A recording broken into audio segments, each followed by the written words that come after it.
at some point and keep you up with it. And we can look at some of the team lineups. As you can see, Pakistan have got problems with their injuries.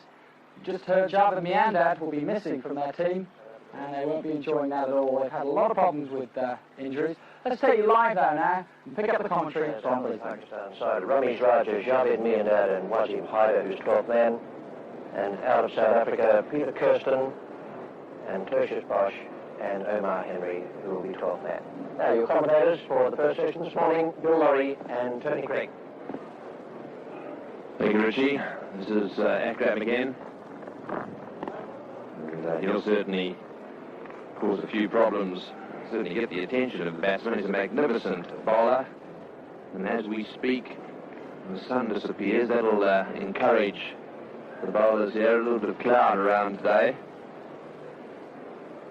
One of the problems that Wasim Akram has had is that the ball has swung, this white ball has swung all over the place, and he's struggled to control it.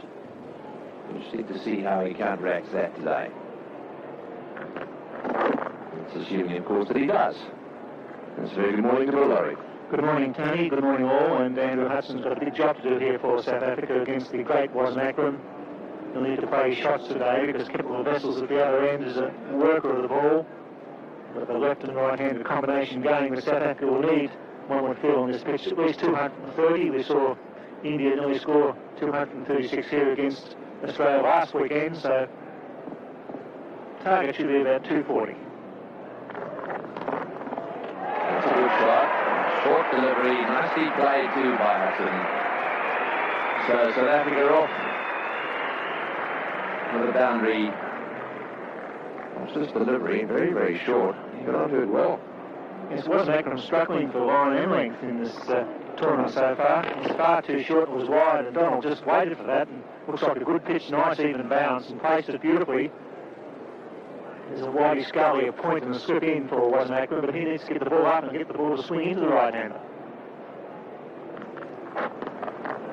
Oh, good shot again. That's into the defence at third man. Well, that's what's needed in the first 15 overs. The batsman's capable of playing shots while the field is up. It's a very good shot by Hudson there, just rocking onto the back foot, and he timed that to perfection.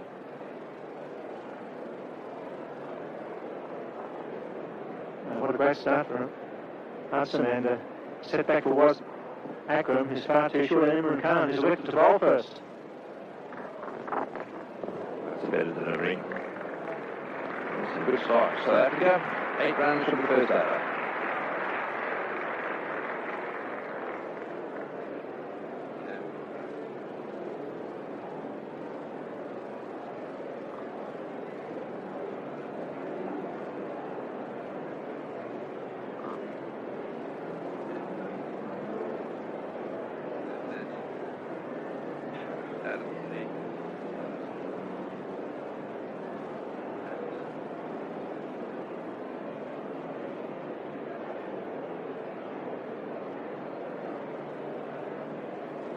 No wickets for 8. That's the Sori Bridge,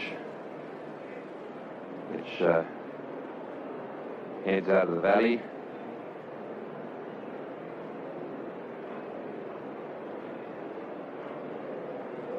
In the direction of Kangaroo Point.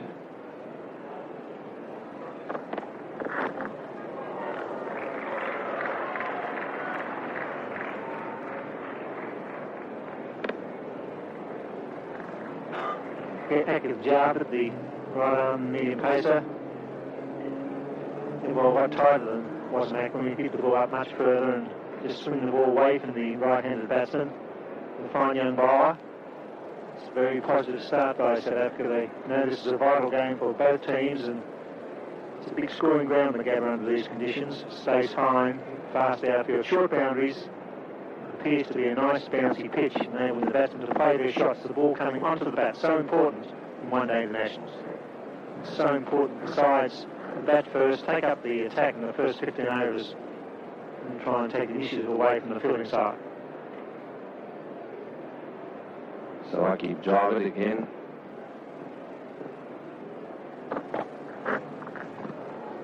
Way down the leg side.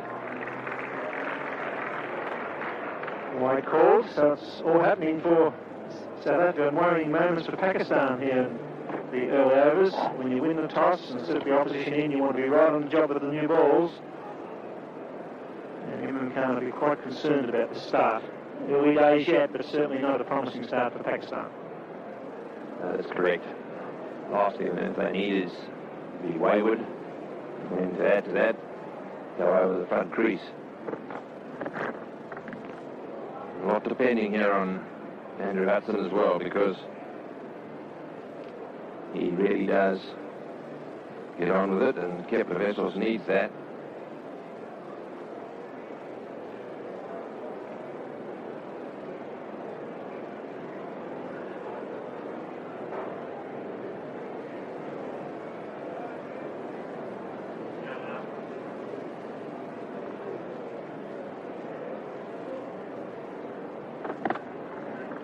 Some swing there,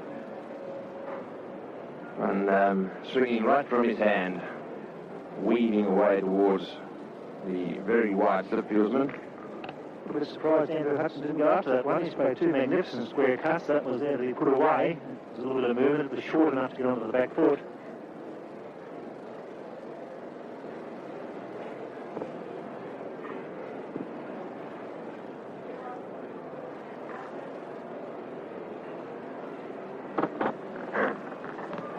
Way down the leg side again, so 2 wides straight away.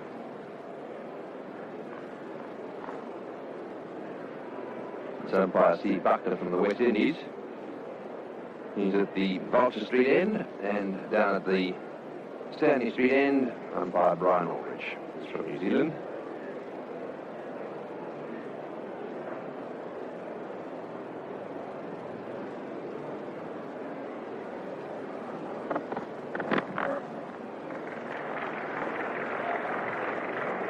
Last single there to Hudson.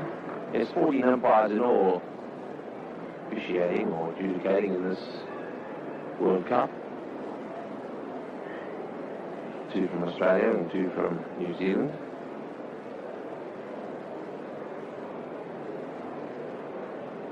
And so far it's been a very good tournament for the umpires. Quite confident and decisive with their decisions. Not going to always be right, but so far very little controversy.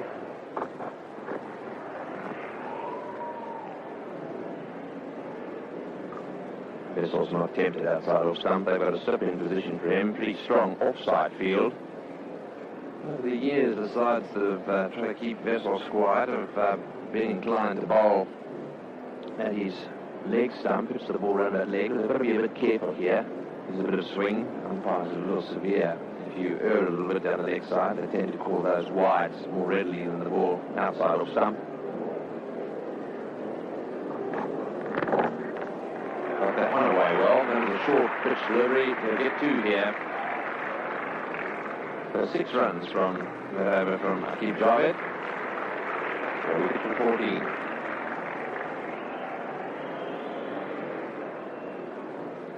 And I can give you an update from Auckland. The West Indies 107 for 3 after 34 overs.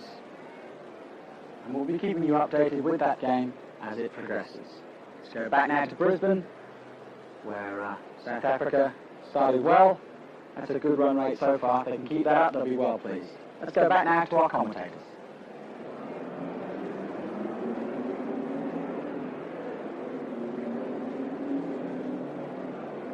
No wicket for 14. Just 2 overs have been bowled. Hudson and Wessels doing the damage out there at the moment. They keep scoring in a run of ball. They'll be very happy. That's the danger man for Pakistan, Wasim Akram.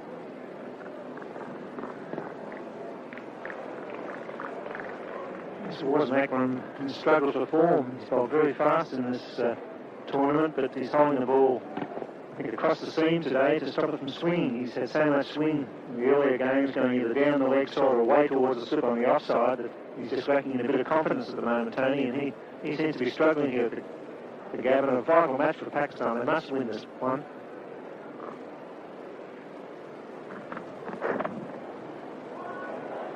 Wide down the leg side.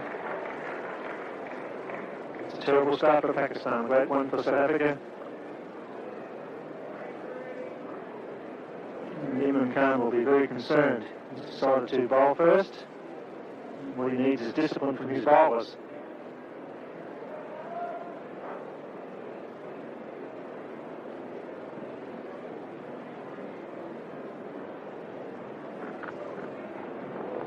It's also wide.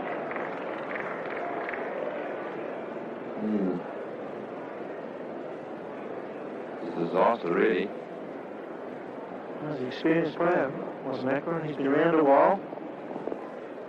And that wasn't well taken either, so the wheel's falling off a little bit here for Pakistan. It's early days yet, but certainly not a positive start. South Africa will be looking to score quickly in the first 15 overs before Pakistan can regroup. That's better. And so far, Wajid Akram has ended up with relatively tidy figures in most of the matches. But, those figures, of course, don't include the wides and no balls he's conceded, all the extra deliveries he's had to bowl.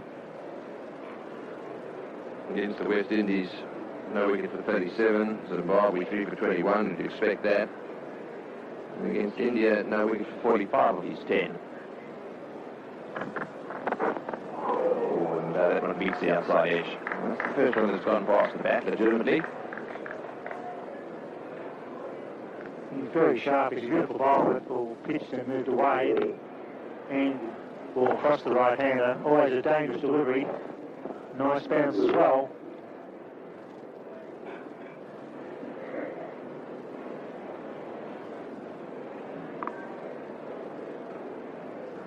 He certainly is holding it across the seam. Trying to cut down and swing. And every now and again, I think that you'll find that he'll change that and try and get it to move a bit. The temptation will be huge to get the ball, especially the in-swinger, start just outside the stump and cut back in at the right-hander. It's a sure sign of a lack of confidence.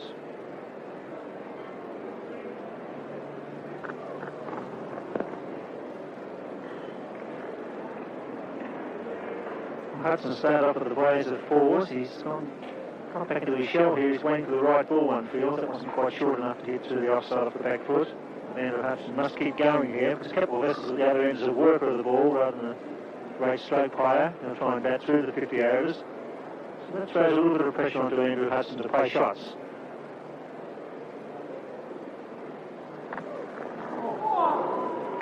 That's well bowled. Top ball there. No wicket for 16.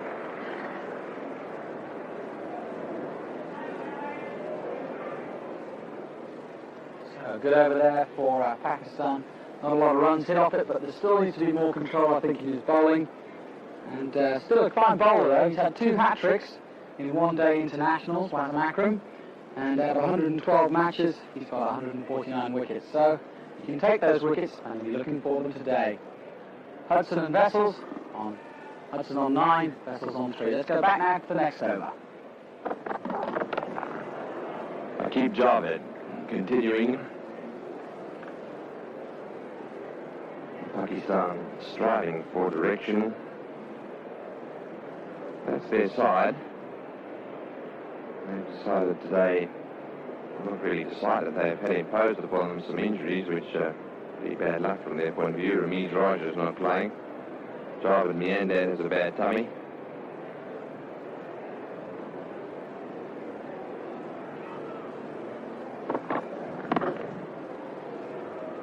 It's a dangerous ball to right arm bowler swinging the ball in. We know for a shot. There was no appeal on that occasion because it was in a miss off stump, and you have to be very careful when you thrust out the pad. The ball that swings back in can strike you outside the line. If it's going to hit the off stump, the umpire will judge you LBW. That one held its line. This will survive, no appeal.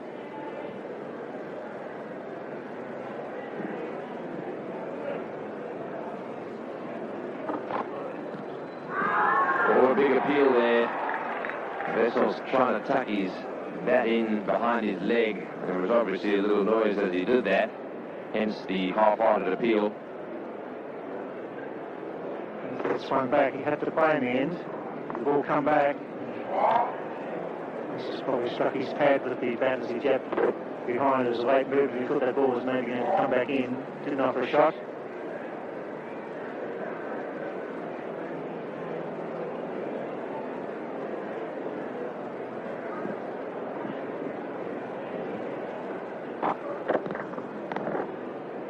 Again, just picking the pad. And try to the keeper.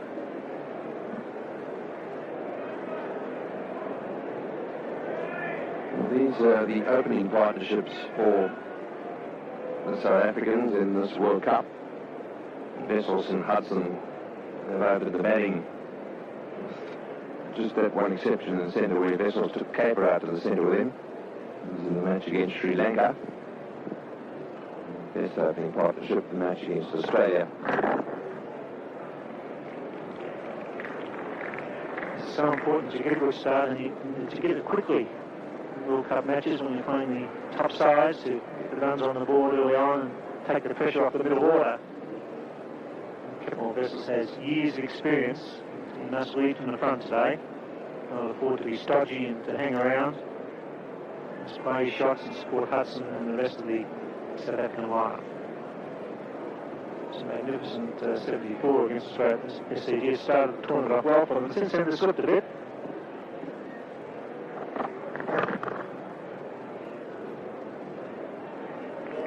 That's the end of the over. No wicket for 70.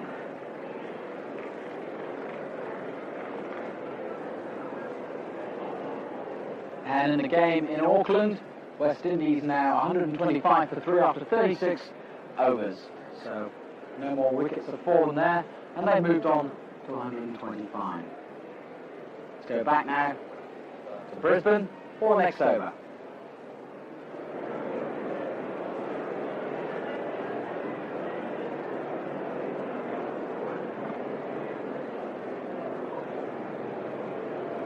So Hudson and Wessels getting South Africa off to a solid start. No wicket for 17. Just 24 balls bowled.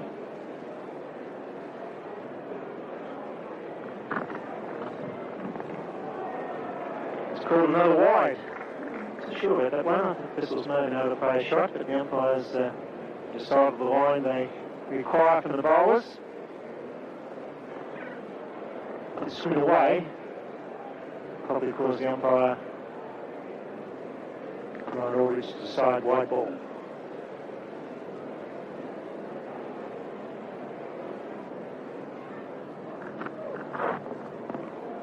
So Wessels, I think, perhaps recognises that Wazim Akram is the danger man here, and he's going to try and keep himself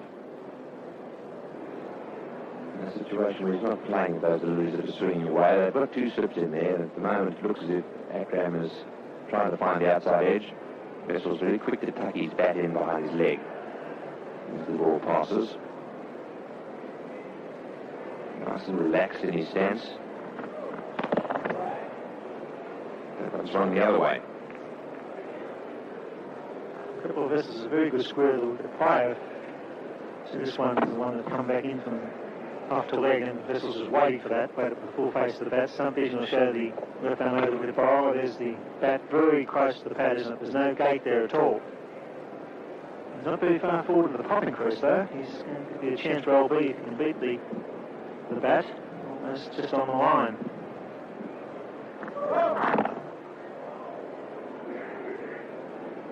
It must be so frustrating for Imran Khan.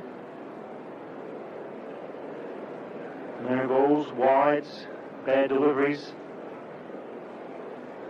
Coming from one of the best cricketers in the world, Wazim Akram, one of the up-and-coming great all-rounders. There is one of the great all-rounders, Imran Khan. A few worries at the moment.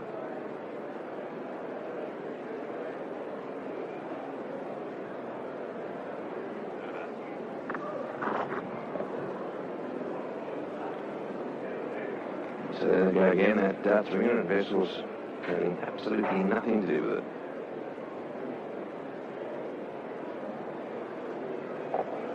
Keep them on. Khan not having a great morning. He's dropping the regulation ones. Even helping them if they get a nick. So the standard not high from Pakistan at the moment here at the Gabba. Wide balls, no balls, fumbles.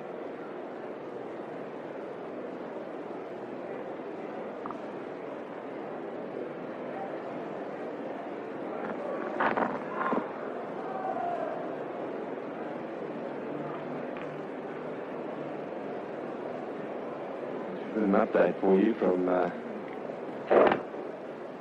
match taking place in New Zealand.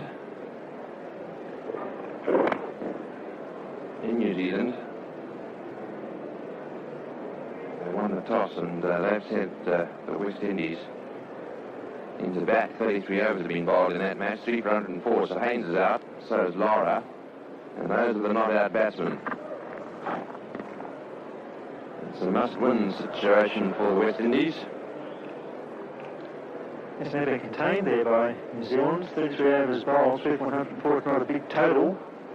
Not sure what the conditions are like, but certainly it's not a fast scoring rate. So once again, New Zealand, their bowlers probably bowling a very good line and length. The danger player, one would feel there would be Richie Richardson, who needs a big score, not about 17. West Indies 3 for 104 after 33. And that one swings back a little bit. So wide and a no ball of that one. So we get to 19.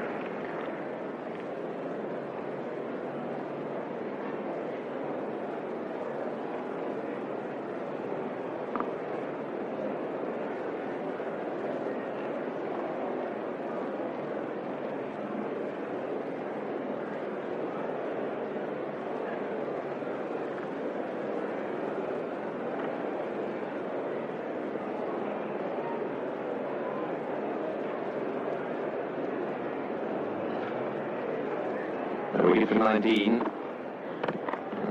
Aqib Javed carrying on from the Roger Street end. Up to a bit of a flyer.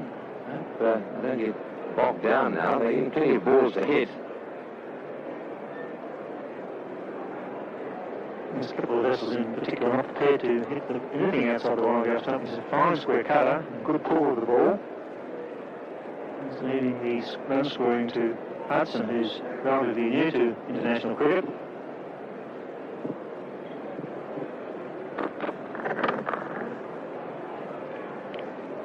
So straight to mid-off. Well, every match now is a vital one. West Indies are playing New Zealand today. New Zealand with 8 points, the West Indies with 4. And here today at the gap with Pakistan with 3. Playing South Africa with 4, so there'll be 2 winners today. They'll jump up the table. Just past the halfway stage. It's India, Sri Lanka, Australia and Zimbabwe have all played 5. Big edge, that could get to the boundary. The third man very, very square there. I'm not too sure that that's a very good idea. That boundary gets longer as it goes a bit squarer, and that one flying away quite fine. That's his third boundary. He's doing a job, Andrew Hudson. He's trying to put a bat on ball. Pretty bat on that one. He seems to be timed the ball over the previous stroke to cover. It was nicely timed. And he's away to a good start. Hasn't had a lot of the strike either. He needs to keep going here to try and find the boundaries while the field is up.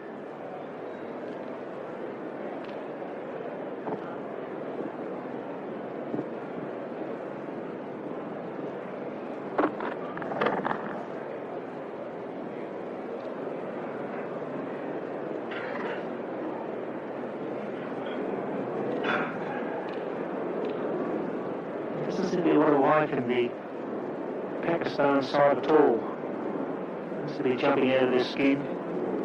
Need to be very aggressive here in the field. Imran Khan, they're trying to make a few moves, but it's now bringing the man from Gully into a short cover position. So the skipper's aware they need to do something here. There's Mustaq coming into catching position. The lofted cover drive.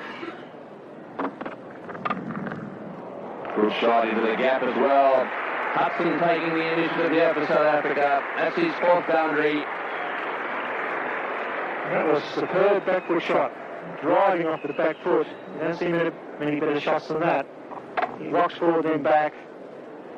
Places superbly. Super shot that. Hudson moves to 17 with 4 fours. Great stuff for South Africa. This is looking good.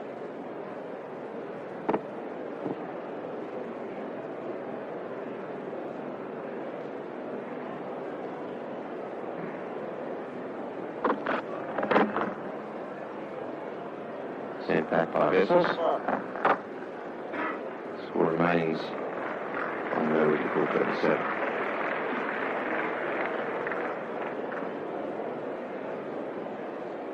And in the other match, West Indies not looking too good. They just lost their captain, Richie Richardson, for 29, so they're now 136 for 4 in the 39th over. And it appears we're a little ahead of Brisbane here, so we'll keep you as up to date as we can, and we'll just as though we're slightly ahead of them, so we will keep you updated. So 136 for 4 in Auckland. Let's go back now to Brisbane for our match here, South Africa. Running away now, 27 runs for no wicket after 6 overs. Let's go back now to our commentators. There.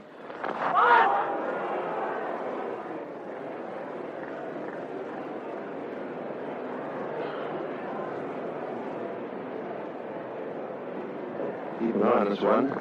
Just nipping back a little bit there, and Vessels thrusting that pad of his at the ball, with the back tucked in behind the pad. Vessels not doing enough here. He just cannot afford to hold the bat behind the pad. He must put the bat on ball. That was outside the line of the off stump, and he has to support his partner by either taking singles or playing shots. Wide call. Yes, he's a little lucky that at the moment Hudson's latching onto the bad ball, smacking them away. He's got 17. Vessels has 4. He's received 16 balls for his 4 runs.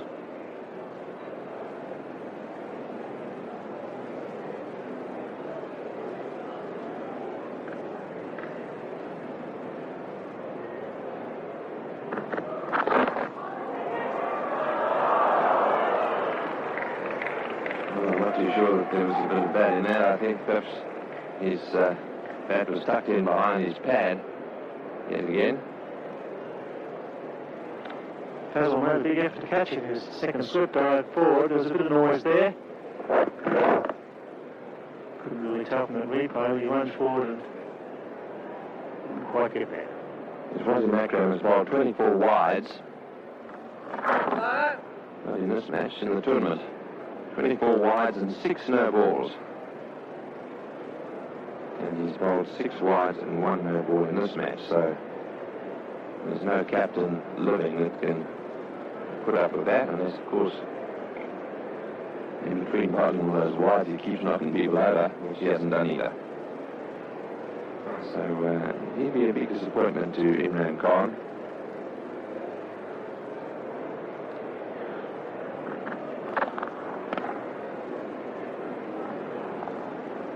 Quite sure what Kepler Vessels is doing here. They made a very good start. Wickets in hand. It's not as if it wasn't Akram's troubling them too much. He's all over the ship when he gets a bad ball like that. You think he'd play a shot.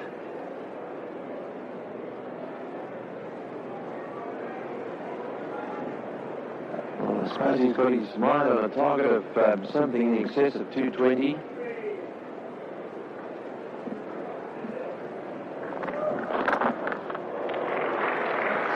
Nicely by Vessels down the fine leg.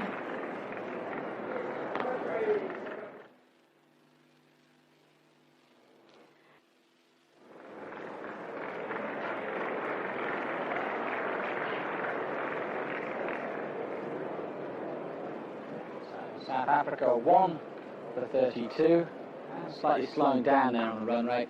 So credit to Pakistan there. Weather's a little bit cloudy, as you can see. Hopefully that'll stay off, and there'll be no rain, as we got yesterday in our game with India and Zimbabwe. So South Africa now 32 for 1. Let's go back to the next over. Aqib Javed to continue. He's bowled 4 overs for 17. He'll be bowling to Andrew Hudson.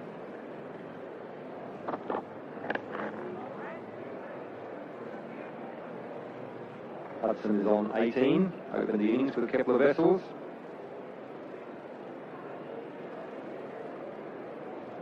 Is the Hudson's highest score, 28 versus Australia. He's 25 years of age and fairly new to this international arena, as most of the South Africans are. But he's yet to also prove himself as a batsman.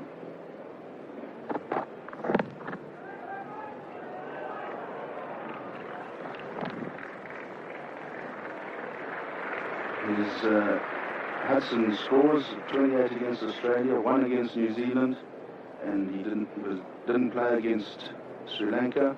He was left out. They experimented with Adrian Caper to open the innings, and then he got 22 against the West Indies. But I've seen him play, and he certainly can hit the ball extremely well, and he's an aggressive batter.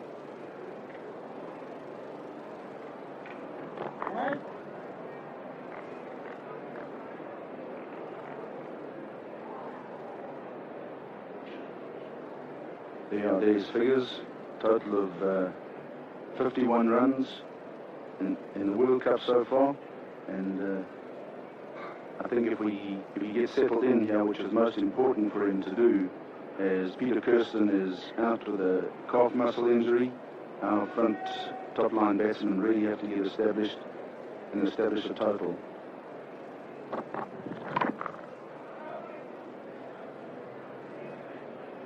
Both sides are without top-line batsmen today. Javed Miandad is out of the Pakistan side with illness. And Kirsten, of course, out of the South African side. So, pretty even on paper, this game. Very important match for both sides. I couldn't pick it before the start of the day. It really does depend on who plays well on the day.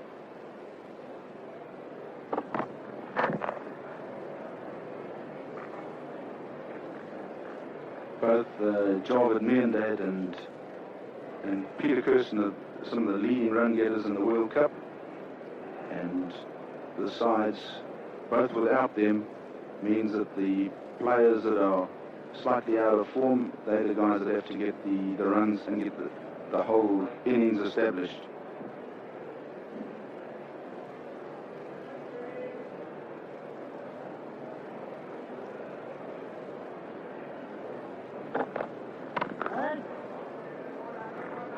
A good over from Aqib Javed, South Africa 1 for 33.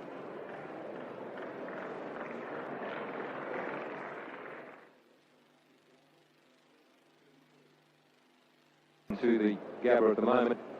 I don't think we'll get very much from that. Just a sprinkle here at the moment as there's a change in the bowling.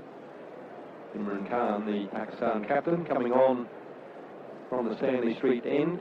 He'll be replacing Wasim Akram. Akram has bowled 5 overs for 15, which included 4 wides. Aqib Javed has bowled 5 overs for 17. Imran is just about to start his spell, just getting his fielding positions right. And there he is from behind on the Stanley Street end, looking back at the member stand, commentary position and the Cricketers Club.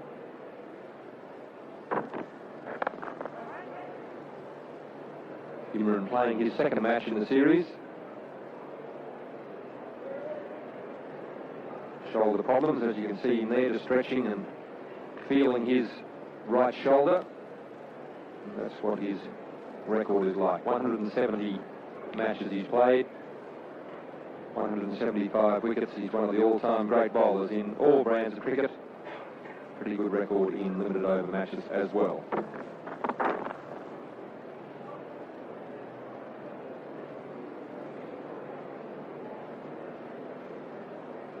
Is the Imran's World Cup statistics, and 27 wickets.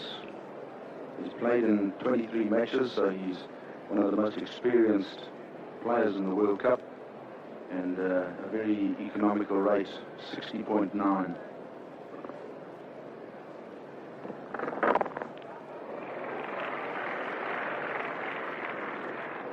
Imran, in fact, is second on the all-time wicket takers in limited over matches behind Kapil Dev. Obviously still having some problems with his right shoulder, soreness, stiff. Just the one bowling performance so far against India in limited over matches. And for 25 from 8 overs. What?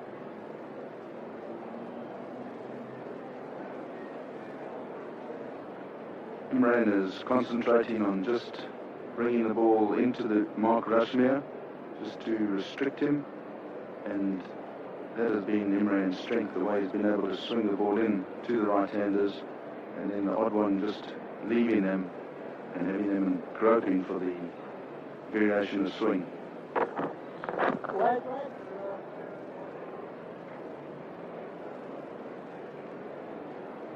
I think Imran's experience here in terms of bowling in limited over games is just what Pakistan need with the start that South Africa's got. They need Imran just to come in and put the brakes on and make the South African players probably play some shots that are unnecessary at this stage.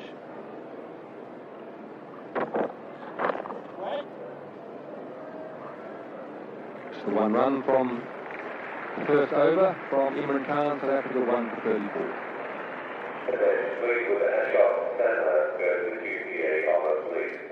So good over there by Imran Khan, and a lot of pressure on the captain.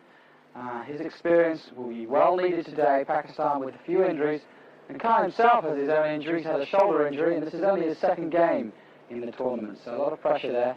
And Javed Miander, their batsman, their top batsman, out with a stomach problem. So a lot of pressure there for Pakistan. Let's go back now to our commentators for the 12th over.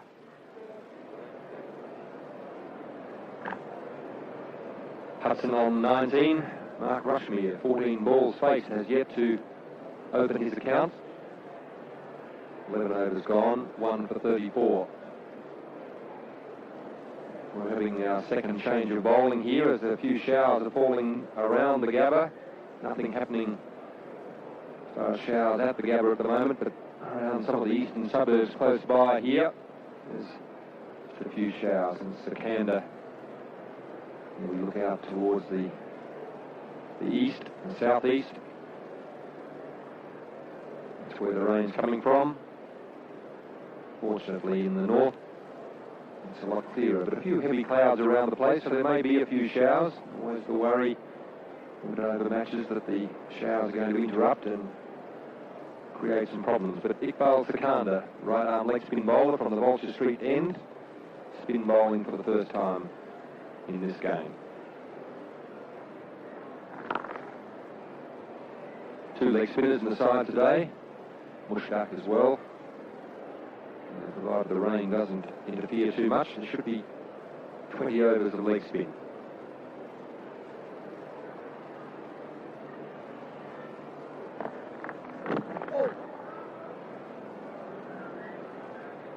This is a good move of Imran Khan's because we don't have many leg spinners like this in South Africa, the wrist spinner type. There's one that plays for Natal, so Andrew Hudson is reasonably well placed to combat all the tricks of Sikandar.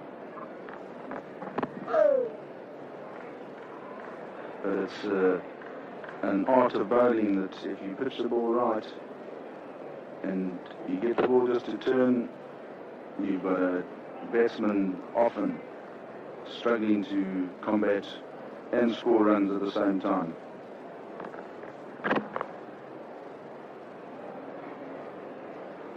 Sikandar bowling a full length.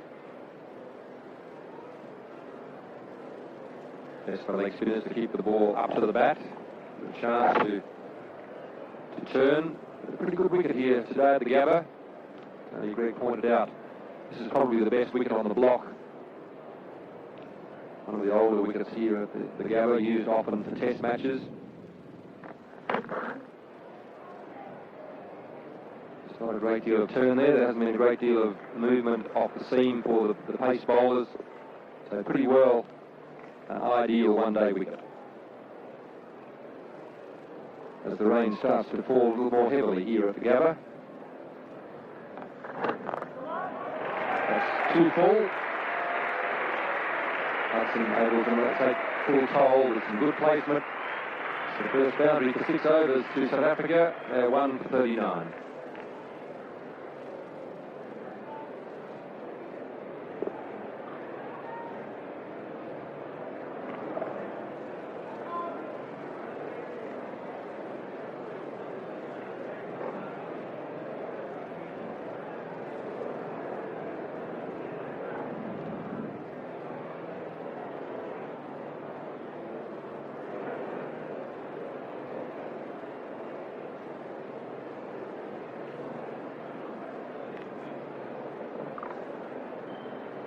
12 overs gone, 1 for 39, so South Africa finding it difficult to penetrate the field. Bowling a little bit indifferent to start with, but pretty tight in the last 6 or 7 overs.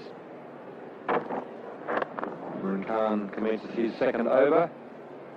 There's one other World Cup match being played today. That's being played in New Zealand at the Auckland ground. West Indies batting, 42 overs gone, 5 for 150. Richardson out for 29 there, so Arthurton on 27 and Malcolm Marshall on 3.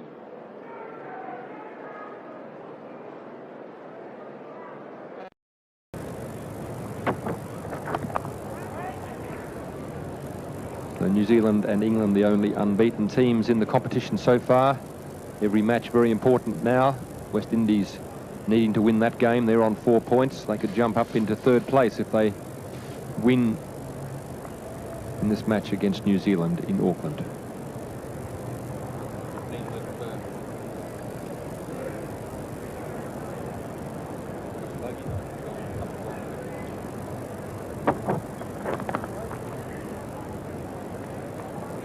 So the points table looks like that at the moment. New Zealand on top.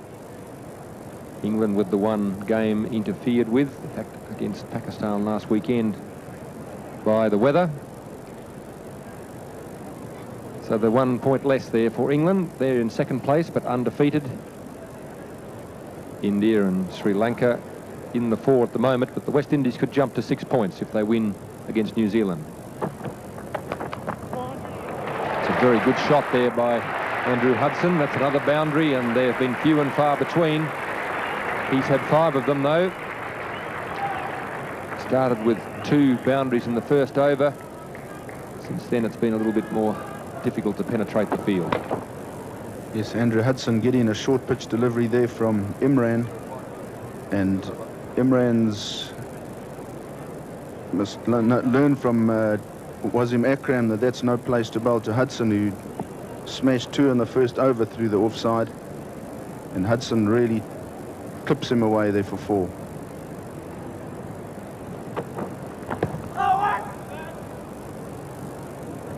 Interesting field placings that Imran Khan has employed here on the offside. He's got 3rd man on the boundary, but very square point. The 2 catching positions, one on the offside there, a very square catching position, and then just a short mid-wicket on the leg side of the 2 catching positions. Again, he's penetrated the offside field. It's a short boundary and fairly quick down the hill onto the practice wickets. So 2 boundaries from the over as South Africa start to pick up some momentum. 1 for 47 after 13.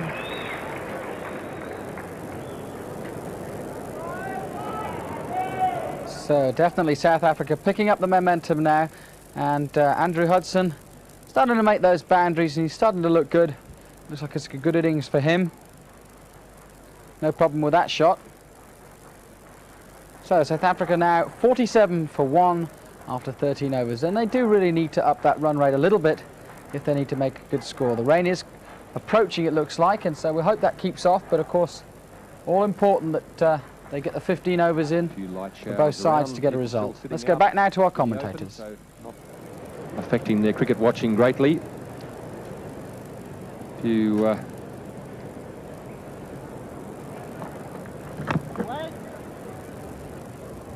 Sikandar continuing. There's been a bit of bounce here at the Gabba today. A very good wicket for one-day cricket.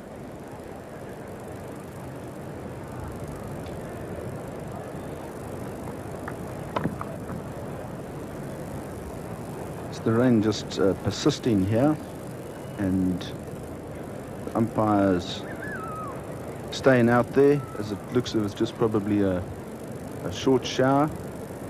But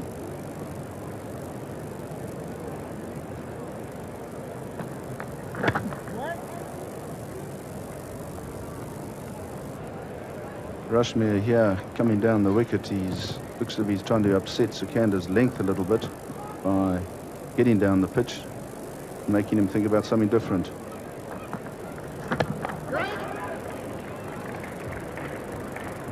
He's realize that the ball is not turning too much, and so he can confidently come down the pitch here. Here he comes again, and just pushes into the gap at mid-wicket. And that's exactly what South Africa have got to do to keep this run rate going.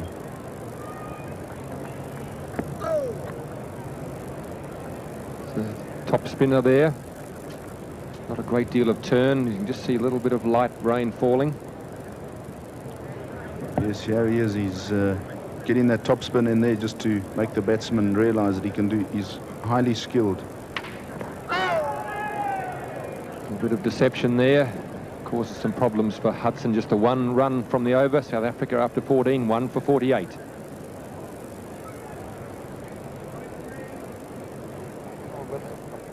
And in the other game in Auckland, West Indies now 158 for 6 after 45 overs. So really not a good score for them. They really should be getting up higher. 158, really an easy score to chase, especially for New Zealand, who are leading the current standings in this tournament. So well done to their fielding. Let's go back now to Brisbane, to the 15th over. 14 overs gone, 1 for 48. Imran Khan continues, as does the light rain. Not enough to interfere with the cricket so far.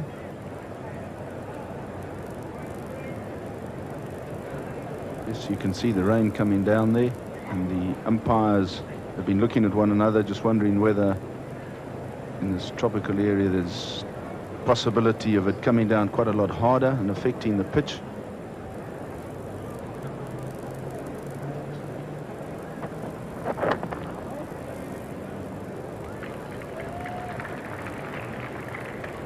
Andrew Hudson has been there from the start. He's on 28. He's, on 3 occasions he's hit 2 boundaries in an over. There are the 6 boundaries there, and he's 28 runs from 43 balls.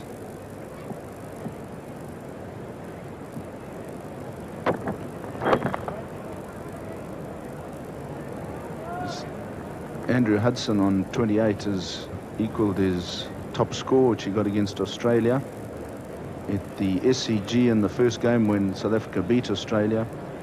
So he will be quite keen to get that score a lot higher and get something decent established.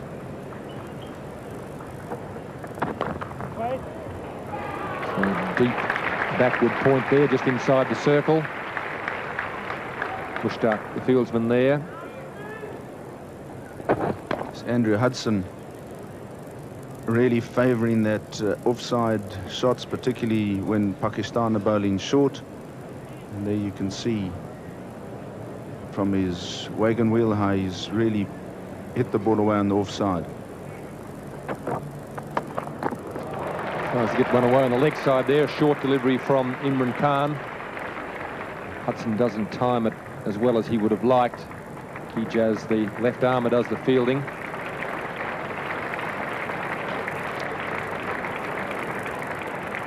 Yes, there's the wagon wheel, combined one, and you can see how prolific he has been in scoring outside the off stump.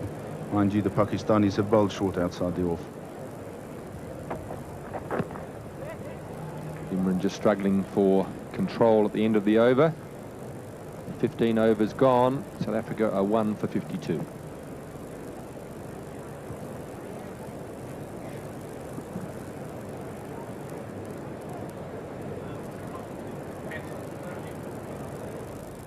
Yes, we were telling you earlier about our prize for the Classic Catches competition.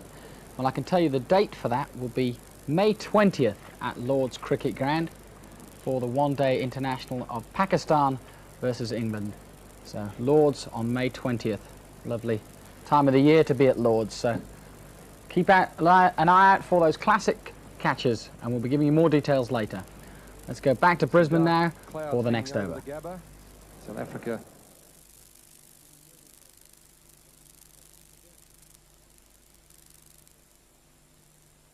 Grip the ball, actually gripping on the seam with the fingers on the seam, And that would be one of the reasons why he's bowling a few top spinners. Plus, he bowls the ball very well, and it's perhaps the easiest one to get it right on line.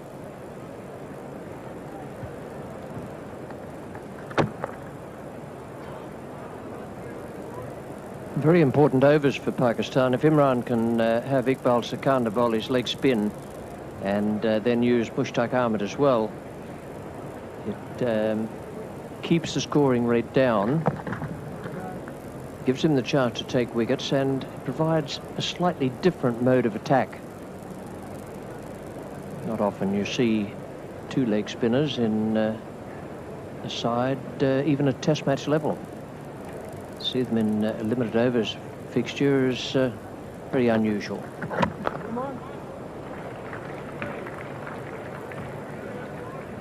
One of the great things about Iqbal Sikandar's bowling is the fact that he keeps most deliveries at the stumps. Once again, it's drizzling here at the Gabba, and it's reasonably heavy at the moment, making things a bit awkward for the leggy.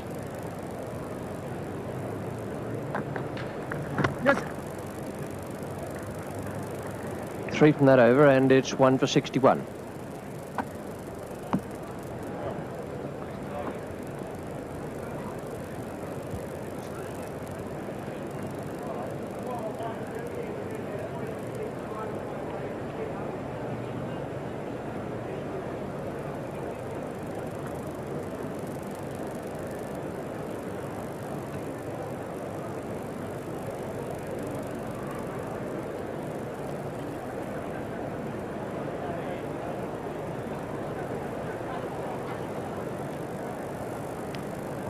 It's 1 for 61. This is the 19th over.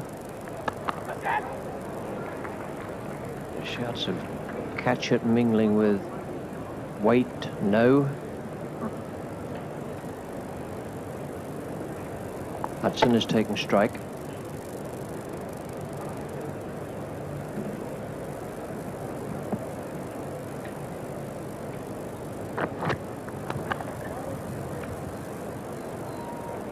Certainly an unusual bowling style for Ijaz Ahmed bowling to Andrew Hudson. Hudson's got 34 from 56 balls, so he's moving along all right.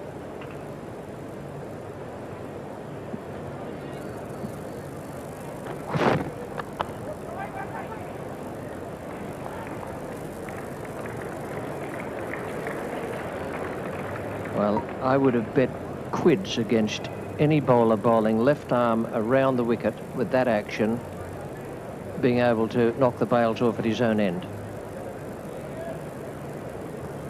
It's probably just as well he's not bowling over the wicket, because he clipped the umpire behind the ear.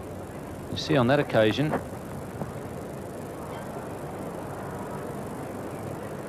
He's got away with two of those now. And he actually clips the stump with his back foot.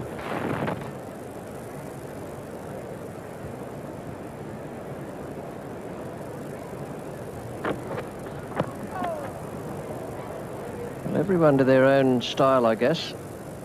It's it'd be too much to say it was ungainly, but then it's not all that gainly either.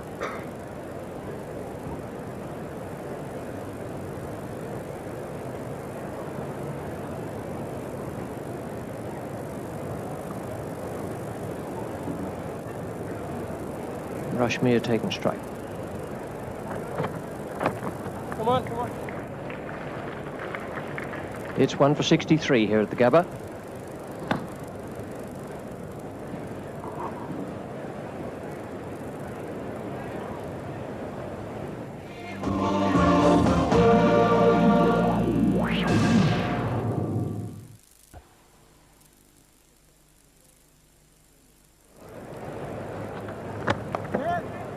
That's a nice stroke.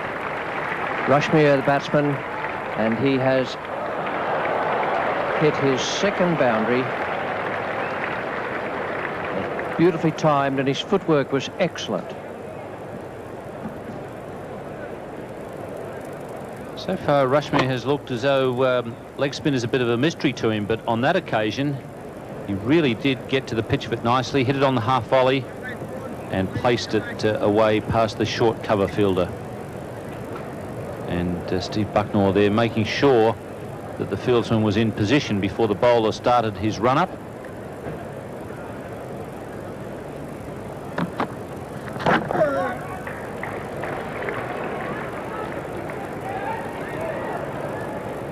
Well taken, 2 runs. The sun is out here at the Gabba now. The original forecast, weather forecast, was fine, then amended to possibility of a shower in the morning, which we've had. And the sun is out again.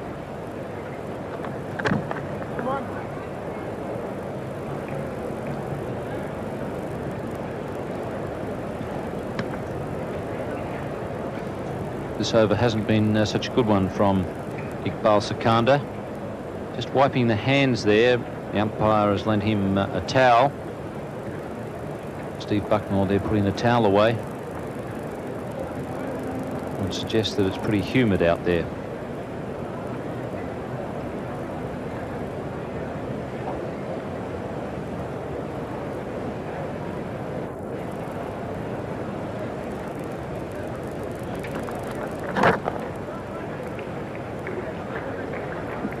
Just going back to that Kepler Wessels dismissal, the shot from behind rather indicated to me there must have been 2 noises, because it seemed as though he missed it by quite a distance, whereas with the front on shot it looked as though he definitely got an edge. So it may just have been on that shot that he clipped his pad with the bat as well as getting the edge. It's 1 for 71 in 20. In at leg stump because of that action. Not a lot of margin for error.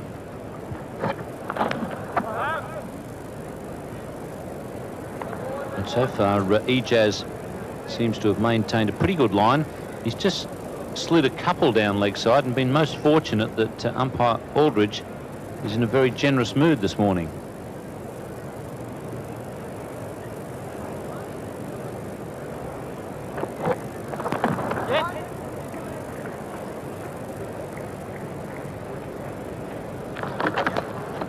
One thing you know about Ijaz is that if he bowls something just outside leg stump, it is definitely going to go further away. With that angle and bowling action, there's no way in the world he'd be able to bring anything back from leg to off, pitching on or outside leg stump. Come on! Inzamam ul Haq, the fielder just behind the umpire. Steve Bucknor at square leg. Good running there, because they realised that Inzamam is a left-hand thrower. The ball was hit away to his right-hand side. Or was a chance of a single there.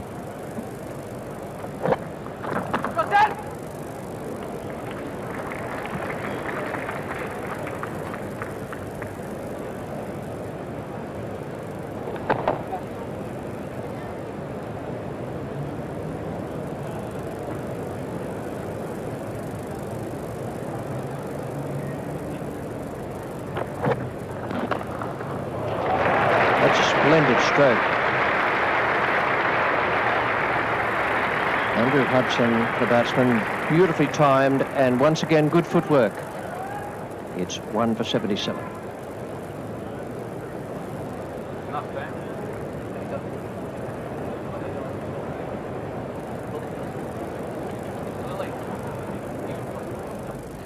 Slow progress really by South Africa, and similar to the match we saw not just a few days ago, and they increased their run rate over the period, but they do start slow. It's only 77 for 1 after 21 overs, and they really need to start hitting a few more boundaries. Maybe Hudson on 41 now. We'll see some more boundaries from him, hopefully. So Mike Rushmere on 20 runs. He's not too far behind. Let's go back now to the commentary in Brisbane. Very popular sport right around Australia. And that is the track itself. Sometimes with a big crowd here, the track is open to spectators. Not so today. Not a bad crowd in. The shower and the very early start, 9:30 Eastern Standard Time, sees people still coming through the turnstiles. Imran Khan has taken over from Iqbal Sikandar.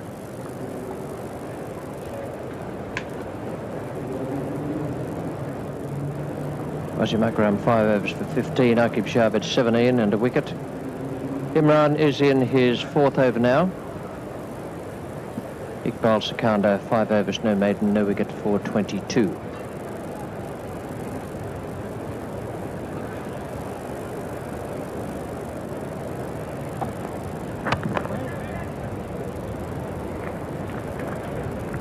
Imran Khan bowling basically in the style that he started with in international cricket. Medium fast and predominantly in swing. He started to bowl a bit quicker on the Tour of Australia in 76, 77. There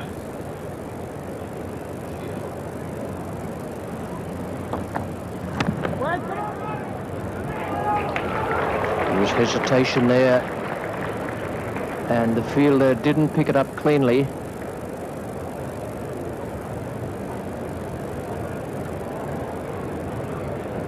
His Fazal really had the opportunity of a run out there because there was absolute mayhem. Rushmere was in big trouble. If the ball had been picked up, it just needed a simple throw back to the keeper then, and it was all over. Imran has swapped the fielders over now. Ijaz going to mid-wicket.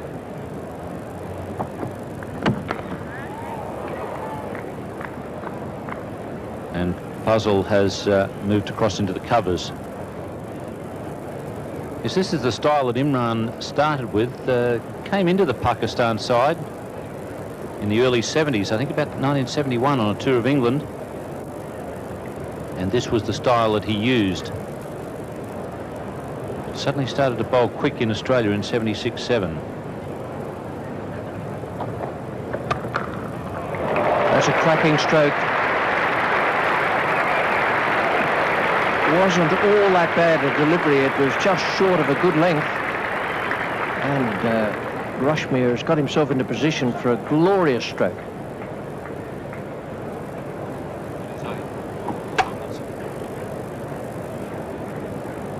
Beautifully hit off the back foot.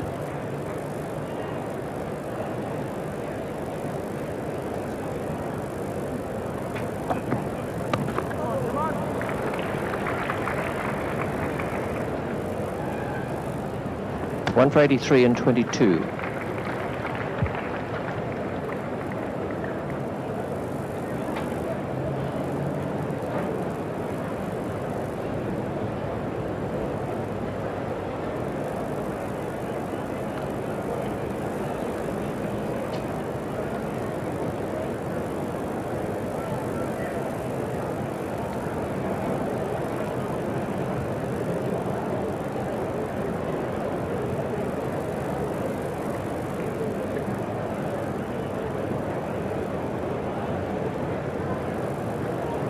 This is the 23rd over. Ijaz Ahmed, the bowler. Timing's been pretty good from these two players. Their placement hasn't always been as they'd have wished. In the other World Cup match being played today between New Zealand and West Indies at Eden Park, Auckland, West Indies have recovered well. It's another one he's got away with down the leg side. So this is what's happening over in Eden Park. West Indies have just finished their innings, a full 50 overs, 7 for 203. They were in trouble at one stage. Brian Lara made 52 and Keith Atherton 40.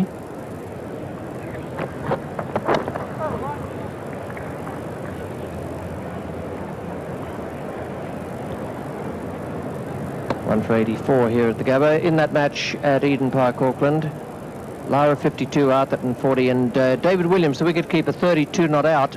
That was a good brisk innings just at the right time. Deepak Patel took 1 for 19 in 10 overs. He's the off spinner for New Zealand.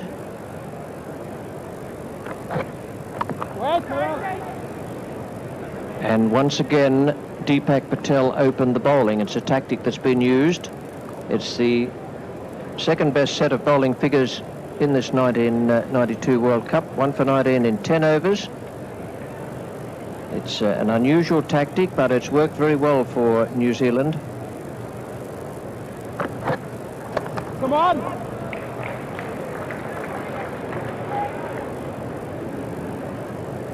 So now New Zealand need 204.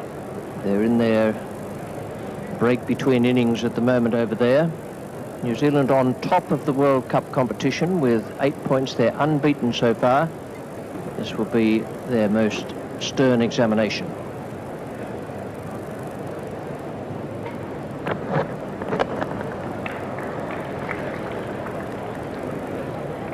Three off that over, 1 for 86, 23 gone.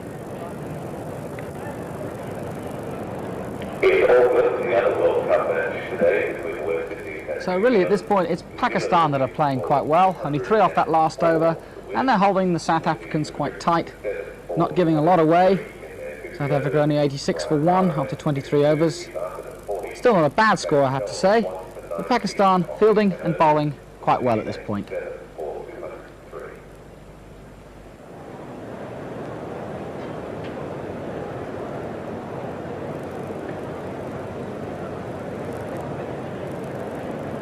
One for 86. Now Imran Khan is bowling from the Vulture Street end here at the Gabba.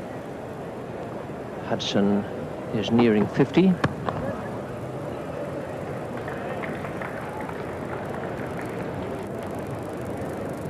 Hudson goes to 49. Rushmere is 22. And Imran Khan is playing his 170th match.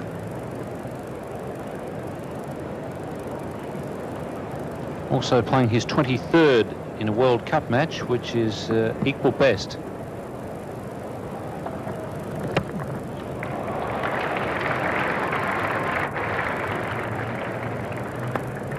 Good piece of fielding there by Sohail at third man. Yes, Imran Khan playing his 23rd game in World Cup cricket. And that's his record as an all-rounder.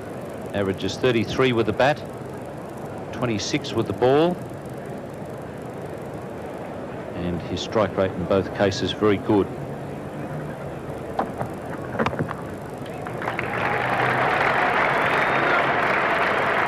And he'll take the single there, but it gives Andrew Hudson his half-century here at the Gabba. Good performance. It's pushed South Africa along into a strong position, slightly before the halfway mark. Yes, he started very well. 2 boundaries off the first over from the bowling of Wasim Akram. He's hit 8 in all. And he's showed himself to be a good back foot player. Very strong on the cut. Also hit a couple of good shots through the covers. What? Hit the ball very nicely in the last over from Imran through the covers off the back foot for 4. And you see the spots of rain there on Andrew Hudson's helmet. He's shaking his head, but really the rain favours the batsman. You see the strength of Andrew Hudson's play on the offside and particularly off the back foot.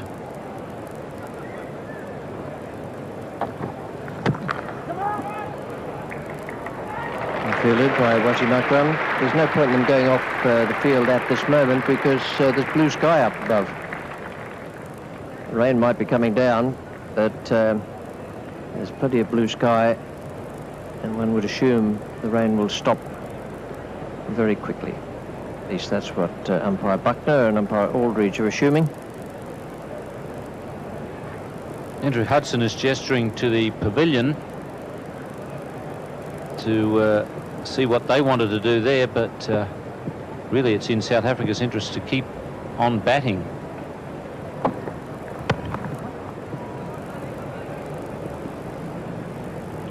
One for 90 from 24.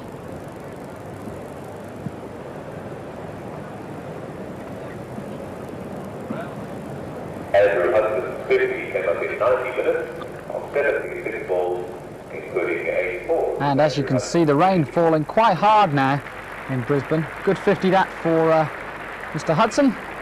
and but they'll still need some more runs if they're going to increase their total. And we'll hope that the rain will stay off and not reduce this game by any amount of overs. Let's go back now for the next over. 1 for 90. And pick up the commentary. Gone, just coming up to the halfway mark. Ijaz Ahmed is the bowler.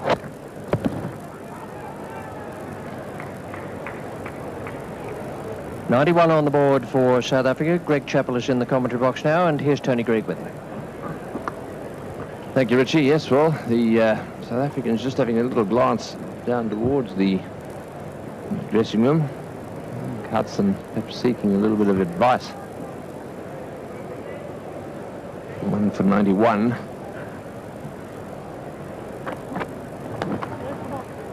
Nice placement again. I'll get 2 here.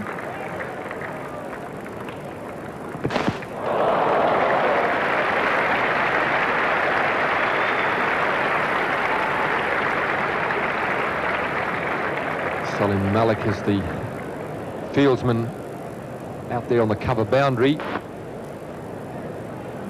Fairly accurate throw from the outfield as we have a tropical sun shower passing across the Gabba.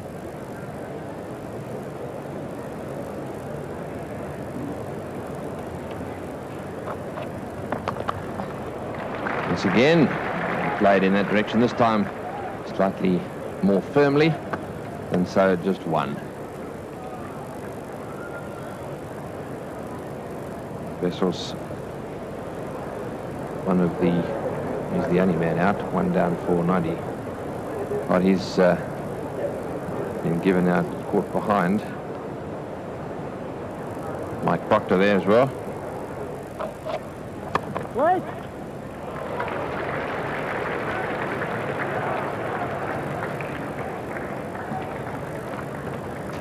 Would imagine that Kepler and Mike Proctor would be talking about the coming batting order. Cronje is the 1 down to come in next, but I wouldn't be surprised that Caper is sent in with the situation as it is at the moment. 1 for 99, 25 overs. They're in the middle of the 25th over.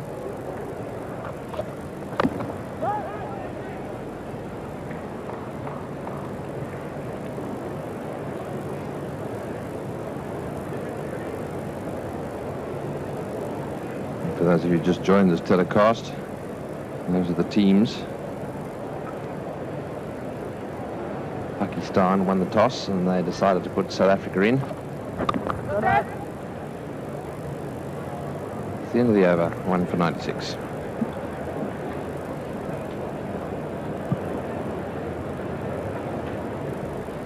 And just to remind you of some of the injuries in this match, players not able to play. Javed Miandad for Pakistan pulled out because of a stomach illness, and Raja also sidelined for Pakistan. He had a shoulder injury, and Wasim Hadi also had a thigh strain. So Pakistan with a lot of injuries. South Africa losing Peter Kirsten, their top scorer of the tournament. He had a calf strain. So both these sides suffering from injuries. Halfway stage of the game. Let's go back now to the 26th over. 3.84 is the run rate at 1 for 96. Hudson, opening batsman, is on 53, and Mark Rushmere on 26. Oh, this will be out if he hits. He's missed.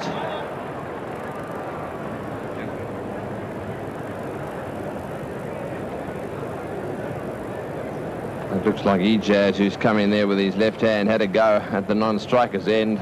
He only had 1 stump to aim at, but unfortunately for him, he missed it. Hudson would have been out by at least half the length of the straight with a direct hit.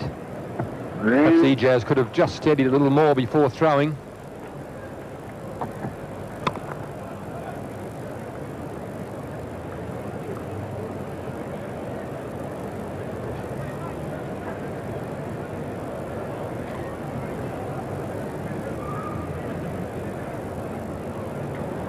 Rushmere on 26 now, Hudson 54. 10 sundries so far, 1 down for 97. It's not a bad run rate for South Africa.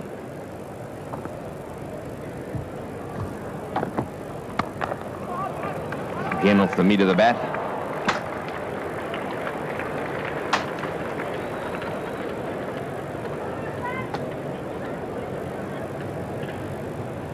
It's just a little slippery out there. The showers have caused the wet field, the outfield to be a little wet. And you can see there that the ball's slipping around a little bit.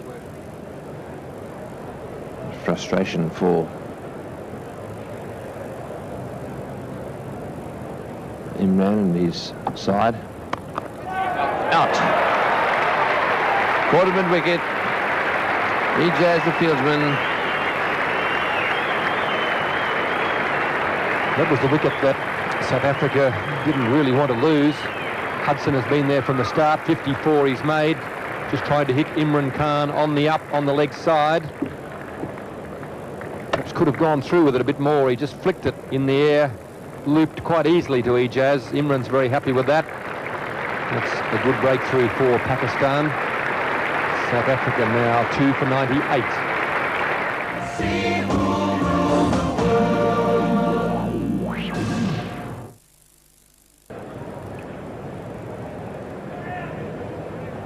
Plays for Derbyshire in the county championship.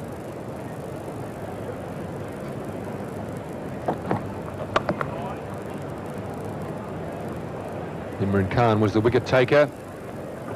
He picked up the important wicket of Hudson, who had been there from the start.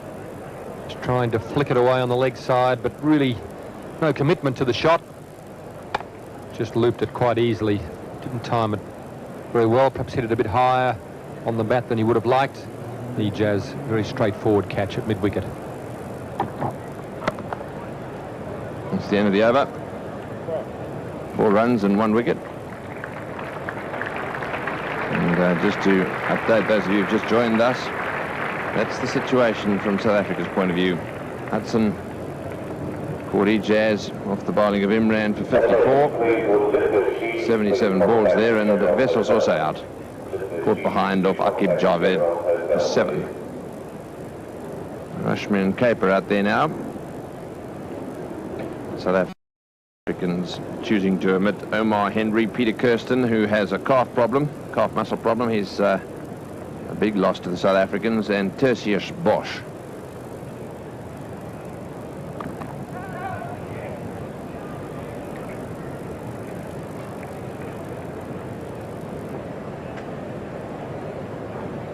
So big things now expected of Caper. He's had a relatively ordinary time. 2:18 and 23. Didn't play in the first match. Opened the batting once with Wessels. Come on.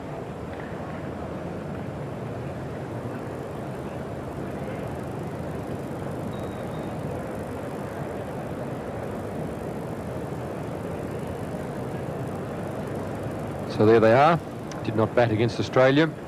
18 against Sri Lanka, 2 against New Zealand, and 23 against the West Indies. So when he gets them reasonably quickly. Renowned as a hard striker of the ball.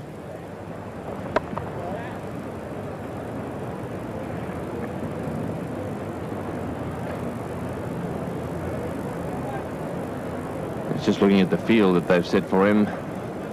Obviously, Imran's quite happy for him at this stage of his innings to go over the top. He's got his fieldsman saving 1. One right. The exception of that area there. And he's got the offside pretty well covered. The sweeper's back. That brings up 100.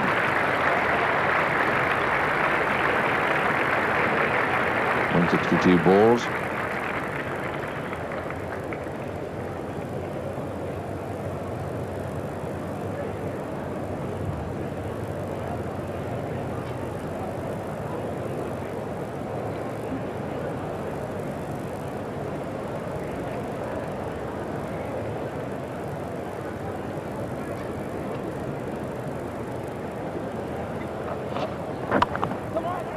Iqbal Sikandar.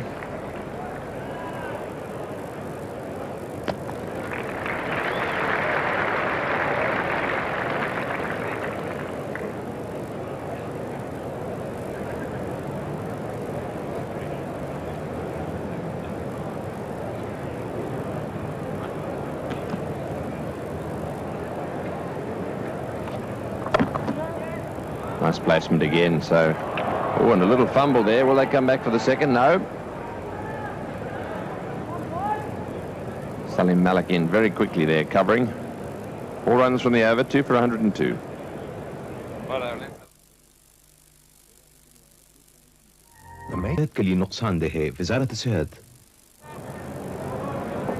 3.77 the run rate. That's after 27.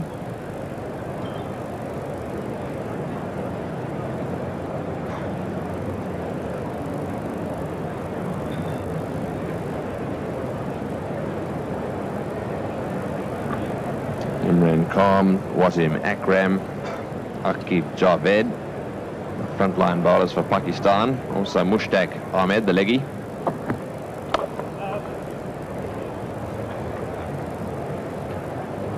Imran Khan, one of the few players to played in all World Cup series. He's in the top group there with 23 matches alongside Kapil Dev, Javed and Vivian Richards. Alan Border right behind them with Desmond Haynes, and Chris Srikanth has had 20 for India. Another single.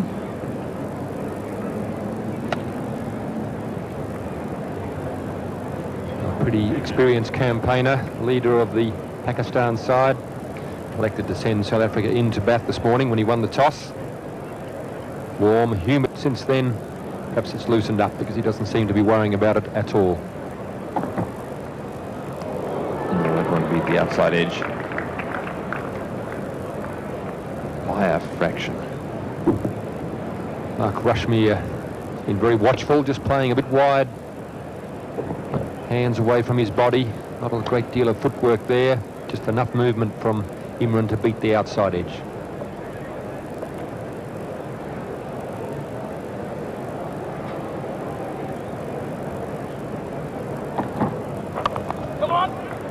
Nice placement again. And that fumble giving them a comfortable 2. 3 runs from that over, 2 for 105. So 3 runs from that over, and Imran Khan shaking his head there. But really, for a man taking painkillers for his shoulder injury, not bowling too badly, really. And that shows his dedication to this Pakistan team. Still with injury, he's still bowling well, and we'll be seeing batting probably at number 3. Let's go now back to the next over, the 29th over from Brisbane.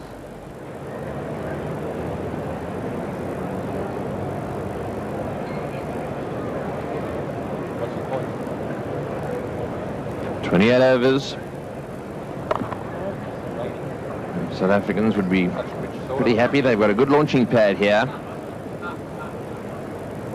Bessos and Hudson back in the pavilion. But Caper and Rushmere have been out there for a little while now. Rushmere is on 31.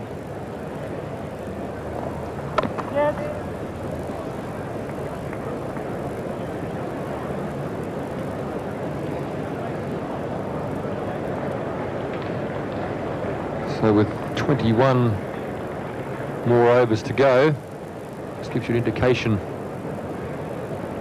with the batsman standing out of his crease, just trying to break up the bowler's length. Wait. Just behind square, so no run there.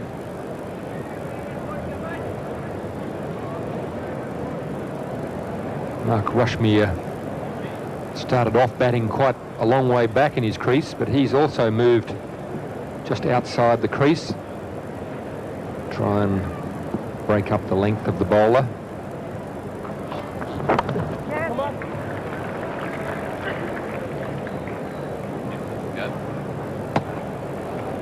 Yes, Greg, I can remember an occasion where half the England side were batting 2 yards outside their crease to try and counteract the swing of Massey going back a few years.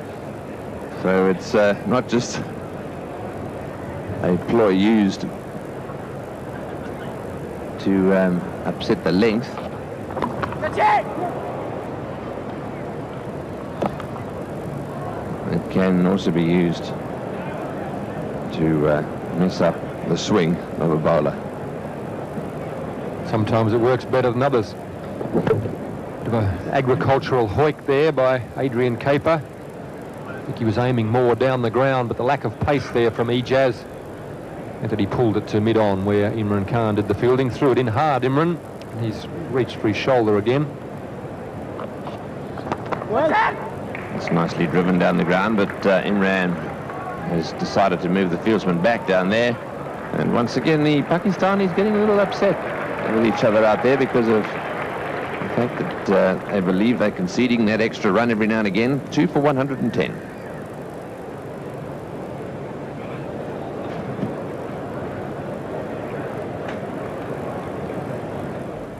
And it's very important that the Pakistanis do not get up frustrated with giving away these extras. Of course, they don't want to give them away, but it's important that they keep their cool. They know they've got injuries, they know they're up against it, but they must remain calm and try and keep this run rate of the South Africans down as low as possible and wait until they get the chance to bat. Let's go back now to Brisbane for the next over. Makram. No, it's not. It's going to be Imran. Continuing. This is his 8th over. 1 for 27. He's done well, actually. That's straight up in the air. This will be out. There are 3 of them going for it. There could be a collision here. No, there's not. Good catch.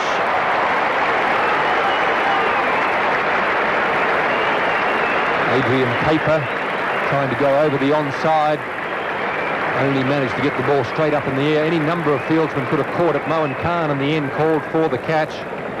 He was very nearly beaten by the flight of the ball at the end. The ball starting to drift back towards the bowler. At the last minute he's had to take a dive. Finished up turning it into a classic catch, one which pleased the Pakistan fielders and the Pakistan captain. Not so Adrian Caper. 3 for 110.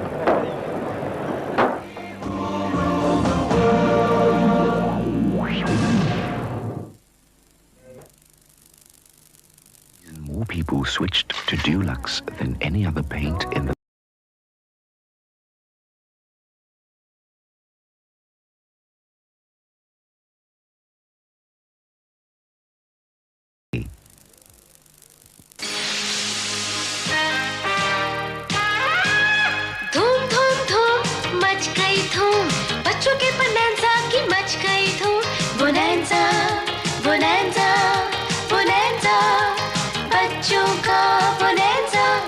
Bonanza के shalwar suit, बाबा suit, T-shirt, shirt, trousers, frock और girls shalwar suit. धूम धूम धूम much गई धूम, बच्चों के बोनांजा की मच गई धूम। बोनांजा बोनांजा बोनांजा, बच्चों का bonanza. Bonanza, absolutely world class. Took 1 for 8. That was his second spell. His first spell, the 5 overs cost him 22. And Mushtaq Ahmed there at the bottom, 6 overs, 1 maiden, 1 for 20. 6 bowlers used by Pakistan. Wasim Akram wasn't that impressive in his first spell. 5 overs for 15. Not so much that it cost him a lot of runs, but really he was wayward. A few wides, a couple of no balls.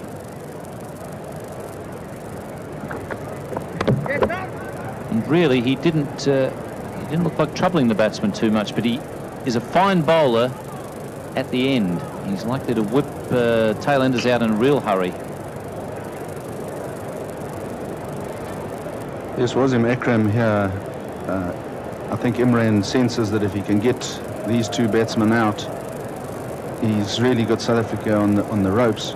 And by bringing Wasim in, he's their main strike bowler. He's the man for the job. Good save by Moin Khan. Wide is called by umpire Bucknor.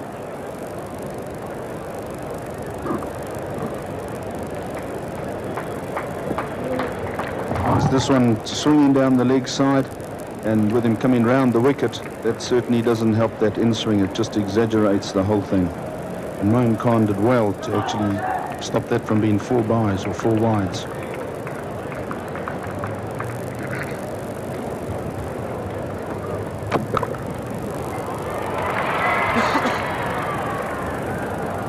Pakistan have done well to drag the run rate back.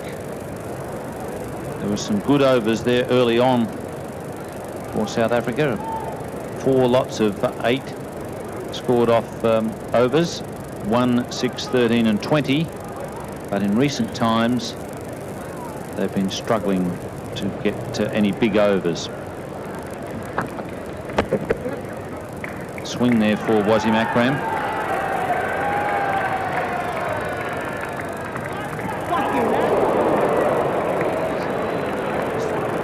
Wasim Akram there jumped to thinking the ball was going to hit the stumps, missed, and hit him straight on the knee, which I'm sure in the middle of his spell here he won't have appreciated that too much. The other throw comes in thinking it was going to hit the stumps, and it missed.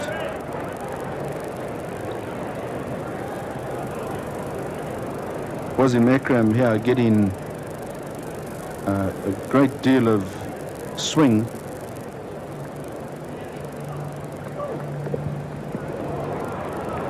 Another wide.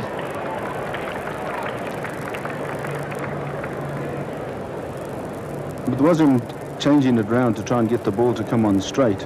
He just hasn't quite got the control because of the prodigious swing he's getting, particularly with the in-swinger. Here he tries to get it to go on straight. In fact, it just goes the other way slightly, and he hasn't settled down to the right line that he should be bowling.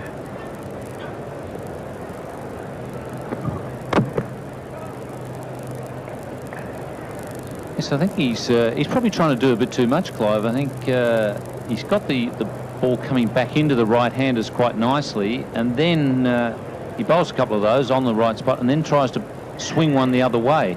I think he's probably better advised to just concentrate on the one at the moment. Well, it's in this new spell that he's just come on for, it's best to just settle down and get the one line sorted out and get that under complete control, and then you maybe try the other one later.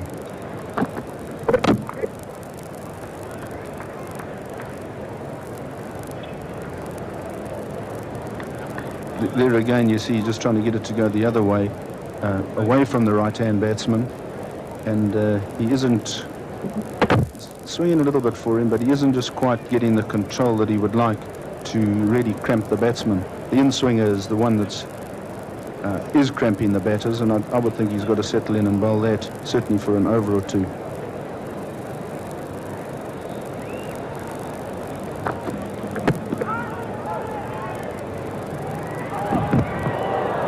That's good backing up. Salim Malik in very quickly there. It's 5 for 155.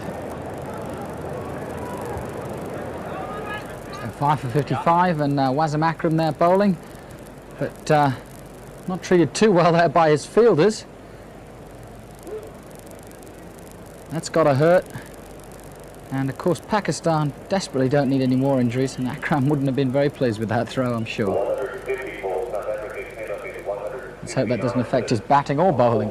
Let's go back now for the 43rd over.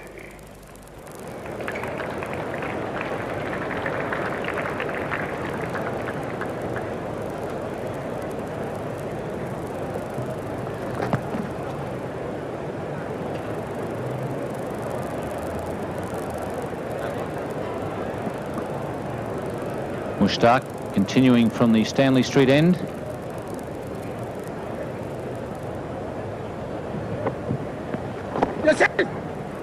Brian McMillan, batsman on strike.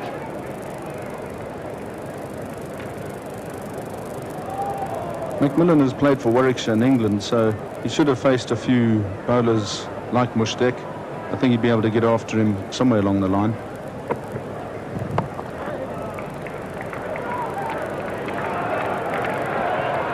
That's well done. Imran, sensing that they were expecting a second run there, charged onto that ball. This Imran leg side field with only one person in the circle on the leg side means that just any ball pushed on the leg, there's every chance of a single.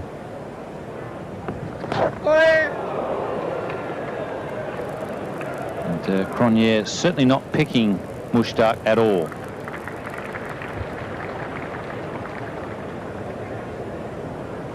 Yes, here's Cronje. I don't think he quite reads it again. Little googly there, wicketkeeper going down the leg.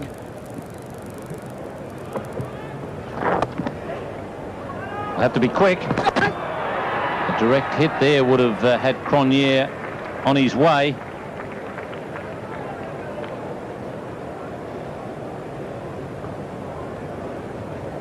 Yes, now that the overs are running out, these quick singles like this, which is literally a direct hit would have seen him off, is almost suicidal running right at the present moment.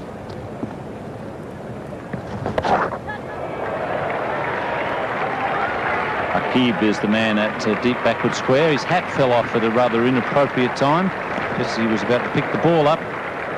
It's 5 for 160. Racing demands the best. Driving, skill, engineering, and especially tyres.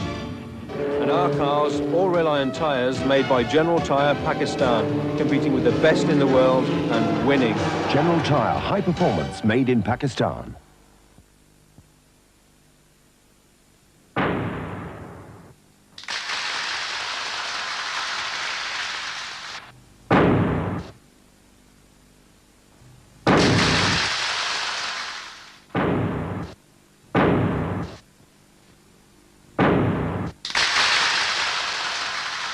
Service Scotch shoes. It's what champions are made of. You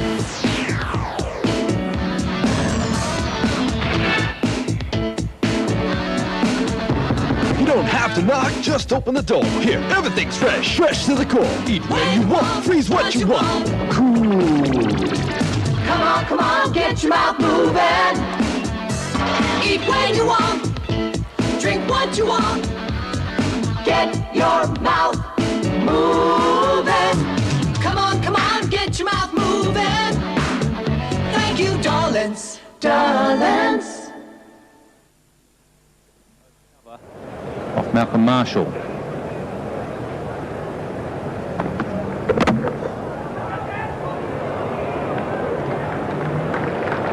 Wasim Akram now moved to come and bowl over the wicket, and I think that'll certainly suit the in-swing that he's getting. And here he immediately tucks up the batsman with one that's come back at him, and Brian McMillan didn't look very comfortable with that. And I would think that he might just persist a little bit with those in-swingers and restrict the South Africans, particularly with only 6 overs left in the innings.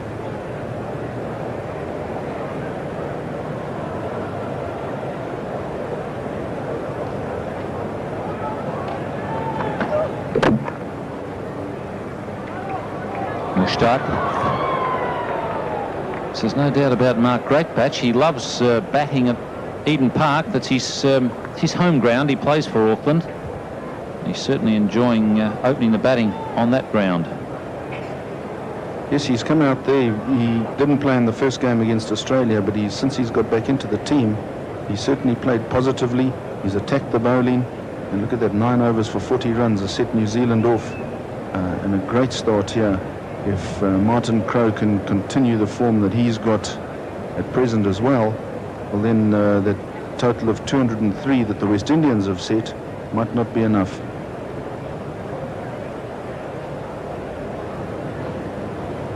Wasim Akram has called for a bit more sawdust.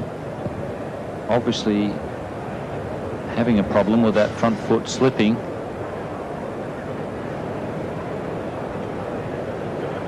So that would be the reason why he's called for the change in boots. And perhaps one of the reasons why last over he bowled around the wicket. Yes, we've had a reasonable amount of rain here, and that pitch might have got a little bit damp, and as a result, with his spikes not being quite as long as he'd like them on his boots, he had to go around the wicket. But now he's come back with some new spikes, and away he goes.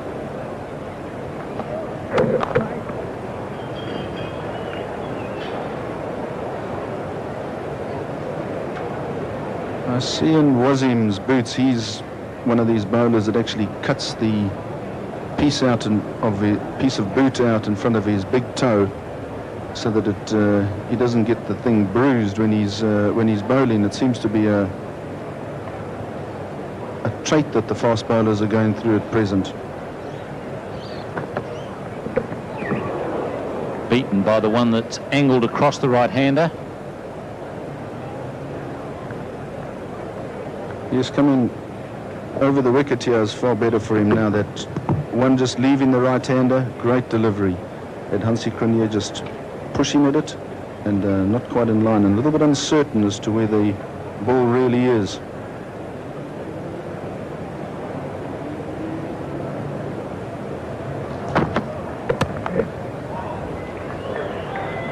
Yes, the Pakistan bowlers have certainly got Cronje a little confused at the moment. Mushtaq, he's certainly not reading the wrong one, and he's not quite sure which way Wasim Akram is going to swing it. Wasim Akram is a fine bowler of swing bowling, and when he gets it on target and he's on target, it makes it difficult even for the best batsmen. So Hansie Cronje here has got a difficult task. That's well bowled. Ball coming back very sharply. It's 5 for 163 after 44.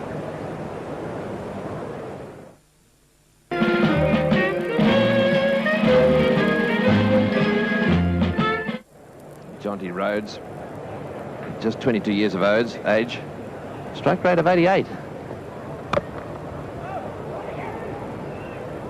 He's down at the non-striker's end as a result of what turned out to be a tremendous catch. This ball went very high. It's almost a repeat of the catch taken yesterday by Healy. Have a look at it. In baseball terms, they talk about the ball and the infield drift. It always drifts back to the direction from which it came. Moin Khan got himself into good position, but then the ball drifted away from him. He seemed to be in position to be able to take the catch standing up, and then at the last minute it started to drift back towards the infield. And he finished up having to dive full length and took what was a very good catch. A good decision by the wicketkeeper to go for it. It's much easier for the man with gloves. If he can get to the ball, it should always be his catch.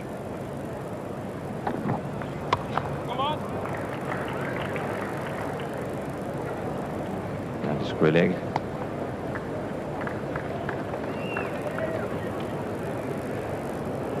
So Imran keeping his man up. For the new batsman.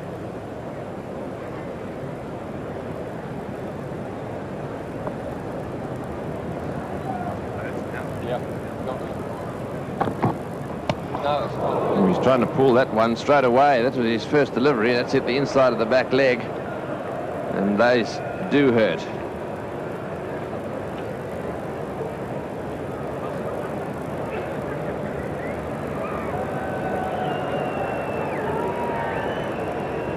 Just a quick stock take of the damage.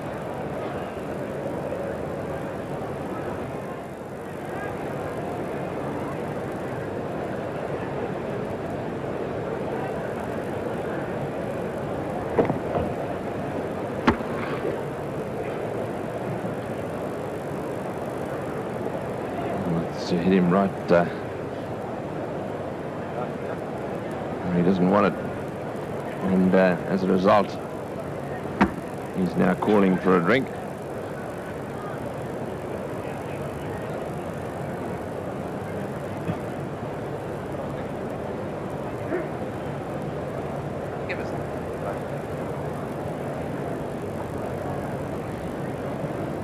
Well, while Jonty Rhodes gets himself together. It's a view looking north over the top of the city, the Brisbane River. Lots of South Africans in town enjoying the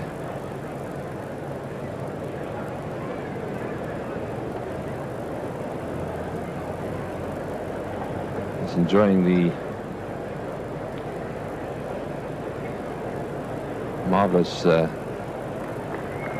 riverside area. The South Africans up in the stands up there, they're having a great time. They've come a long way to watch their side play in this World Cup. Peter Pollock has, in fact, brought a group out. Saw his wife earlier today. That's the South African card today. Bessus was the first man out.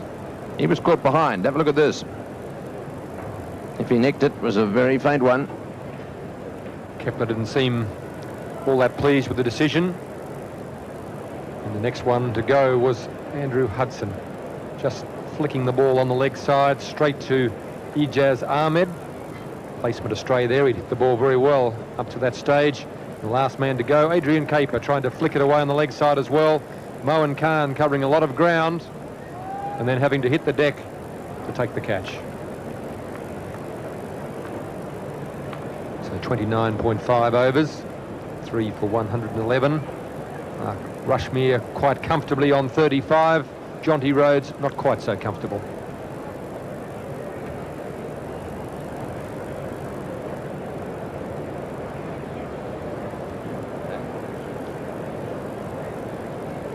Imran Khan, the bowler that's done the damage in more ways than one. 2 wickets.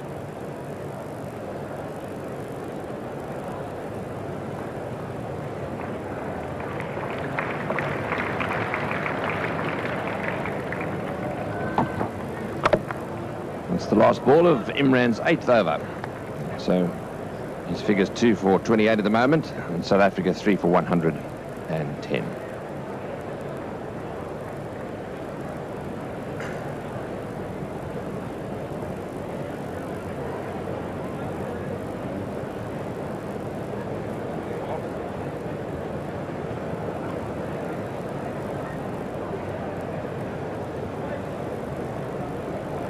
Attention please, would Vic Rowe go to the QCA office? Vic Rowe, would you go to the QCA office please?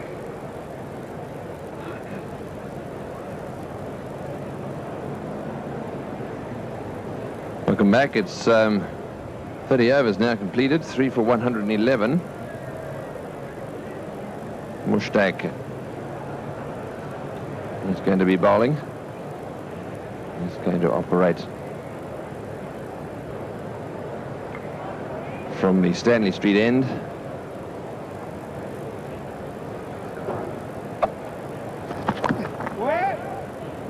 Mushtaq got 3 for 59 off 10 against India at the Sydney Cricket Ground. He's only played in one other match in this World Cup so far. That was against Zimbabwe at Hobart.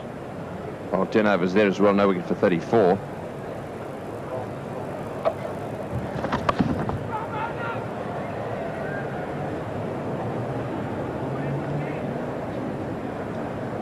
The rain that has fallen this morning hasn't helped Imran Khan in the use of his bowlers. He has 2 leg spinners, Mushtaq and Sikandar. The wet ball hasn't... That's out. Right to the fieldsman. So once again, the South Africans, having got off to a good start, spoiling it all by committing what is tantamount to suicide. The ball going straight to mid-wicket there. And so it's the end of yet another South African, and their score now moves on to 3 down for 111.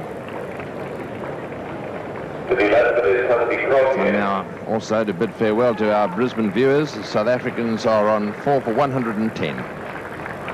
Plenty of room down at the Gabba, so if you feel like watching a bit of cricket today, we could have a pretty good match on our hands.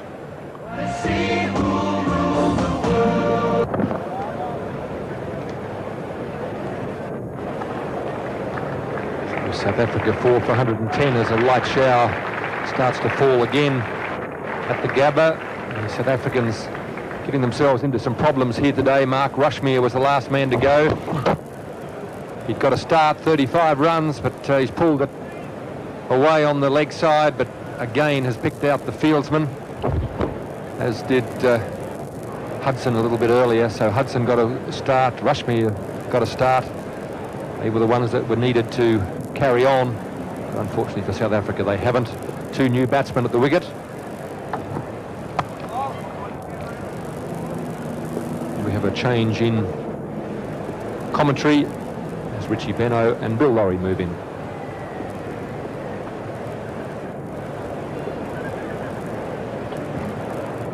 Thank you, Greg Chappell. Pakistan doing well, getting back into this match with some tight bowling, some indifferent batting from the South Africans after a fairly positive start.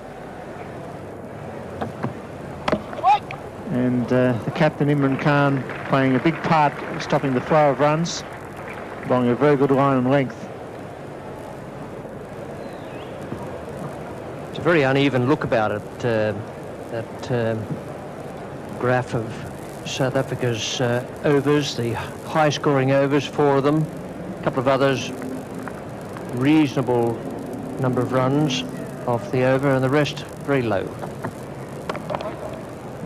Well, Jonty Rhodes has got a big job to do here for his team to not only lift the run rate, but to stop those 4 wickets. It's been a disappointing batting chart, though. Made a pretty good start. 1 for 31, 2 for 98, well placed, 3 for 110, 4 for 111. Full points to Pakistan. They've been bowling with a wet ball on occasions. It's still raining here at the Gabba. And that's off the pad, was a bit of an edge there. And Jonty Rhodes trying to work that somewhere around about mid-wicket rather than hitting straight. There's very little movement off the seam there. The ball is damp and possibly a little slippery for the bowlers with these light showers that have come across the ground. There's no great amount of movement off the seam, certainly no swing.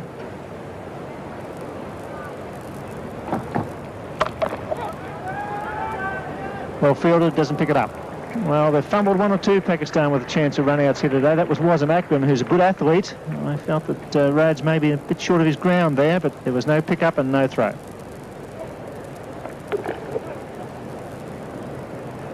There is blue sky up above here at the Gabba, but there's also light rain falling.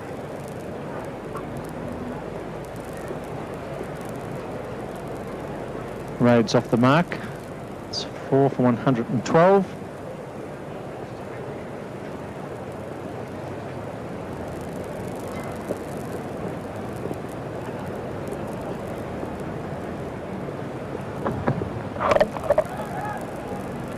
Panay off the mark. It's the end of the 9th over from Imran Khan. It's 4 for 113.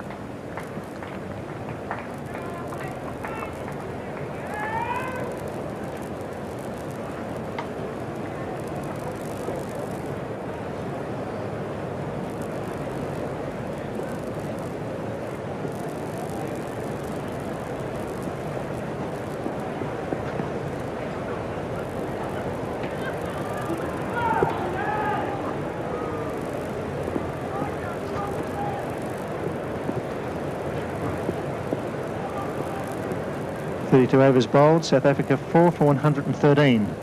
Mustak continues. And Imran Khan's been game enough to bowl 2 leg spinners in this match. And they've done the job under the conditions. Sikandar 5 overs for 22. Mustak picking up a wicket in his first over.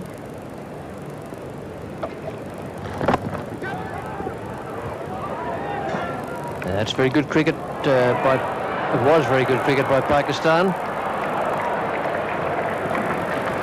Don't speak too quickly. In fairness to them, Richie, it's quite wet out there at the moment. There's quite a bit of drizzle about. They mucked it up then. But really, it was a good effort in the first place, but then the fielding was pretty ordinary.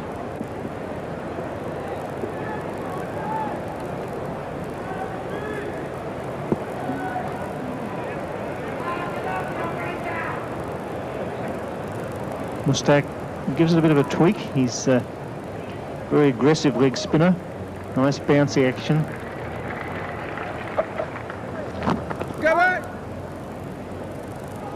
Jonty Rhodes hasn't had a good World Cup so far, and that's the performance by the Pakistan bowlers.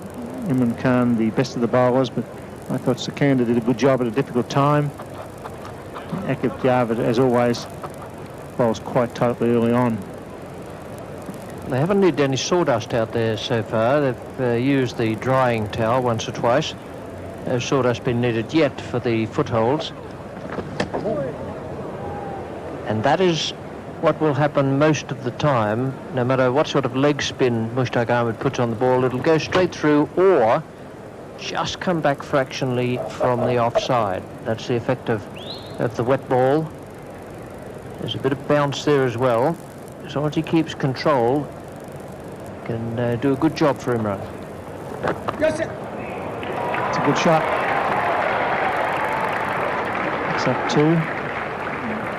The throwing is poor. Admittedly, it's wet and difficult, but Sikandar there throwing wildly.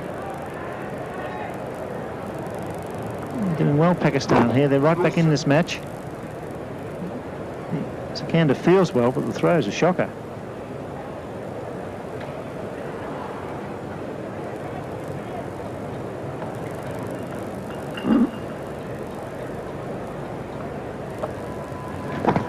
Big shout. That's got to be close.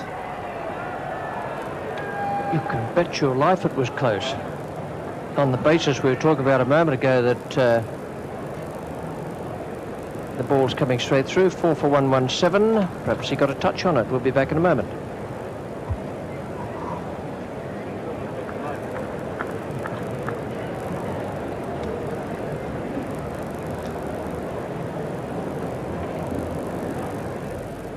So Pakistan fielding quite well. South Africa 117 for 4 after 33 overs.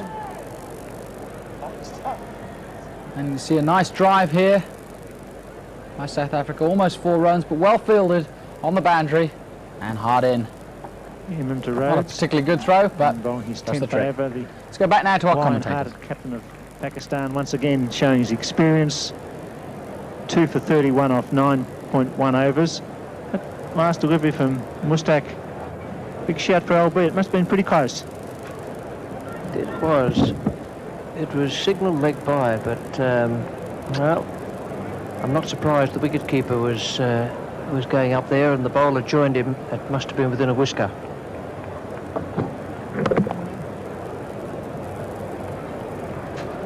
It's just because you're sweeping, and with the ball staying down and skidding on because it's wet, the top spinner, there's always a chance it can go and hit the stumps.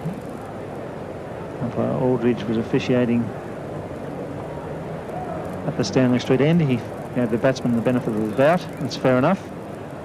Salim Malik there at square leg.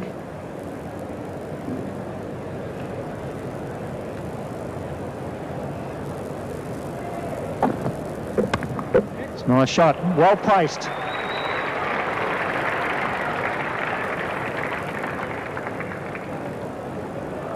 I know you won't mind, Bill, if I say that all the umpires listening, they please address their correspondence to you on that.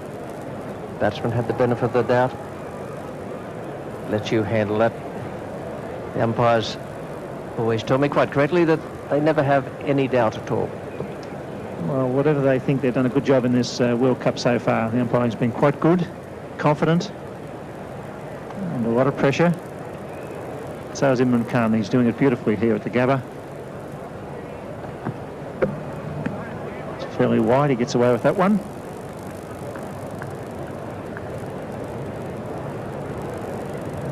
Umpires are fairly severe on anything that goes down the leg side, although Ijaz Ahmed got away with 3 down the leg side, coming left arm round the wicket today.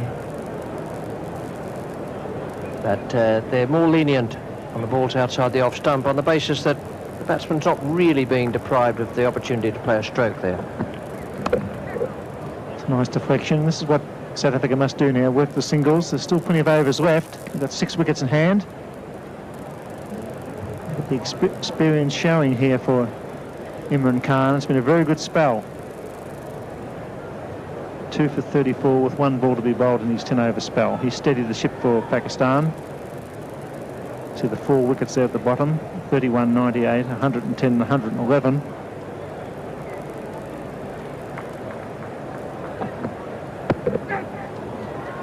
Leg by, a good spell by the Pakistan captains. 4 for 122.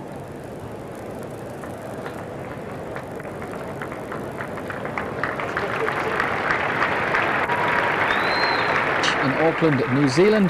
The West Indies, of course, 203 for 7. Players resumed, and New Zealand are now batting, and they're 2 for the loss of no wicket after 2 overs.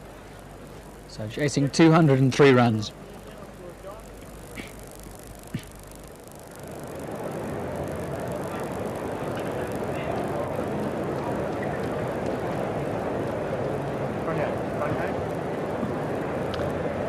16 overs to be bowled. A little bit of sawdust coming out now. The curator just putting it on the bowler's run-ups, which is fair enough, and the batting crease also for the batsman if he wishes. Just the umpire will clear that line normally to be able to see it.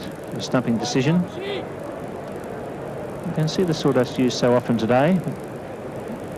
Bowlers try to get some purchase there when the pitch does get wet. Seems to be worrying the batsman more than the bowlers. Bit of moisture. It'll worry the batsmen if they're not wearing spikes. If they've only got rubber-soled shoes on, then you have a greasy surface, then that is going to pose a problem for the batsman. Bowlers, one assumes, are wearing spikes, although I hasten to say you can't be certain of anything these days.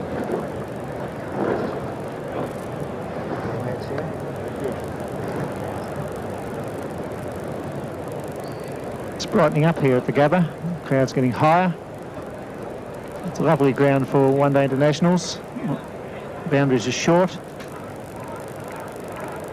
It's going to be Mustak to continue. Right arm leg spinner.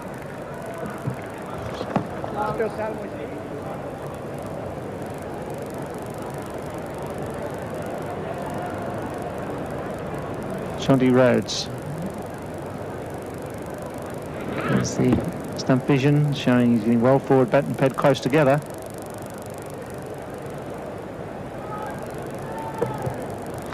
Go!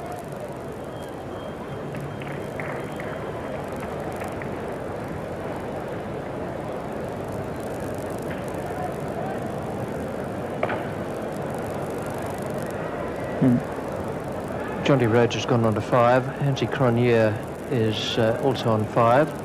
123 for 4. At the halfway mark, it looked as though a good score for South Africa would be 240. They were moving along very well. That was 1 for 96 at the halfway mark, 25 overs, and their rate was pushing up towards 4 and over. 240 was a score. If they got anything above that, it would be a bonus. Anything below it, it meant Pakistan had done very well. Just seems to me, Bill, that Pakistan have done very well. Yes, I think the leg spinners are confusing the South Africans as well. Plus Imran's experience at the other end. I like this guy, Mustak. I think he's a very promising leg spin bowler. He's got plenty of confidence. He works hard on the ball. And he attacks. He's an aggressive spinner. He's bowling mainly top spinners here. The ball just coming on. And the South African batsman not going up to hit through the line at the moment. There's a very strong offside field. 6 men on the off, 3 on the on. That's a good effort by the young leg spinner to bowl to off stump. That's a fine shot, well placed, finds the gap, that'll go all the way. That's what was needed. The first boundary for 13 overs. It's 4 for 127.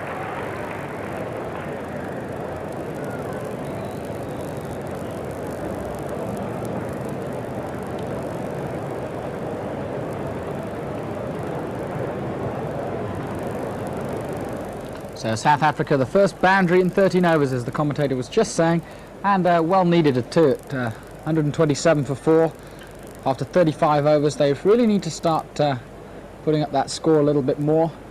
But 127, quite respectable at this point. Jonty Rhodes and Cronje. The clouds there look a little bit threatening, so we hope the rain stays off. Let's go back now to our commentators. Pakistan doing a good job in the middle stages of this vital game.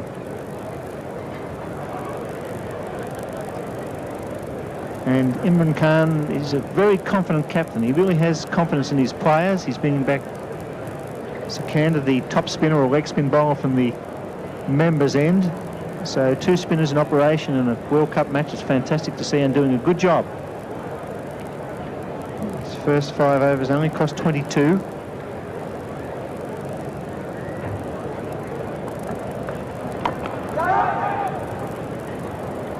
You'll probably find Imran is going to try and use up 10 overs. That'll be his 6th bowler, 2 in 1 with the 2 leg spinners, Iqbal Sikandar and Mushtaq Ahmed. He may even go further than that. That's close. That was very similar to the appeal that didn't work a little earlier, but once again that looked absolutely plumb. Steve Buckner, the umpire, and success for Iqbal Sikandar. Yes, it seemed to be a top decision. He's bowling top spinners. There's a pitch in line, at pitches, and that would have taken middle stump. Good decision. He was forward. Doesn't matter. The ball wasn't bouncing. It was skidding on. And umpire Buckner correctly adjudged him LBW. That's a vital breakthrough for Pakistan. Rhodes out for 5 for 127.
For 98. Now 5 for 127, and leg spin doing some damage. It's always going to do damage, Bill, I reckon, if the footwork of the batsman is anything short of what it should be. And that's exactly what's been happening out there with the South African batsman. That leg goes across out, part of it outside off stump. Absolutely plumb LBW. Would have hit middle stump around about halfway up. But the footwork is very ordinary at the moment against these leg spinners. It's showing he's well forward, but there was no bounce there. That ball certainly would have gone on and taken the middle stump or thereabouts.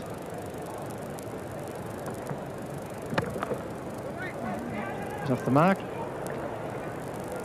McMillan will need to steady the ship here. Make as many singles as possible. Hudson out for 54. Rashmir 35, but otherwise a very disappointing scorecard for South Africa. 35.5 overs bowled. And real possibility they'll be bowled out under 50 overs if they're not careful.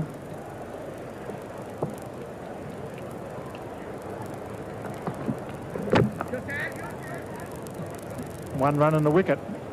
It's 5 for 128.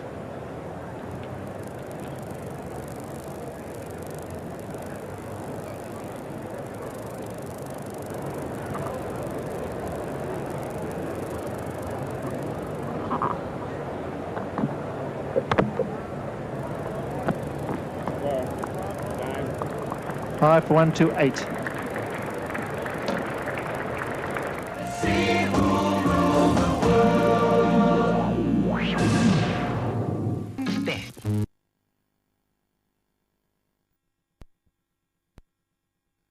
He didn't stoop properly. A professional cricketer went.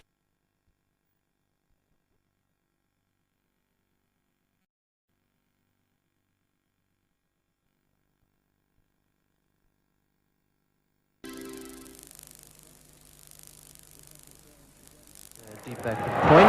He fumbles that. He has any brains. He won't catch the eye of the Pakistan captain. And it was a McMahon, unbelievable miss there. The bowlers are doing a great job. And it was a nice shot. He had that covered all the way. He didn't stoop properly. A professional cricketer went through his legs and for 4. Nimran will be very angry with that, and rightly so.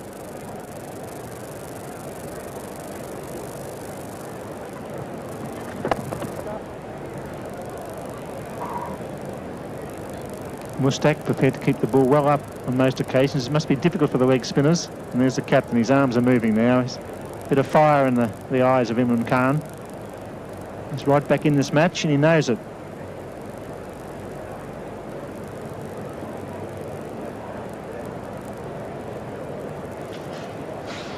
big question been asked now of South Africa. Can they steady under pressure? Back in world cricket, it's not easy.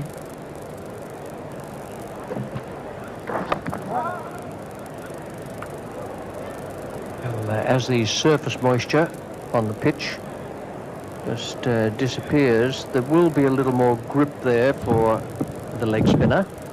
A great amount, because this is the equivalent of a third-day test pitch. But certainly Mushtaq Ahmed is now managing to turn the ball a little. Yes, he's gaining in confidence as well. He's bounding in his little bouncy bowl. Nice run up. Works hard on the fingers to get some turn. Beats him. Beautifully bowled. That's the over bowled. 5 for 133.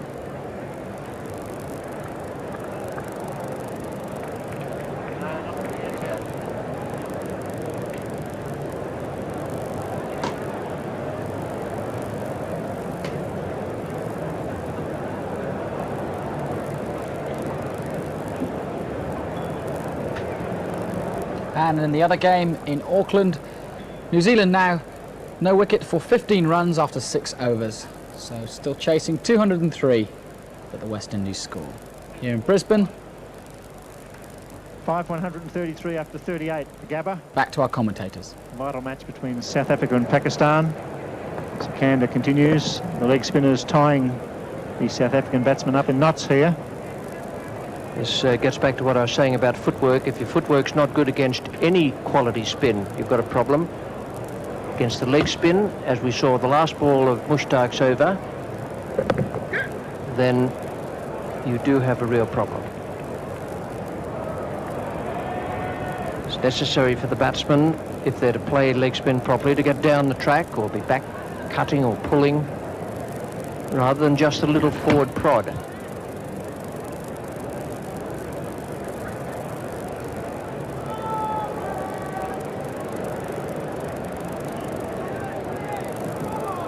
Well, a lot of interesting cricket going on around Australia and New Zealand.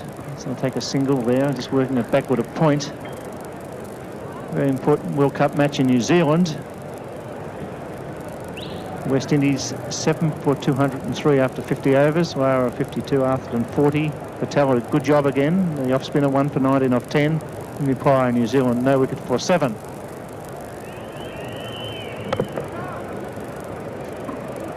And New Zealand have done very well with that innovation of using their off-spinner Deepak Patel at the start of the innings. They opened the bowling with him. He probably went through the full 10 overs, 1 for 19. That is a terrific performance. Second best bowling figures in this 1992 Benson Hedges World Cup. New Zealand none for 7, but I wonder if New Zealand will keep those tactics going when they come up against 2 other sides, England with Gooch and Botham at the top of the order, and India with Chris Rakant in the side. Perhaps they will. It's been shown to be very successful so far. Another tidy over, 5 for 136.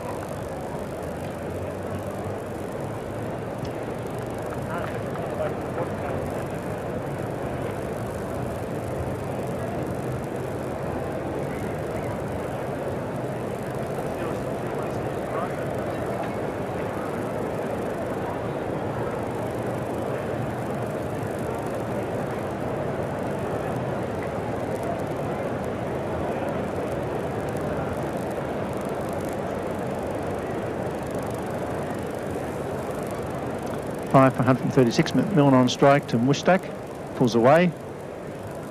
Not ready, the batsman, just to move in the field there, cover region.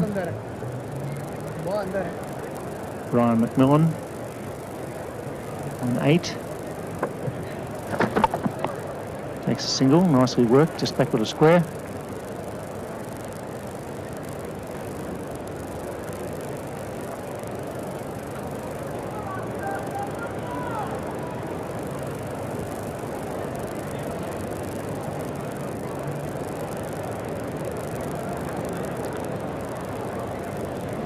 Mushtaq bouncing in from the Stanley Street end. Let's go! Straying onto leg stump and worked away for another single, but the boundaries aren't flowing for South Africa.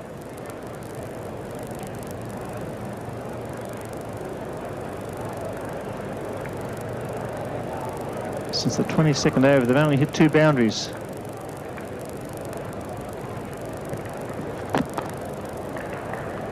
Imran throws and misses. Might have been close. Milne was a little bit slow to get away.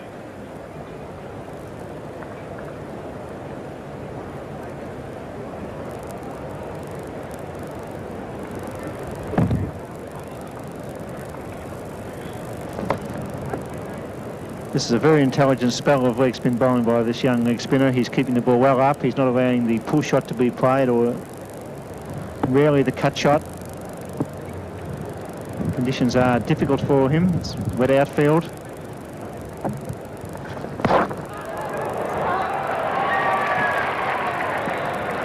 Well, that was a follow-on appeal if ever I've seen one.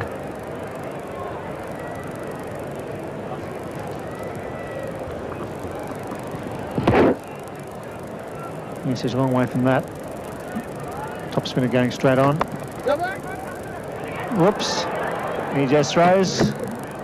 3 off the over. 5 for 139.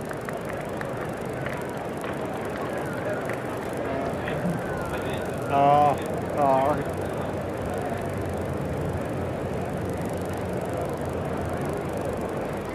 Only 11 overs to go, and South Africa really struggling at this point. Pakistan's fielding and bowling very good. They'll be hoping that Brian McMillan can make some runs. He was the South African Cricketer of the Year in 1991, and so they really desperately need him to make some runs now at 5 for 139 for South Africa. Let's go back now to the 40th over. 5 for 139 after 39 overs.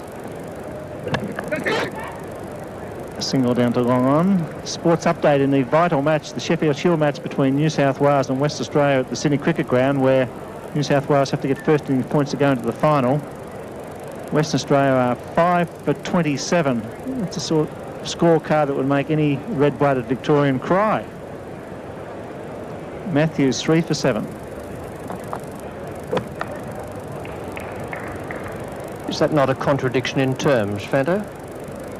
Well, it's a great performance by New South Wales. They battled yesterday to make 245, and this morning they're going right through the top order. McPhee, Valletta, Lavender, Martin and Langer. Main run score, so it's up to the veterans Andrews and Zura to rescue the ship for Western Australia if possible. Well, that great guy Ollie once said, this is another fine mess you've got us into, Stan. And it's not just a mess for WA, because it's going to affect Victoria, who desperately needed WA to put up a great performance against the spin bowlers at the SCG. Just a single out to deep square. So I assume that the way things are going, Victorian hearts will be still. You have to give full points to New South Wales. They battled hard yesterday. They've hit back hard this morning. And they've really cut into the heart of Western Australia's top batting lineup. Well, the boundaries aren't firing here at the Gabba. They've consolidated. They've taken it from 127 to 144 with minimum of fuss, these two just working the ball. It's footwork. It's the problem. No one has shown any footwork against these two leg spinners so far. They bowl very, very well. And there is a nice example on which we can leave at the end of the over. 5 for 143. The Sheffield Shield match between New South Wales and Western Australia. New South Wales making 245 in their first innings. In reply, Western Australia 5 for 27. So in Auckland, New Zealand starting to make some runs. They're 30 for no wicket, and playing well after 8 overs, chasing 204. But the West Indies scored 203. Go back to Brisbane now, 143 for 5, and the 41st over coming up.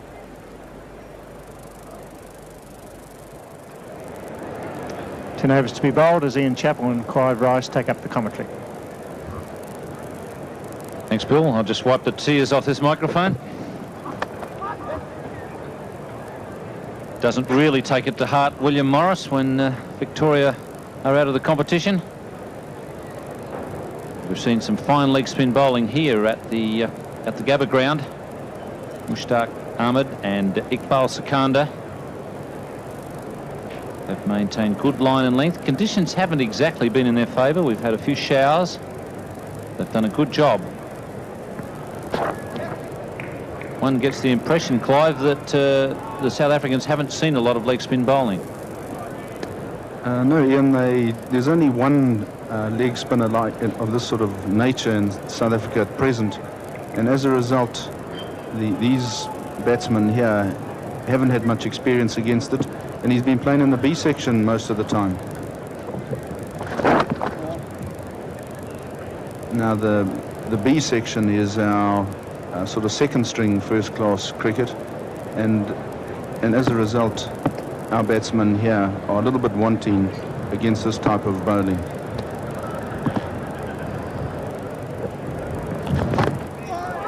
Inside edge, it's beaten everything there. Might have just clipped the pad of the keeper, but just missed leg stump. This our B section is the yeah, you see it from the stump inside edge. He didn't really read that googly.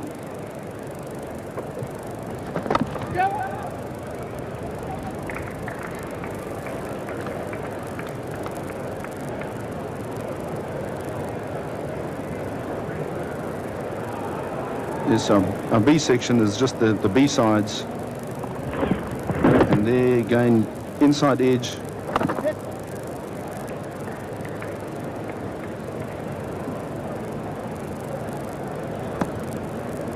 Five for 148.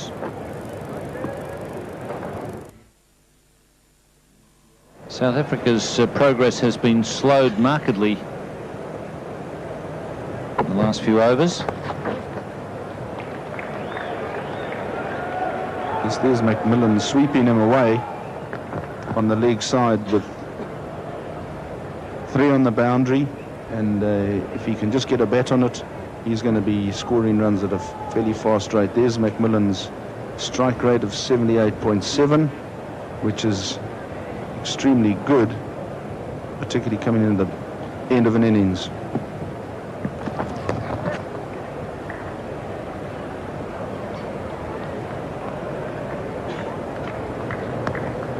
Mushtaq is persisting with these googlies, and there you see McMillan, high score 33. He hasn't had a lot of opportunities to bat coming in at the end.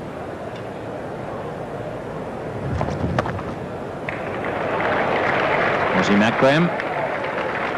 Oh, that's well done. Brilliant. He got rid of that ball so quickly. This Aussie Macram is extremely good field. He's a little bit guilty early on of casual approach, but there's nothing casual about that, and that stopped the single.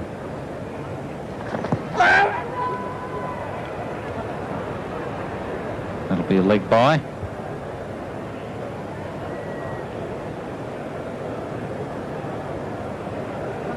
Yes, he has the leg break here. McMillan's not too sure with his leg break or googly, and persisting with his sweep. And out there. Oh, and that should have been caught. It's gone straight through his hands. Sahale is in fact, it's Inzamam out there at mid-wicket, and that really should have been caught. Bad miss. Here's Hansie Cronje looking to attack the bowling, pulls one over mid-wicket, and Inziman in front of the boundary. Wasn't too sure, I don't think, where the boundary was.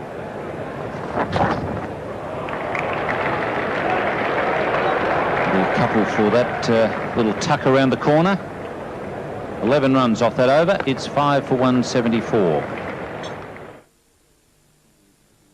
You want the fielders to make sure that they catch it, and he was quite close to the boundary as a result of the hit, and I think he was uncertain as to where he was, and he was probably watching the boundary at the same time as trying to watch the ball.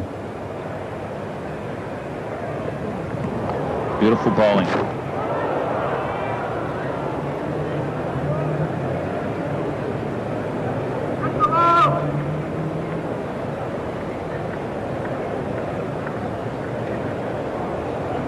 There's another great delivery from Wasim Akram, just leaving the right-hander, and Macmillan looking to push it down to third man. He just spotted it, and Akram, I think, has just got the better of the batsman at the present. No ball called by umpire Bucknor.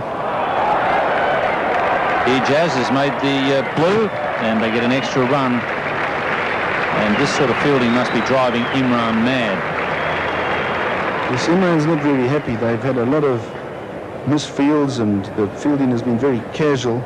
And as a result, the South Africans have capitalised on a number of extra runs today. Very, very casual that, and there's an extra run. Imran not at all happy about this performance in the field.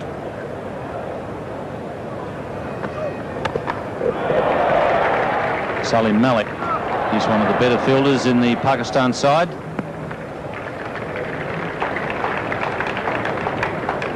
The trouble with fielding that starts getting a bit slack and sloppy, it actually filters through the rest of the team, and their heads drop. And here you see Macmillan drag it on the leg side, and Salim Malik also is now misfielded.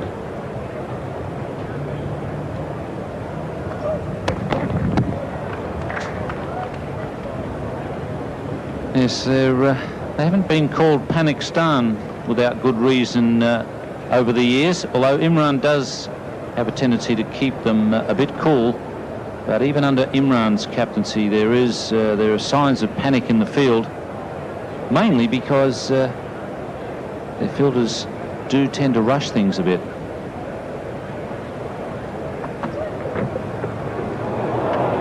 Wide called there by umpire Bucknor. Yes, this is another in-swinging delivery from Wasim. He got it on the line that he was bowling the ones that was leaving the right-hander, and it just kept going down the leg, and did very well to actually stop that diving down the leg side. But Wasim Akram, having seen Macmillan attack him, was trying to get it fairly full. In on, and it clears Imran. That's pretty well hit by Cronje. Certainly much more comfortable against the pace than he is against leg spin. Yes, Hansi Cronje doesn't have many opportunities of facing spin, and they're hitting it over mid-on. In his team, he's got Franklin Stevenson, the West Indian quick bowler. He's got Alan Donald, and he's used to pace bowling more than spin.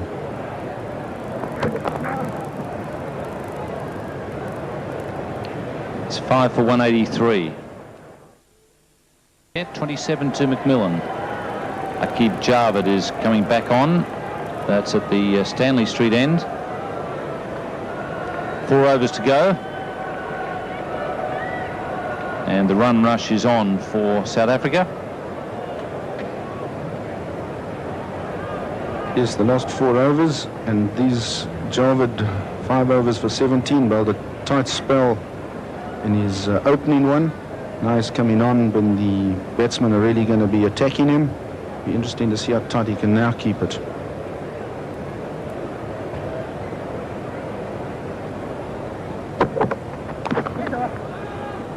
Mushtaq, he's one of the better fielders, but there's no one backing up. Silly cricket.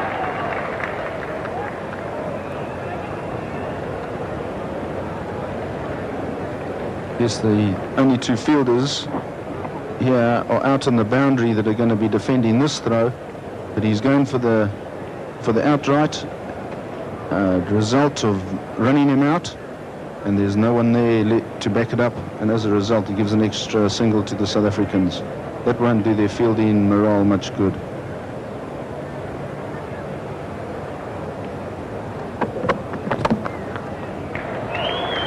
It's nicely placed into the gap, and there's the bonus again.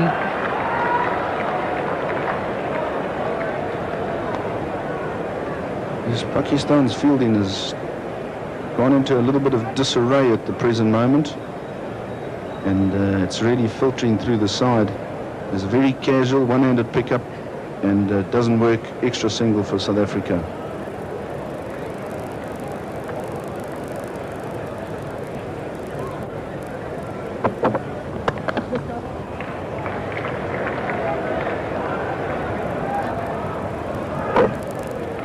Basil as the man at long on. You'd like to have just seen that throw bounce a little bit further away from Jarvid as it came in, so you could make a clean catch of it. It just makes the fielding look just that much more untidy.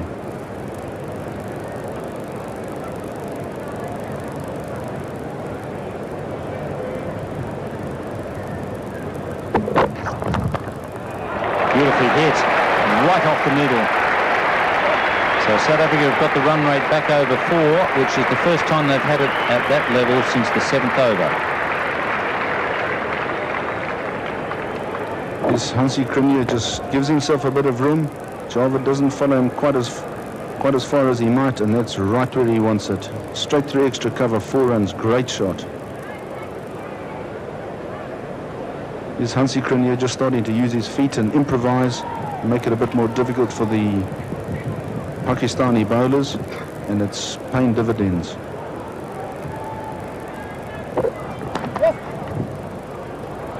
Ijaz.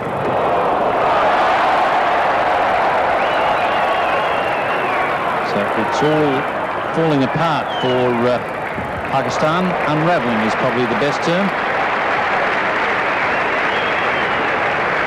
Imran Mir not at all happy about these extra runs Pakistan was giving South Africa.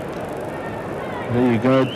There's no one there to back it up, and 2 more runs added on to that single. Pakistan have to stay cool here.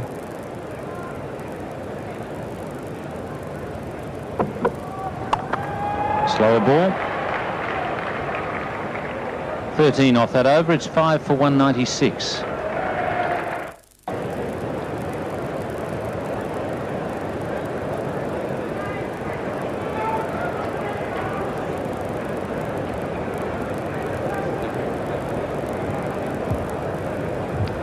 None for 34 for Wasim Akram in his 9th over.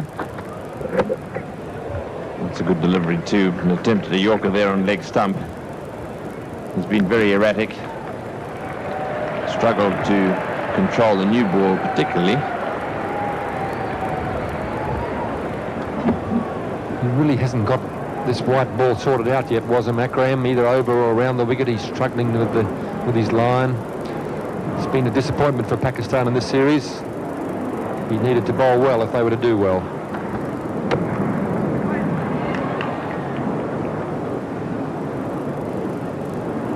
When Waqar Younis was forced out of the World Cup with injury, Wasim Akram became a very important member of this side, along with Imran Khan, who missed the first few games through injury, so it's been a bit disjointed.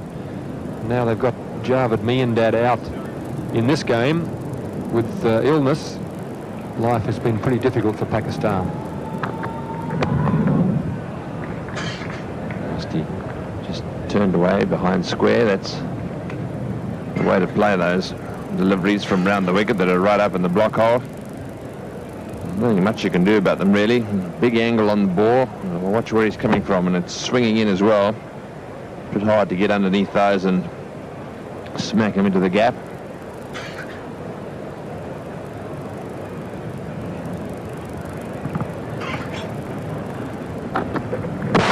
Hold him.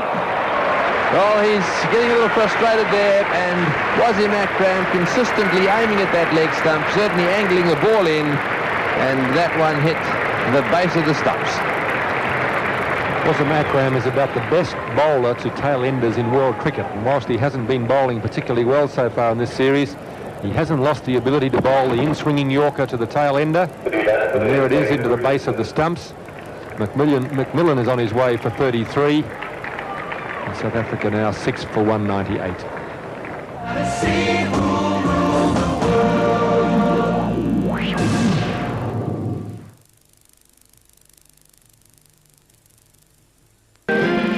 For stepping the mark. Really, he's looked much better trying to bowl the ball at a full length. I wonder if he doesn't do that with the new ball at the start of the innings, just run up and try and bowl the big in-swinging Yorker. Yes, I don't think Dave Richardson would have seen much of this sort of stuff before. Wasim Akram giving him a little bit of variation there. The first one was a vicious in-swinger from round the wicket. You just watch his legs here. I think he's trying to get a little clue from the bloke down the other end there. Have a look at this. He had no idea. That went curving in at him at almost right angles.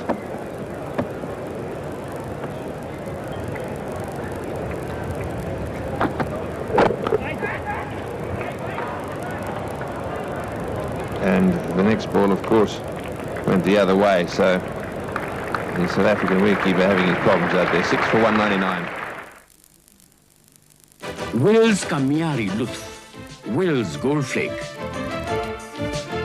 एक मुकम्मल सुरूर, एक मुनफरिद जायका। Wales gold flake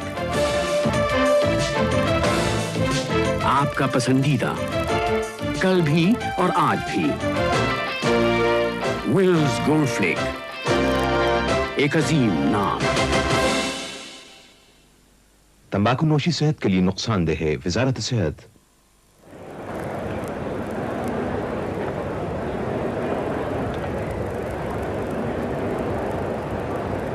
Cronje on strike. Full toss there. It brings up the 200 for South Africa. 294 balls. 50 coming with just 42 balls, so they've rectified things to a degree here.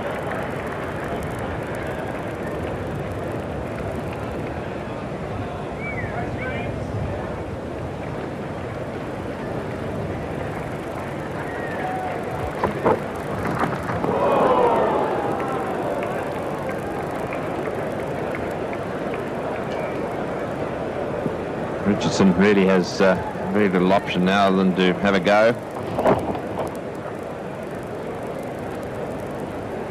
Very often it's a question of experience down the order. You've got to try and hit straight through the line of the ball and perhaps open the face. There's a bit of a gap for him at extra cover if he can get it over there, although they've moved the mid off just a little wider. He can also hit it straight if he wishes. That's difficult. A good slower ball there, but he managed to get it away over the infield. Just one.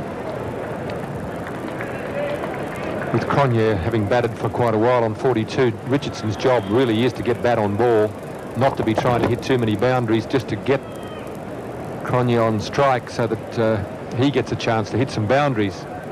Worst thing Richardson can do is just stand there and slog and not score any runs and keep the strike.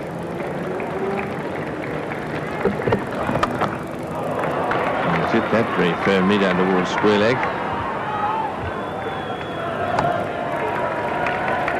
Unless you're a particularly good big hitter, the job for Richardson is just to get Cronje on strike. Cronje just got the dancing feet going there, finished up all that work for one run.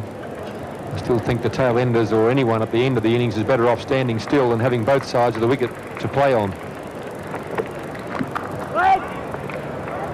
Yes, this could be out if he hits, and once again Pakistan struggling with their direct hits. They must have had at least 4 or 5 opportunities for run-outs, and here's another example of one that was oh so close, but close in those situations. And coming back for the second, the fieldsman hasn't heard the no ball call.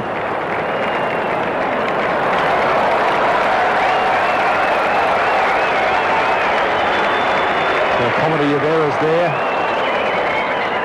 Mushtaq, the bowler's been hit on the head now by the ball being thrown in. It's a real comedy of errors here for Pakistan. Mushtaq was the fielder down at mid-on. Aqib, the bowler in difficulty here. He's been hit right on the forehead by the ball being thrown in. He was so frustrated with the first comedy of errors that he wasn't watching. Yes, the ball was just underarmed to him. Actually, it wasn't thrown all that hard. It was just underarmed to him. But it hit him smack on the forehead. It gave him the shock of his life.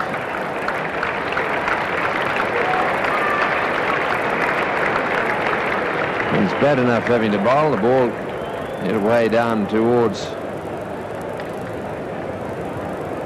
mid-off, and it's given him a bit of a headache. Oh, my aching head. It's the no ball call. And there it is.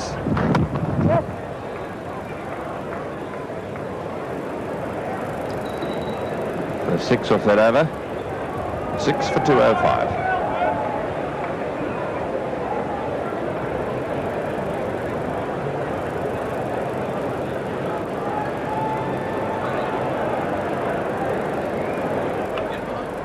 So one more over to go, and South Africa will be trying to get as many runs as they can in this last over. Pakistan, of course, a little bit of comedy of errors there, as they say. I'm sure the bowler there will not be very happy about that.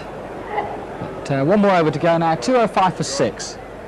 And let's see what they can finish up with. Let's go back now to our commentators. So 49 overs have been bowled, 6 for 205. Aqib Javed has decided the place for him is the dressing room.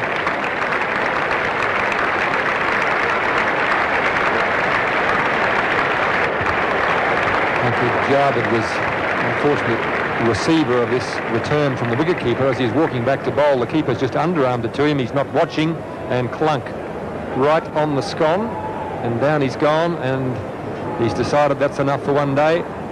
I'm going inside.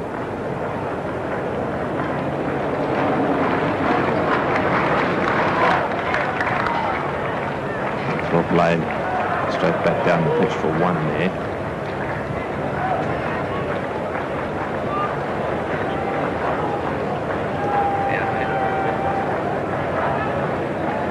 Rameez, the replacement fielder for Aqib. Rameez just grabbing his left arm there. That's because he's got a sore shoulder.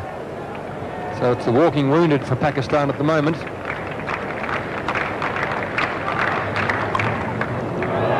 hard to get him away. It was an edge, flies away down towards third man. So yet another single. South Africa were looking for a total of around 220 to 230 before the start of the game. They're not going to get that far unless something magnificent happens right at the end. Richardson doesn't look like the striker who's going to do it, so it's going to be more like about 215 is the best they can hope for. Oh, he's bowled him. Well, that swung the other way. But I don't think there was ever any occasion that Dave Richardson looked as if he was going to be a real threat to Pakistan. Certainly not while the ball was swinging around from around the wicket there. So a good bowl, this one, good delivery. He didn't have a clue which way they were going, and he was certainly no danger while he had the bat in his hand. South Africa 7 for 207.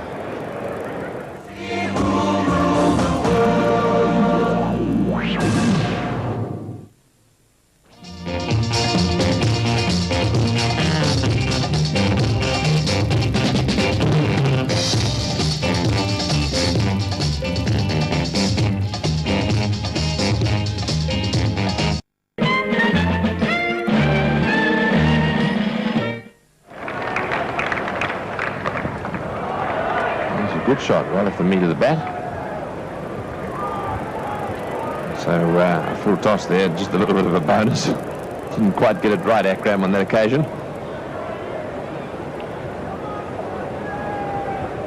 Cronje is the batsman on strike with 2 balls to go. 208 the total. A couple of boundaries would be handy for South Africa.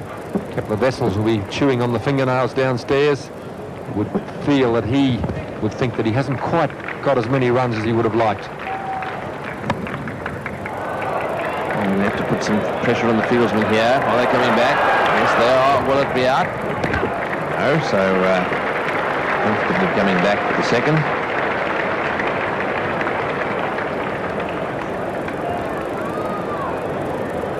So the Pakistan fielding has been fairly ordinary today. They've misfielded a lot, fumbled.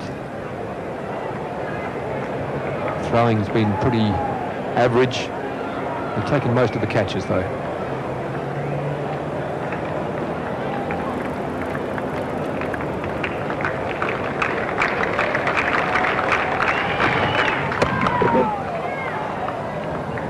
straight to extra cover there. So just one, and that's the end of the South African innings. 7 for 211.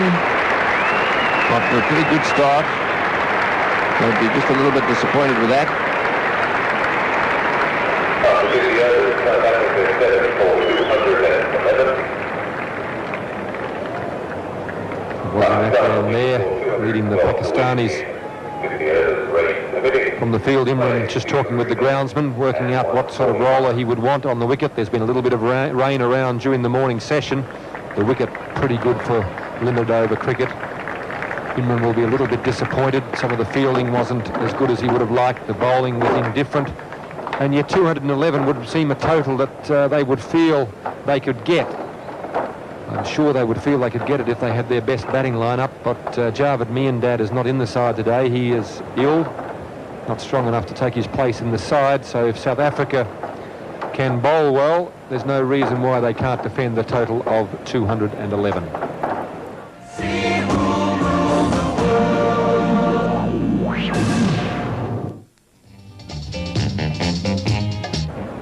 Six wides is not a good start. And Donald would be wanting to get the thing back online.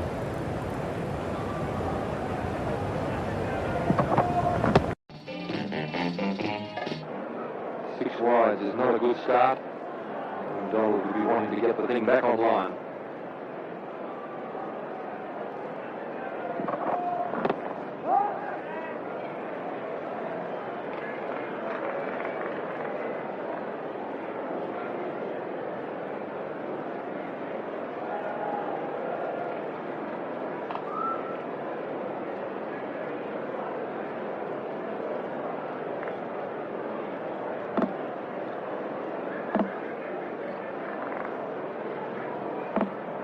Near Sohail, nice and compact.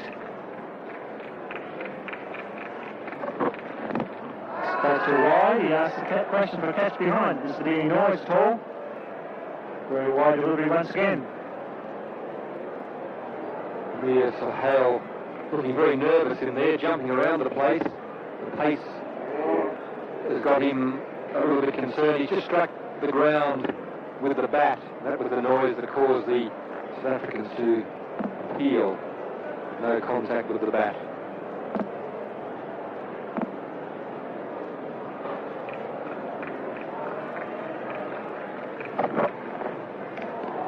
That's close to wide, 200 call. Swinging late and wide. It's quite fast, that one done, but just lacking control here. And going to the left hand has probably upset his normal line of about off stump to the right-handed batsman. It's a wonder that some of these bowlers don't resort to holding the ball across the seam in the effort to get their control right in these early overs.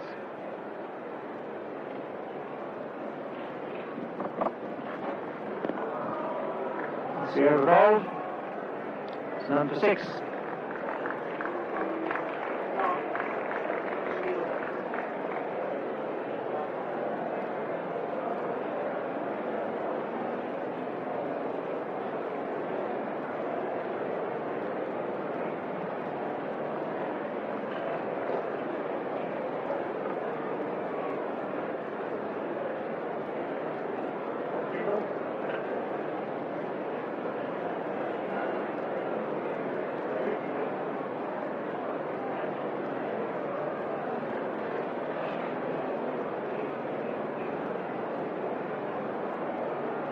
They can't stay in Brisbane, but remain holding off, fortunately, for this vital World Cup match. Pakistan required 212 at 4.24 for the way to a good start because of 6 wides in the first over. It's going to be Pringle from the members' end. Right arm fast bowler who bowled very well in the last match. He's quite sharp, he's bowling to 2 slips. He'll be bowling to Fazal, who's on strike now for his first delivery.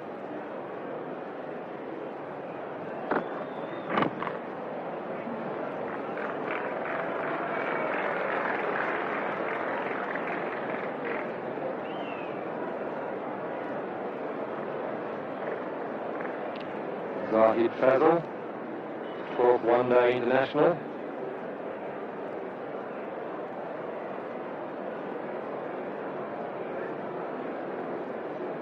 We're going with left and right hand combination. Springle comes in, he's like a shortish run. That's wide and it's called by Steve Bucknor, calling wide. So 7 wides, a bad start. This white new ball causing a lot of problems in the World Cup for the swing bowlers.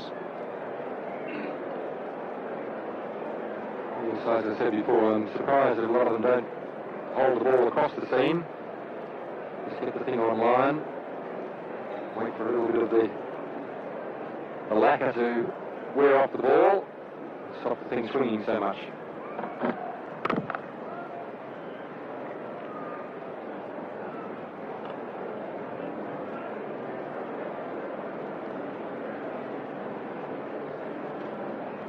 The scoreboard has Imran coming in at number 3.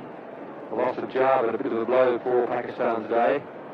So they've changed their batting order around to try and cover that. So Imran Salim Al-Haq, who has opened, batting down the order.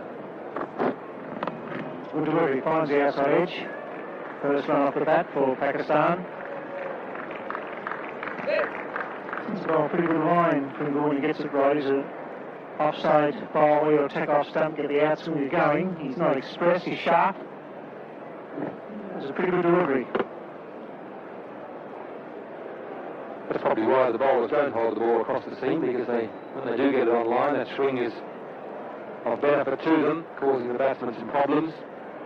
But now Merrick Pringle will have to contend with the left-hand batsman, just throwing their line around. Gets it right, and it's well struck.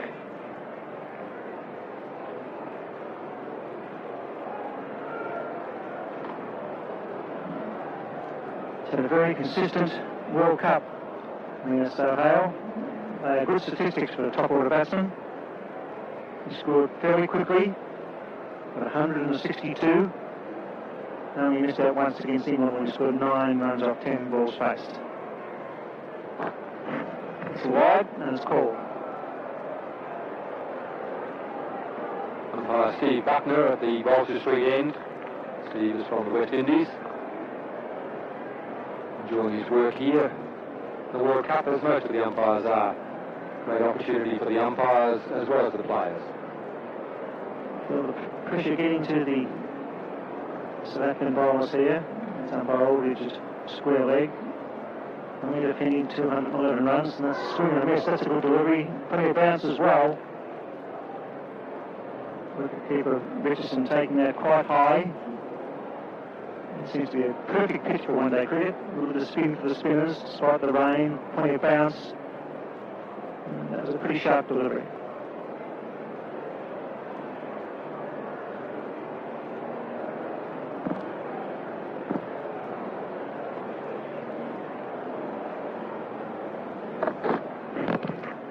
Leg side, a leg by. After 2 overs, it's no for 10.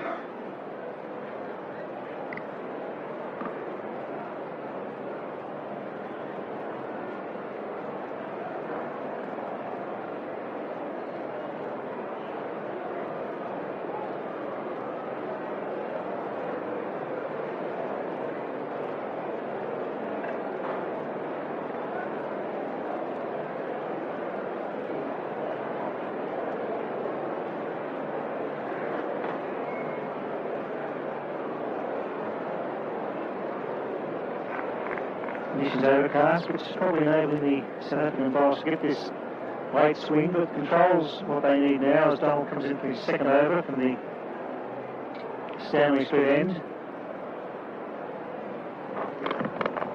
Well played by Sohail, nice bounce there. He's certainly a very fast bowler.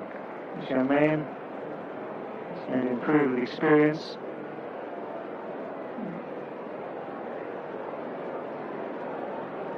He's not strong as far as physique is concerned. He's very wiry, looks a good athlete.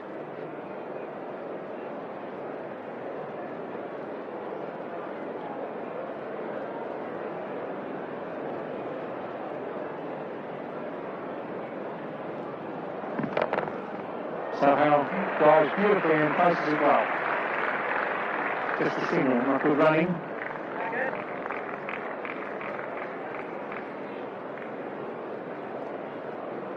Amir Hale, 25 years of age, played the 10 limited over matches and has had 10 innings.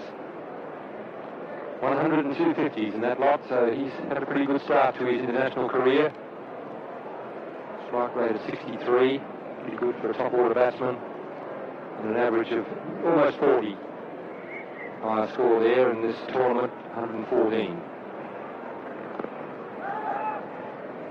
That 114 will obviously be his highest score in World Cup matches as well. 209 runs, the 100 and the 150. Much better average, 52, and a strike rate much improved as well. So he's done a good job for Pakistan in this World Cup. 5 matches he's played. Very consistent, as Bill pointed out.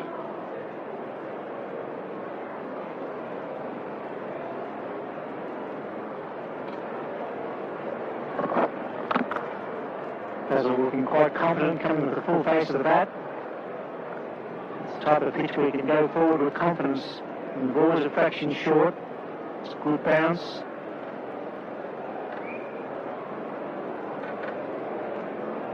All the scoring coming from wides at the moment. And the batsman have played an attacking shot. Nice relaxed stance at the crease. Basil, he's upright and looks quite confident. And he's beaten outside the line.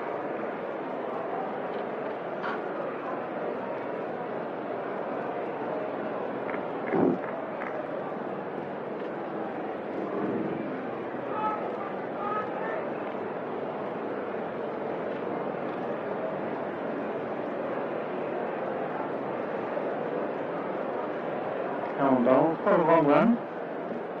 Outside the circle there, the 30-metre circle.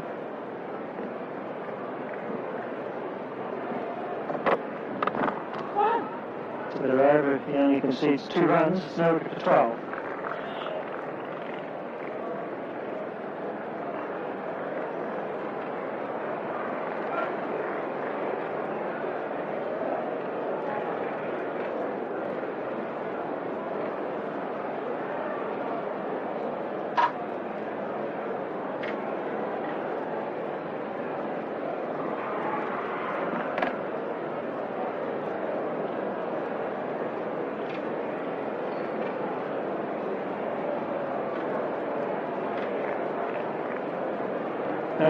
It's a good battle here at the Gabba.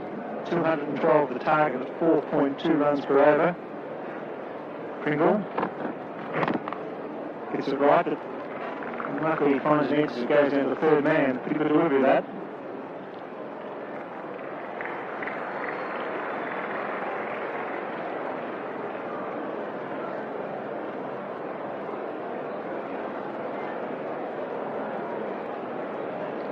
Partnership so important in any type of cricket, particularly in the first 15 overs in one-day nationals. It's been the partnership so far for Pakistan. The best was the 45 at the MCG against the West Indies, a match they lost after scoring 220 for 2. And today only chasing 212 victory. If they can get a 45 plus stand here, they'll go a long way towards giving them 2 points.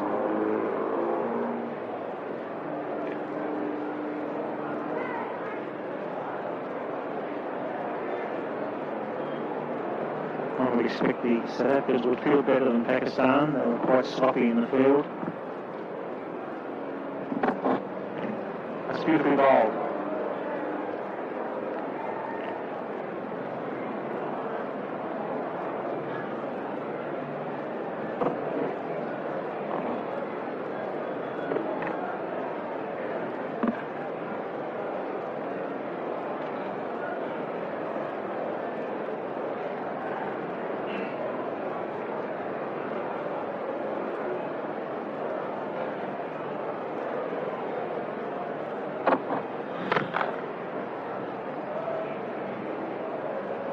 Basil, aiming for the first time, a new position for him.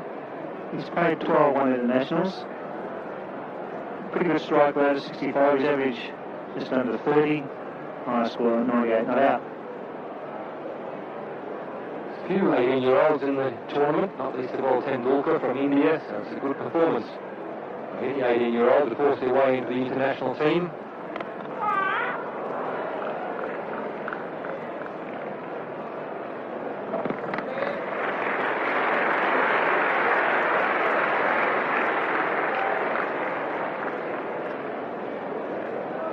Basil playing in his first World Cup, played a number of times for Pakistan, just 2 matches in the World Cup. Made 5 runs in that period of time, 1 not out, so he's averaging 5. 3 not out, his highest score, that's here today. He hits the close, safely back, it's the over bowled, no 14.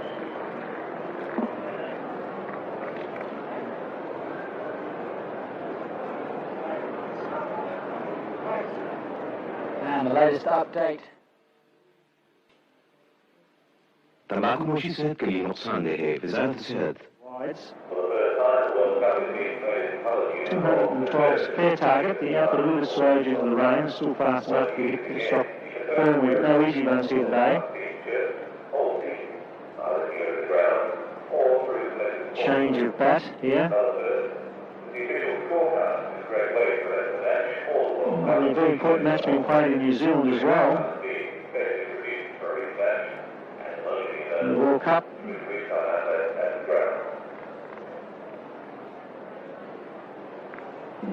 New Zealand are taking on the West Indies.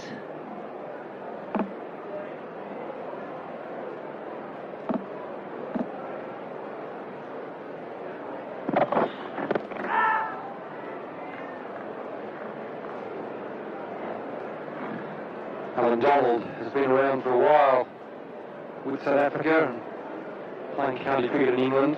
He's played 8 matches for South Africa at limited over internationals. His best of 5 for 29 was on the short tour of India just prior to the World Cup. 5 for 29 in Calcutta, so he's averaging 15 for his 17 wickets. He's one of the fastest bowlers around in world cricket. Well, scored that wide. I'm sure he could have hit that one, but the umpire's been very consistent. Swung a lot more when we went past the batsman as well. The umpires have been consistent, but the bowlers are far from it. They've been too short, too wide, having all sorts of problems, just getting the ball on line. South Africa could do a lot for their chances here in this game if they could pick up some wickets early.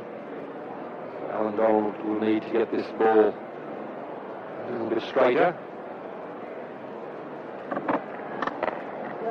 Hit that from off to leg and pick up 1. Sure they'll come back for 2. Yes, they're running for the second. Nearly collide in the middle of the pitch.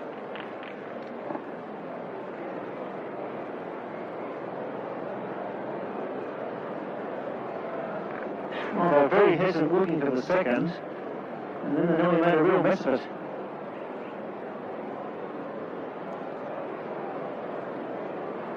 Look out.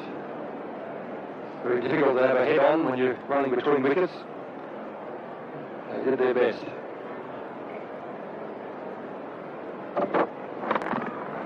Well, Donald has got a great start to his international career. In the World Cup, he's played 5 matches. 8 wickets, 228. Average 28. His economy rate's not quite so good there. So he's been reasonably expensive. He's bowled 23 wides as well in that figure.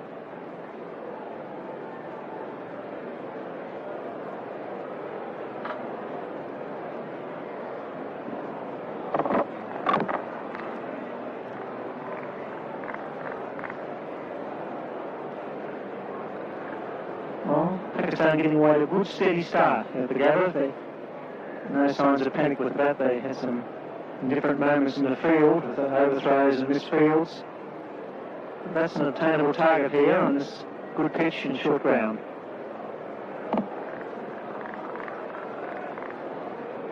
With their full batting lineup, I think they would fancy their chances, but without Javed, Just makes it that much more difficult. He's a very good player, Sohail. He gets behind the line of the ball. He's a good back foot player. He likes to drive as well. He's certainly showing the full face of the bat to the bowler.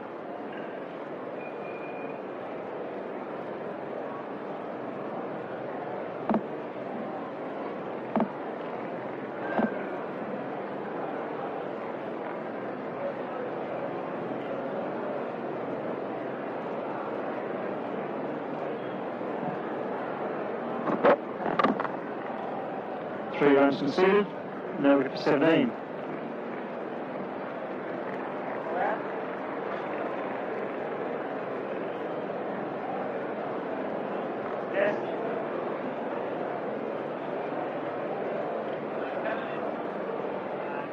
So a bit over that for Al Donald, I should say, and he really does need to get the right line and length, and he can really bowl some fine overs.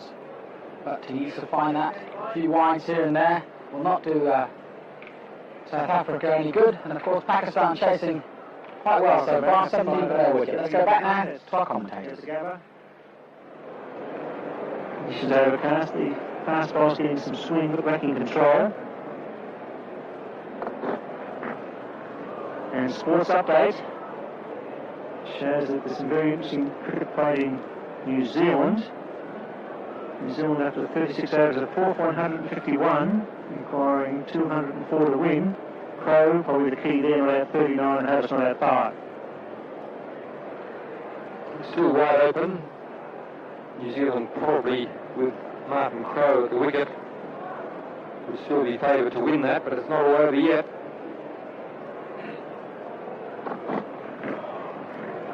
No ball called and well taken. No wicket for 18. New Zealand doing very well in the World Cup. If they win this one, it's 5 out of 5. And one would think that 14 overs in hand, the overs won't be the problem. It's whether the West Indies can bowl out Crowe in the middle order.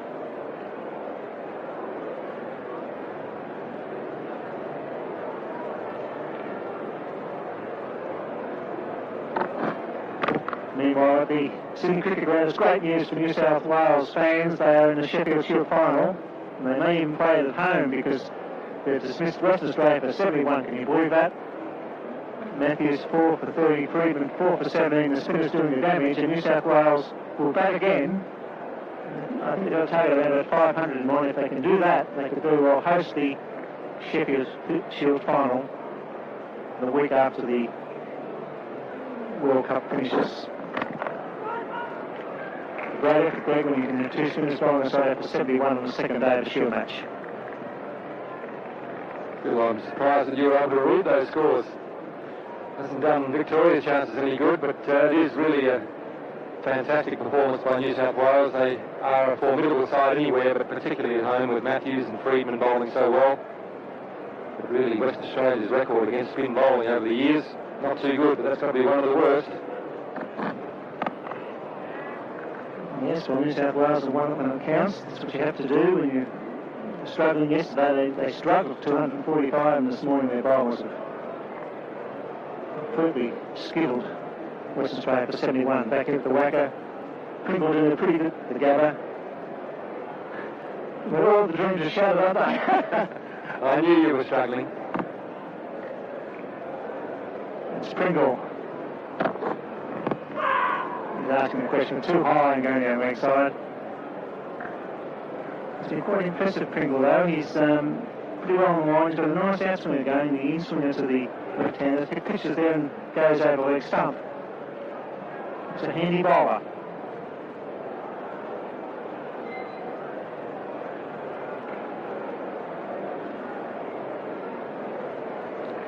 Good seam attack South Africa has.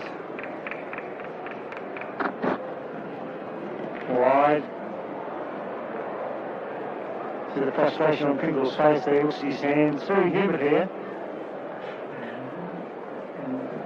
10 wides already. Could prove very costly at the end of the day. Stump vision just showing the bowler after he's bowled at the frustration, the looks at the hand, a little bit of perspiration. Perhaps it's quite humid here at Brisbane today. White towel on the waist there to keep the hands dry.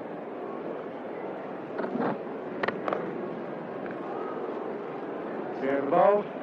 No to 20. So perhaps a little bit of inexperience showing on the South Africans' part. Too many wides there, too many extras given away, and Pakistan will easily chase that run rate total. But South Africa really have surprised a lot of people so far. I don't think anybody expected them to do as well as they have. So we shouldn't perhaps be too down on them. Pakistan 0 for 20. Let's go back to our commentary.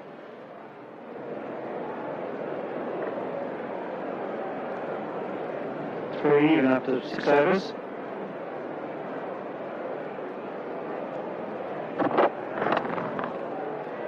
One further to backward point. Not a bad crowd in. And they're going to see a very interesting finish here. You get the feeling that Pakistan are in with a real chance. It's a good solid start. Donald hasn't broken through with his genuine pace, nor has Pringle.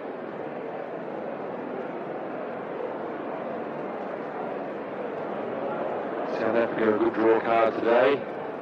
These people may well see a very exciting finish.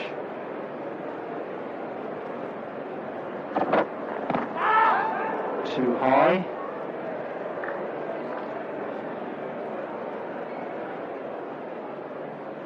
Kipling Vessels is defending 211 runs. 212 for victory for Pakistan. He's an experienced cricketer. He's played a lot of cricket on the Gabba. He'll know that boundaries can be scored in the later overs. He's the first slip. He has the job of making the bowling changes and placing the right fields. What a big experience. 62 one-day internationals. That's pretty well played. We were quite confident this pair with the bat. Not too bothered about the pace of Donald, getting onto the back foot and playing it quite sensibly. This is one of the better wickets on the Gabba block. It was formerly used for the test matches. They've since moved the test match wicket to where the non-striking batsman is standing. That's more towards the centre of the block. When they were rebuilding the far side of this particular block, as we look at it there, this was the test wicket, and it's a very, very good wicket block.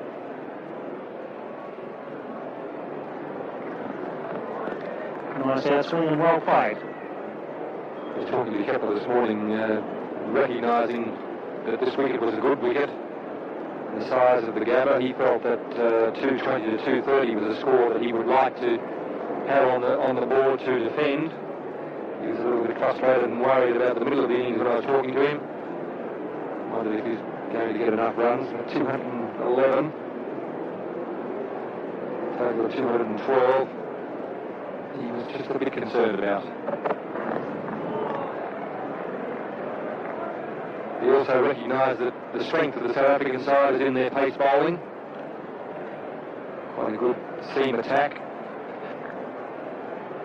Looks like the two that we've got on there, Donald and Pringle, Snell and William, McMillan. Even Kepler has bowled a bit himself.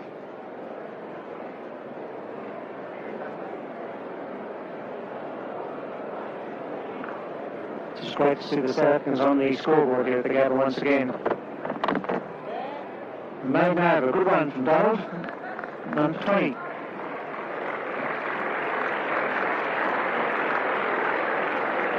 And the latest from Auckland, New Zealand, 166 for 4 now, with Martin Crowe 52 of 52 deliveries. So quite great batting by him.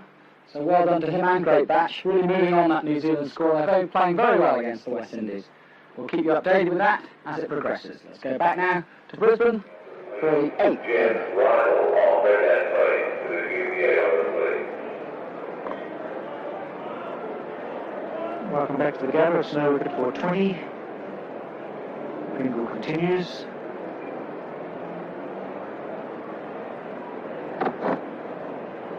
There's been some fine individual performances so far in this World Cup. Mark Greatbacks comes to mind. Martin Crowe from New Zealand has now been in the running for the Benson Hedges World Cup champion. And it's a magnificent prize to the winner, the new 300 ZX Nissan sports car. Magnificent prize. The critters these days have some wonderful targets to aim for, apart from team pride and some magnificent individual prizes. This is one of them, one of the best competitions in the world. Benson Hedges World Cup champion. This car features air conditioning, central locking, power windows, mirrors and antenna, cruise control, removable roof, the new 300 ZX Nissan sports car. Guys like Craig McDermott, Ian Jones for Australia looking for big performances in the last 3 games to get some votes. And this man, Sohail, for Pakistan, doing very well in this World Cup. The first boundary off the bat, just when it was needed after a maiden over. Sohail got himself into trouble early in the over, looking to hit Pringle away on the leg side. Pringle this time gives him a little bit of width on the offside. He's given it the full face of the bat and the full flow of the bat. And the short boundary there, a cover, no trouble getting it through. Goes over a couple of points this time, doesn't quite get the middle of the bat.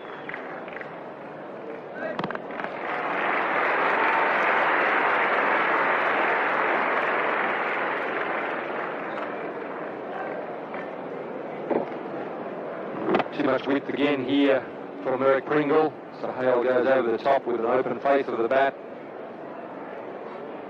Can't afford to give batsmen too much room.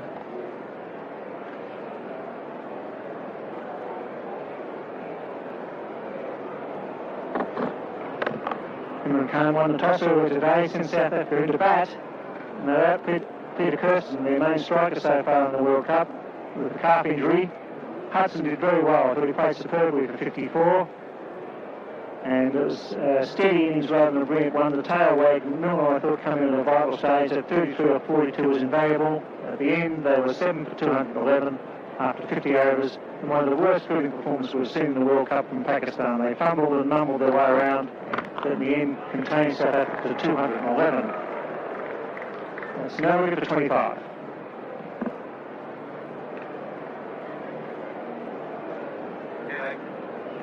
So Pakistan, no wicket now for 25. And starting to hit the boundaries. Nicely timed shot that, straight through the gap there. And 4 runs. They'll need more of those. And I'm sure we'll see plenty more of those where they come from. 8 overs gone now. No wicket for 25. Let's rejoin our commentators in Brisbane. An even contest, no wicket for 25 after 8, as Ian Chappell and Tony Greig take up the commentary. Thanks, Bill. This is Donald again. That one played into the ground.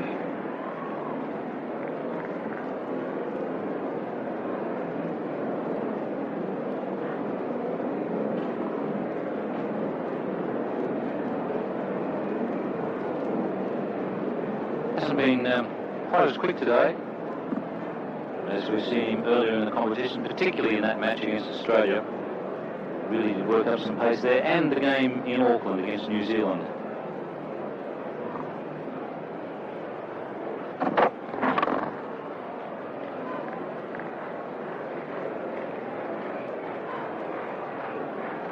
This is a pretty good pitch here at the Gabba.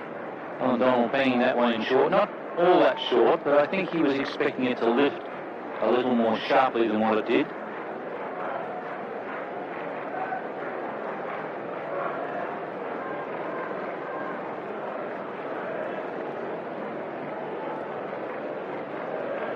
Pakistan chasing 211. That's a nice placement. Just the one though.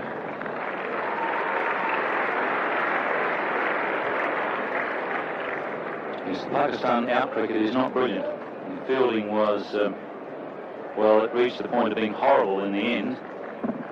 And their running between wickets is, well, if it's passable, it's only just passable. they certainly don't pick up any extra runs running between wickets, and they cost themselves a few in the field.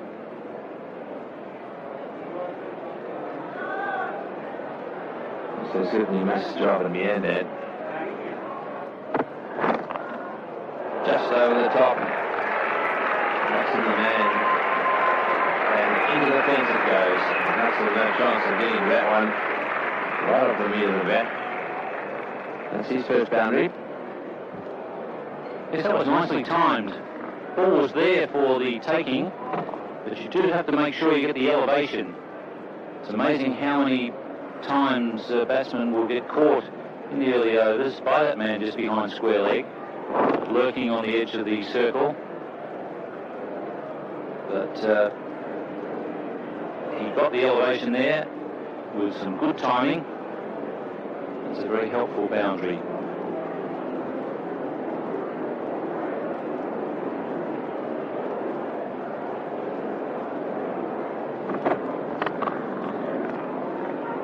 So that one played back. I see it was a good bit of cricket there. Just looking at the Pakistan team.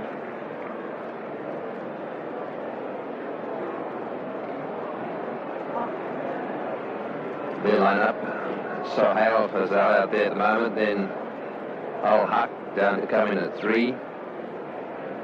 Ejaz Akram, Mohan Khan, their wicketkeeper. Iqbal Sikandar, Mushtaq Ahmed the leggy.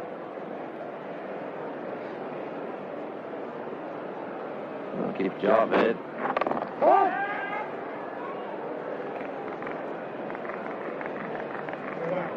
He's still at the hospital.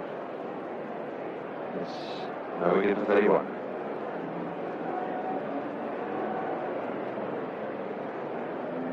And captain of South Africa, a couple of Wessels. Bit of a return home for him to the Gabba. 10 years ago at the same venue, Wessels made 162 in his debut test for Australia. Then playing for Australia he was. Then, of course, going back to South Africa. And he played regularly for Queensland when he was here in the Sheffield Shield. So, bit of a turn home for him. And I'm sure he'll be hoping to make the most of it. Take you now back to our commentators in Brisbane. Fazal on strike, he's got 9 of 23 balls. See our first change now. Donald 5 overs, no wicket for 17. And Pringle 4 overs, no wicket for 13. He's being replaced.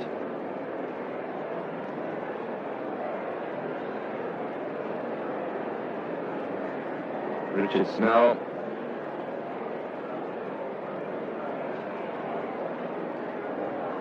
First change bowler.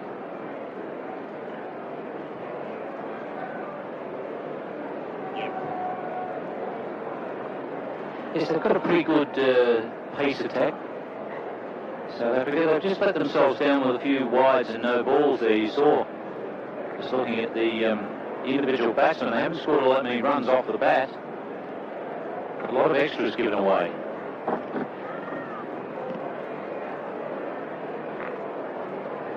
Richard Snell bowled a very good spell. Probably it turned out to be the match-turning spell in the game against Australia. Australia had got away to a good start. And Richard Snell bowled his first 7 overs for about 10 runs, I think, and it was a terrific spell. He finished up with 9 overs for 15. But it was that first spell of 7 overs that really changed the game.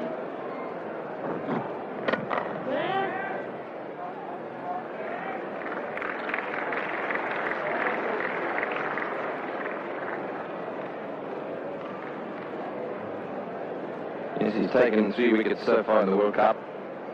2 for 16 of 7 against the West Indies at Christchurch. Not a bad spell that. 1 for 56 of 7 against New Zealand. A little expensive on that occasion. Only once has he bowled all 10. That was against Sri Lanka.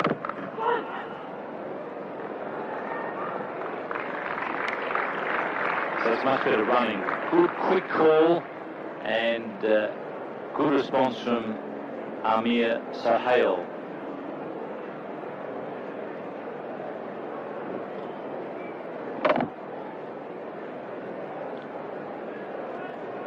important thing there from the batsman's point of view.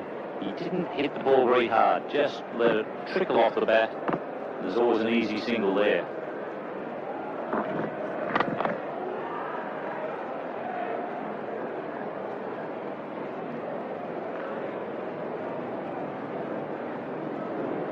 That's what Richard Snell has done so far in this World Cup. He's played in all 5 matches for South Africa for just 3 wickets.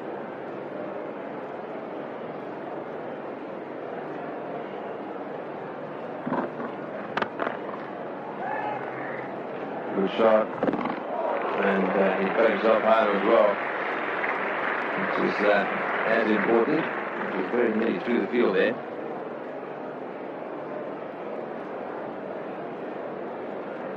Piece of work there by Merrick Pringle, who's just bowled his spell. So when it comes to pace, Richard is only in about the Snell category, not the Snell category. Quick.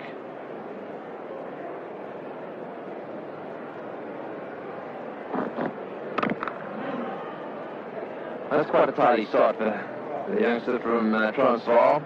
Just 2 singles with the other. No wicket for 33. Leaf.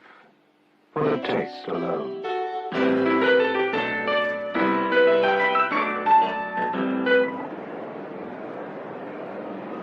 Brian McMillan making up the pace quartet in the South African attack. Over the top.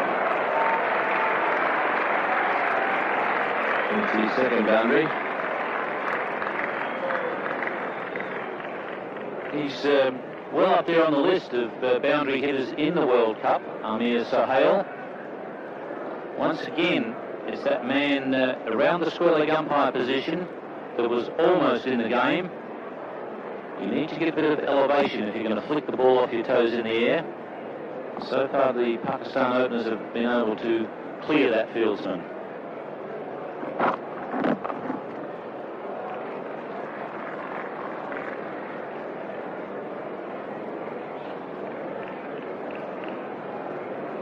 So Brian McMillan, big, strong fellow, an economy rate of 71, which he'd like to improve on, I'm sure. Early days for him.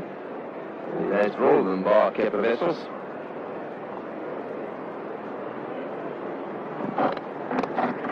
Oh, that he meant to go on the leg side. It just held its line a little bit and ended up going way down to third man. Well, he got the elevation on the other side of the wicket this time, but it was certainly an unintentional shot. It was supposed to go over square leg once again. He finished up clearing Adrian Caper in the gully.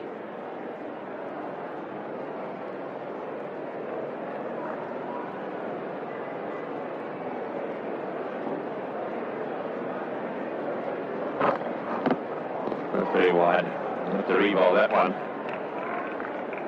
So frustration all round. Pakistan and South Africa, they just cannot control those white balls. They've now bowled 11 wides, the South Africans.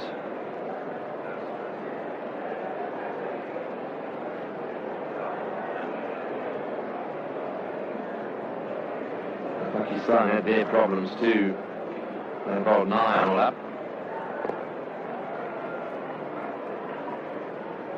And South Africa's total boosted by a 4 wides that Alan Donald bowled in his first over. That didn't help their cause.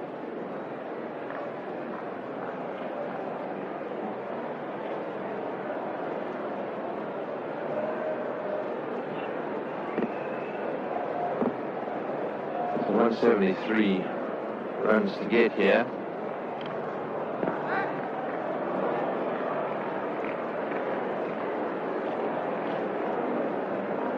A little shocked when he turned around to see the New Zealand umpire standing there with arms outstretched. Not all that thrilled about it, Brian McMillan.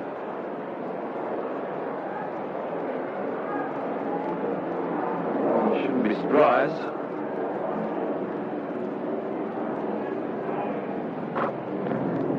And again, only one thing to do with him, and that's take him off. And there's no point in arguing with the umpire. He's absolutely neutral.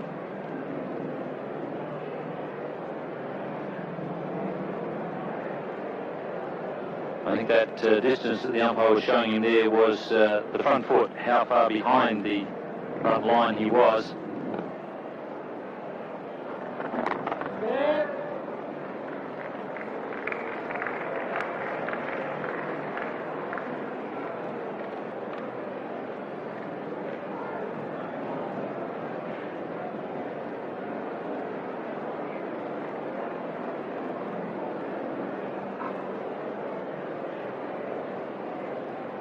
For 7 runs. In fact, 8 runs so far off this over. And another one, well, the umpire, I think, there is just getting tired of all this, because that was almost as wide as the ones before. Really, this is a hopeless state of affairs. No wicket for 41.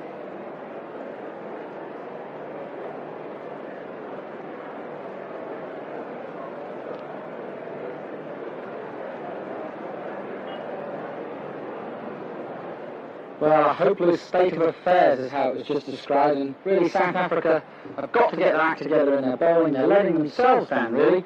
13 wides so far, and really they're just playing into Pakistan's hands if they're going to bowl like that. Let's go back now for the next over.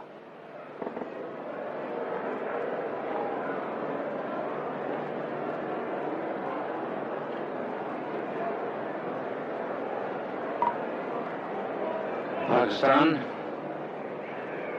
They're chasing a total of 212 for victory. And they have the full 50 overs in which to do it.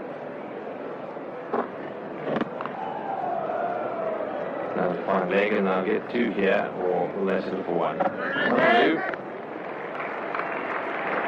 So the top of the South African wide bowling, the odd no ball. It looks as if Pakistan will bang on target here. This is the best way of showing the comparison. South Africa, after 12 overs,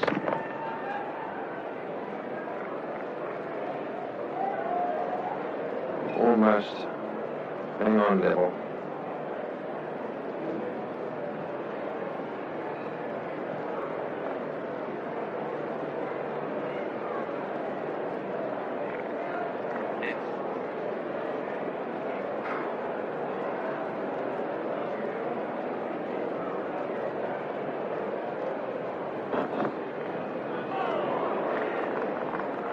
The other World Cup game taking place today is the one between New Zealand and the West Indies. The West Indies batting first, 203. There are 7 wickets. Once again, Lara scoring runs. Atherton coming to the party as well. And Patel in that position as the frontline bowler. 1 for 19. New Zealand of 41 overs.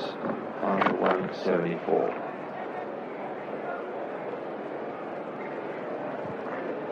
There's New Zealand heading for their 5th victory there, and once again being guided by the captain. Great Batch got them away to a good start, but the captain out there when it's important for the skipper to be there as they mow down the total of 203.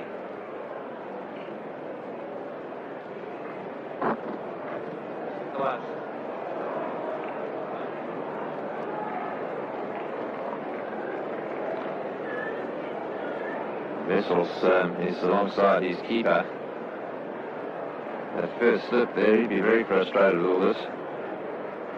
He's been around for a while, played a lot of one-day international cricket for Australia.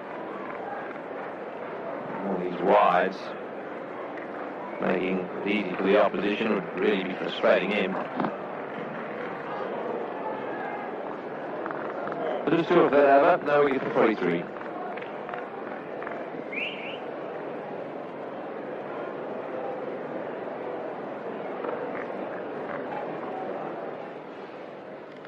So no wicket for 43. 12 overs gone now.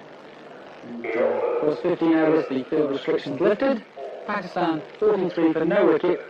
And really, South Africa need 1 or maybe 2 wickets now to start cracking away at this Pakistan defence. Although Pakistan aren't scoring at any large rate yet.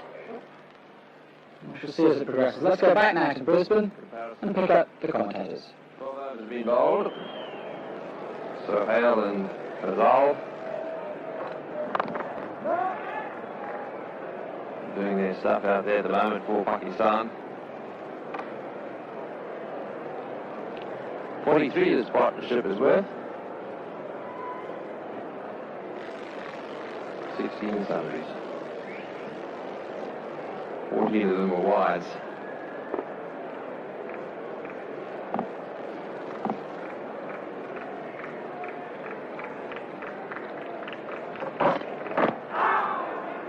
It's been quite close. Yes, the ball is doing a bit. The South Africans have beaten the outside edge a few times, but there just hasn't been the consistency in the bowling to really send a few tremors through the Pakistan lineup. And more than just sending the tremors through, you need to take wickets. But it is consistent pressure that will eventually bring about batsmen's downfall. Close to the edge as well.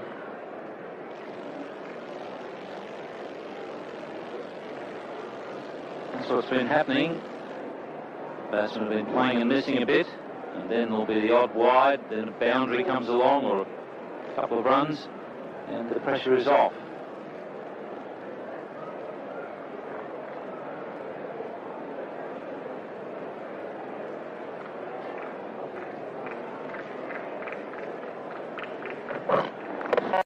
He's got that one away. It's high and halfway to the fence.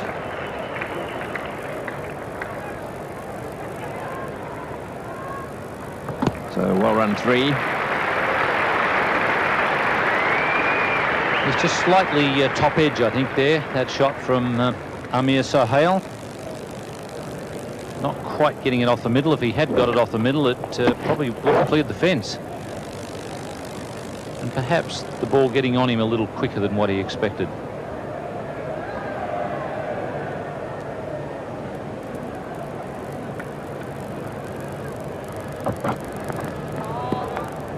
He's having more problems with the right-hander than he is with the left, starting his outswinger just outside off stump.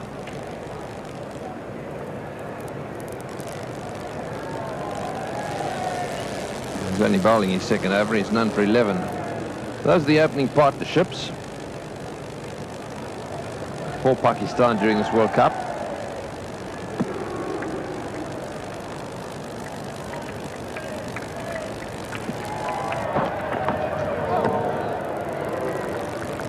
It's the end of the over. No wicket for 46.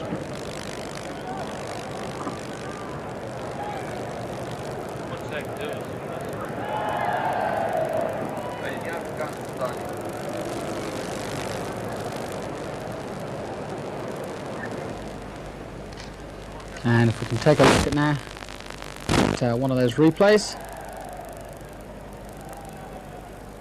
No problem with that, did he? And of course, batsmen are likely to do that before the first 15 overs. Going just over the top there. It doesn't matter if it's a boundary, they know they're safe over there. 13 overs. Pakistan on 46. South Africa on 47.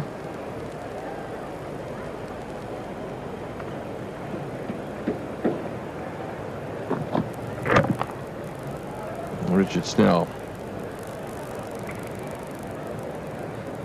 Just 23 years. Plays for Transvaal.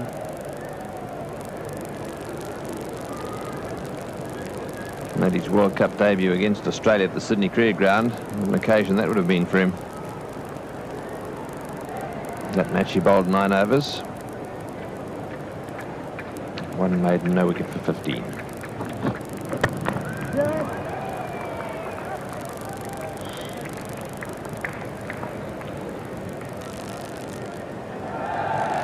And in the other match being played at Eden Park in Auckland, New Zealand 5 for 188 of 45 overs. So they want 16 runs for victory of 5 overs.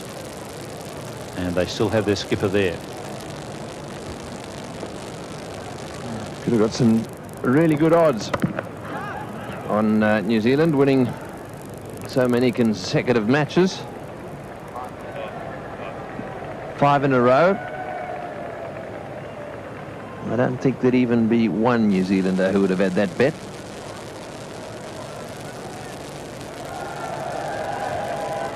I don't think you would have got a New Zealander to bet that they'd win the first one, even, never mind 5 on the trot.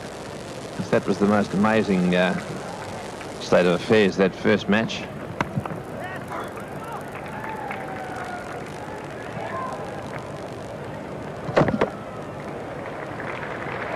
Very good take there by David Richardson. It wasn't the ideal throw, coming to the keeper on the half volley, but he took it extremely well.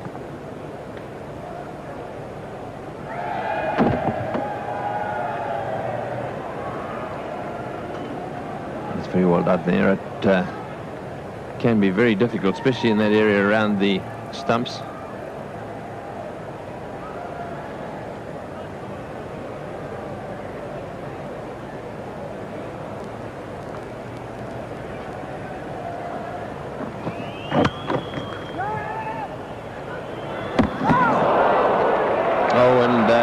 Throws too.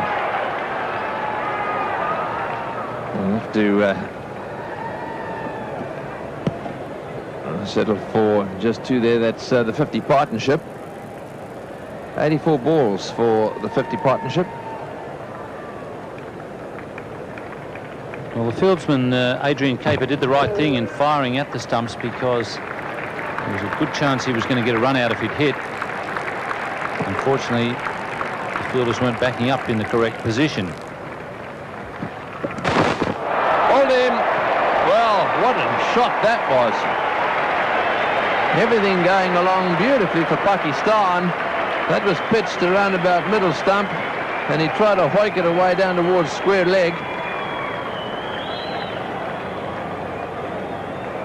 And unfortunately, it went straight past the outside edge of, or the inside edge of his bat, and hit the off stump. So Pakistan now 1 for 50.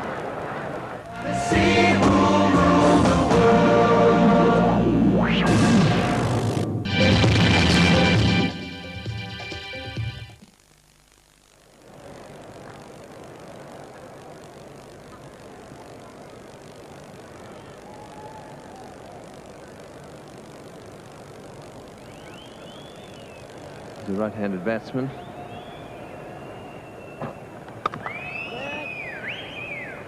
And looks pretty comfortable out there at the moment.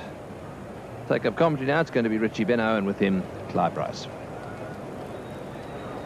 Thanks, Tony. Yes, they do look comfortable. 50 up, just the loss of 1 wicket.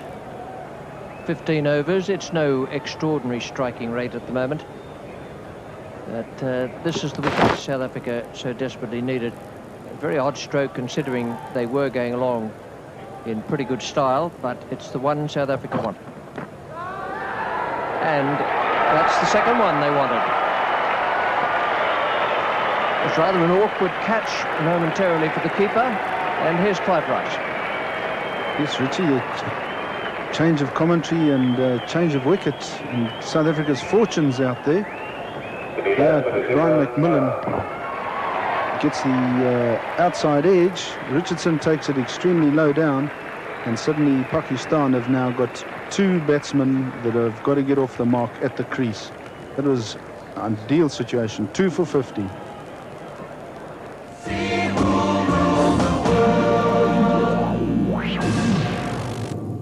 For South Africa, at just the right time. See what they can do with Imran Khan.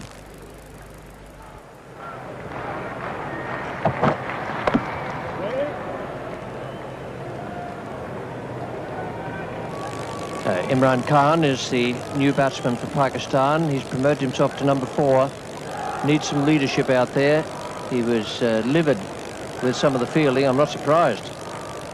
There was some astonishing Pakistan fielding towards the end of the South African innings.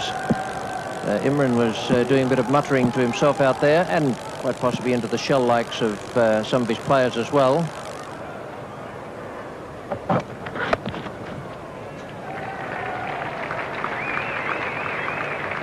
And this is the last dismissal.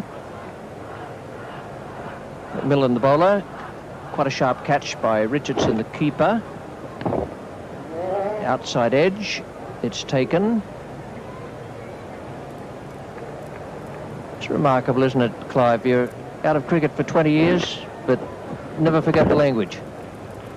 No, the fast bowlers seem to be the same the world through, and they like to tell the batsman where he should be going. We had one unusual incident in Adelaide yesterday where the Australians were pointing a batsman to the pavilion, but in fact he wasn't out. Pakistan 2 for 51.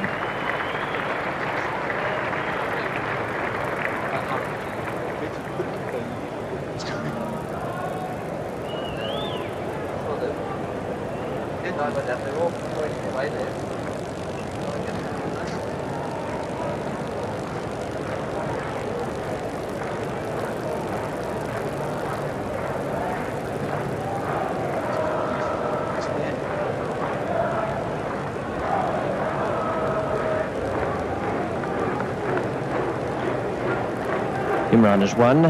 Imran ul-Haq not yet off the mark. Batsman out, Amir Sohail 23, Fazal 11. Marginal. There have been a lot of wides called here today. The bowling has been very inaccurate. Whatever the reason, could be nerves, could be the pressure of the situation, could be anything at all. But there's been some some bowling that has lacked discipline and has been chock full of jangling nerve ends.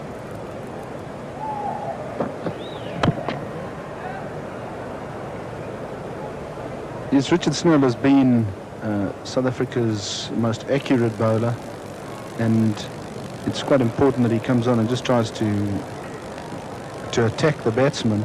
Since McMillan and him have come on, they've removed both the opening batsmen, and now it's going to be their job to remove Inzamam and Imran Khan here.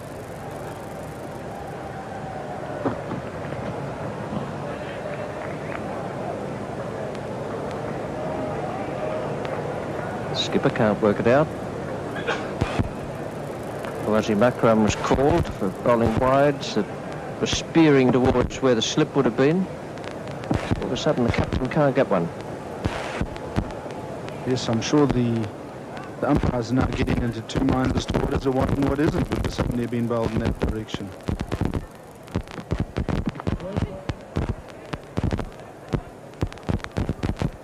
Imran Khan, very experienced in this situation, and we've seen him do it over the years. And he's pulled Pakistan up by the blue places. He's got some great wins for them. He's going to be a key player in terms of Pakistan's assault of the South African total.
Getting the rate up.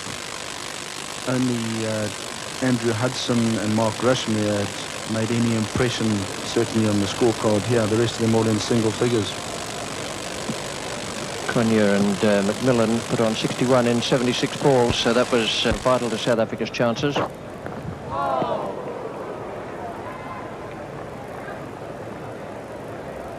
McMillan here just getting a little bit of swing. He's not normally a swing bowler, but this ball's obviously helping him quite nicely. And once he gets it on target here, you see the ball just drifting away from Inzamam, and that is exactly what the fast bowlers want in terms of keeping runs down and also attacking in one-day cricket.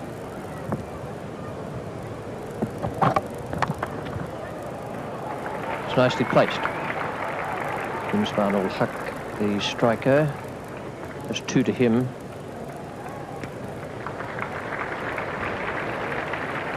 The Pakistan bowlers had 2 spinners in the lineup there, Iqbal Sikandar and Mushtaq Ahmed.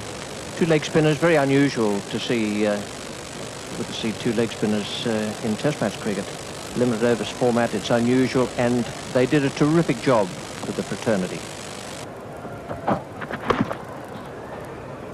Iqbal Sikandar came on first and bowled very tidily. He had the problem of bowling with a damp ball, with some light showers came across the ground. And then Mushtaq Ahmed came on from the Stanley Street end, bowled very well, spun the ball as things started to dry out a little bit, and each of them took a wicket. It was lovely to watch.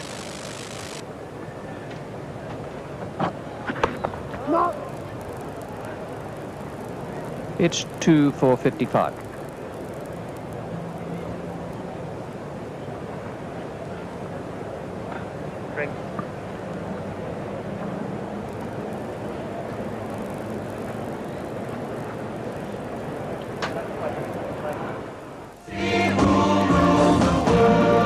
Perfectly. It was going down very quickly. Caught it. Looked as though it was outside edge, but must have been very faint. Zahid Fazal out for 11 in 41 balls. Inzamam-ul-Haq is 4. Imran Khan is 1. 2 for 55.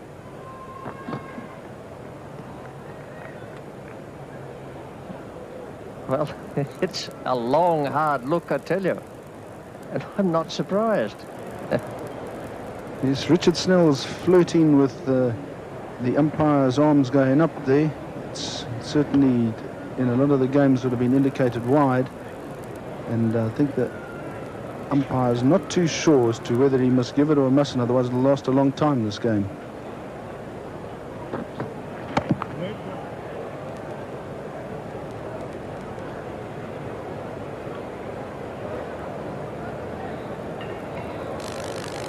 That's what's needed at the moment, a run rate of 4.85. That is providing there's no rain. If there is any rain here, then the equation will be changed around according to playing condition.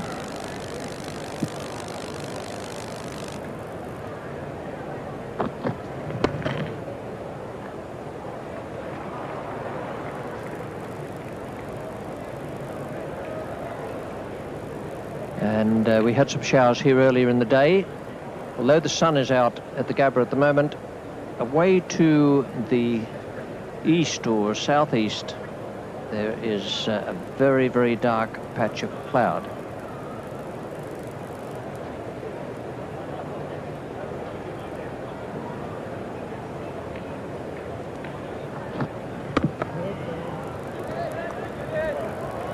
That dark cloud there can make quite a difference to end of the 18th over. 2 for 55.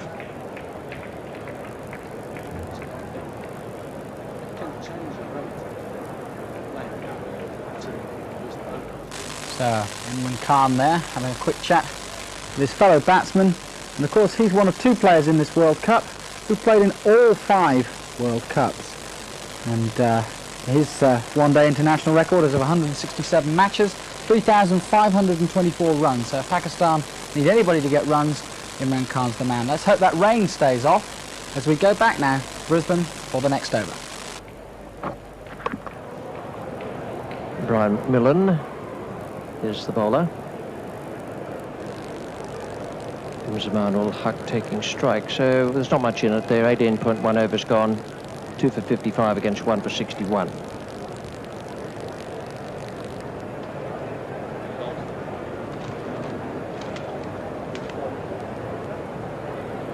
Yes, there's a game on here today, and Pakistan needing to score at quite a quick rate.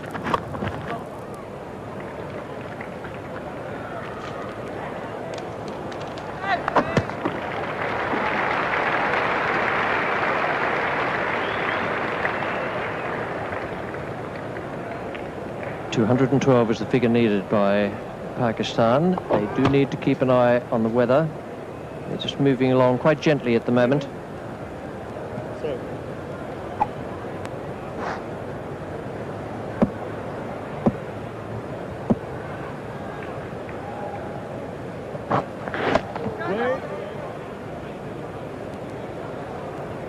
Yes, that weather coming in there will mean that South Africa's scoring rate will be their best overs, and the maidens and the overs that have gone for 1 and 2 will be deducted, and as a result suddenly Pakistan will have to score at a great deal faster than they're currently scoring at.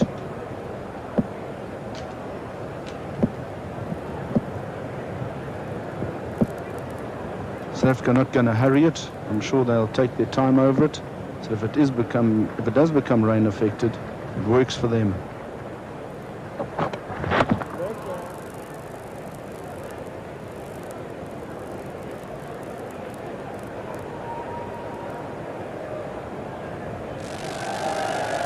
Zaman Haq, he's only 22. There's some good young cricketers playing in this World Cup of 1992.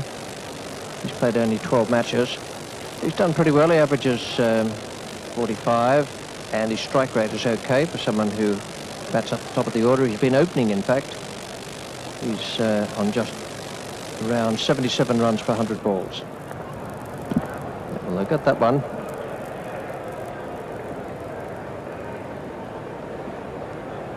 The umpires seem to be extremely loose at the moment. They could probably come on and bowl. There's another wide, and up go the arms. I'm sure not only Kepler Wessels, but the umpires are pretty sick of seeing wide deliveries at present.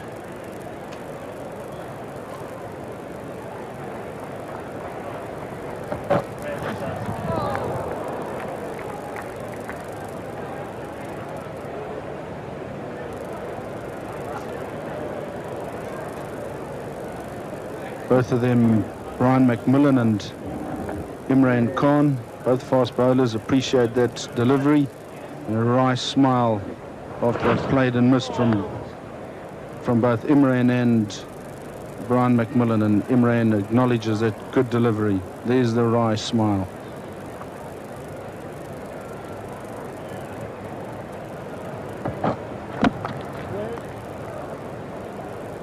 Imran can't get it away at the moment. 2 for 57. Report from Auckland, where the other World Cup match today is being played, better New Zealand, and beat West Indies by 5 wickets.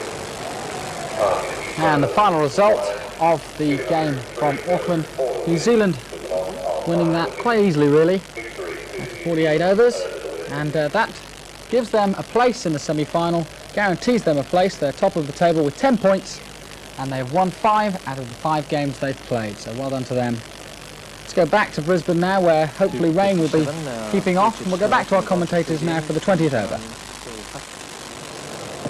Taking strike.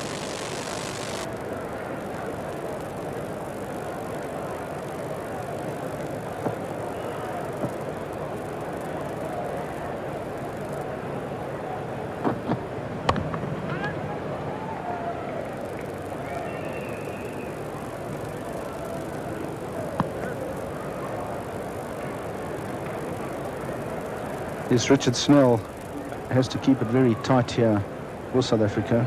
Can't afford to give those runs away now. It doesn't look as if it'll be too long before the rain starts to move in. And then when the complications start with overs being taken off, it's going to count in South Africa's favour.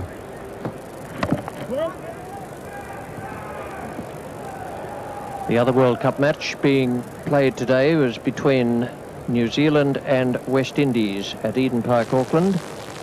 And New Zealand won the toss and have won the match as well. 5 for 206 against the West Indies 7 for 203. West Indies 7 for 203, Lara 52, Atherton 40, and Deepak Patel 1 for 19 from 10 overs. New Zealand in 48.3 overs, 5 for 206. And another outstanding innings from the New Zealand captain, Martin Crowe, who's labouring under a knee injury. Mark Greatbatch opening the innings once again. Up and away to a super start, 63 from the first 90 runs made. Patel was 10 not out with Crowe. 5 for 206. New Zealand won by 5 wickets with 9 balls remaining. And that is the points table. New Zealand go to 10 points. 5 wins. That's a good shot for 4. Needed Imran or Imzaman to break the shackles here in this 20th over.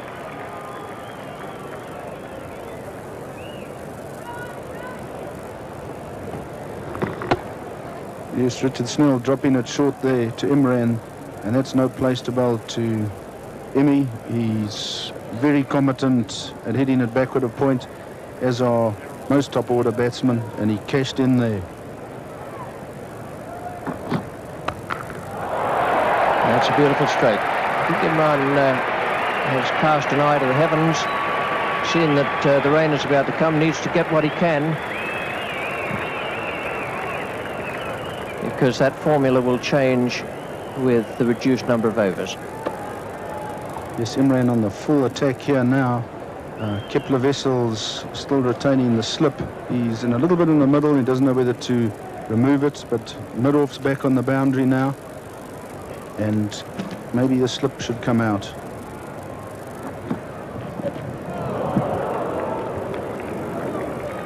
There's 9 off that over. It's 2 for 66.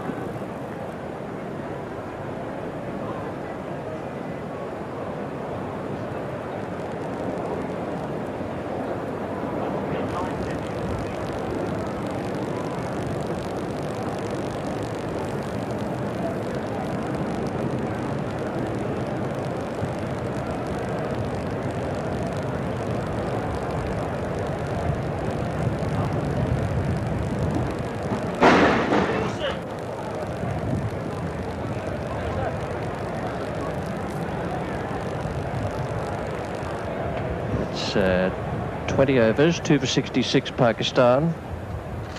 South Africa at the same stage, 1 for 71. Imzaman is 6 and Imran Khan 9.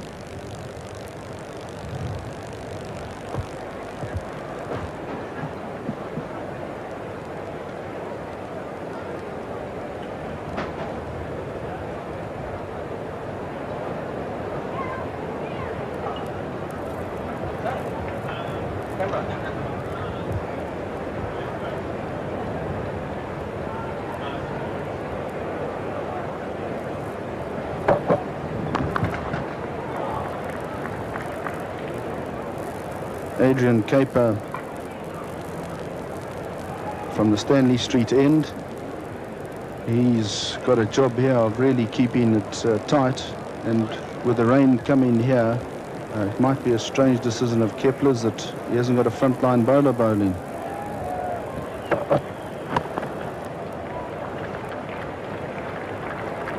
Can't do a second there.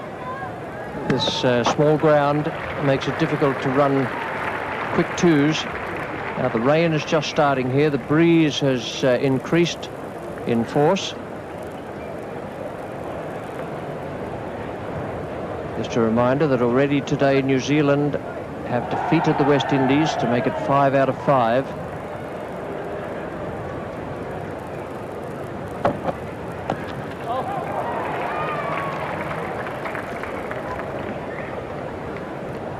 Points table takes New Zealand clear now.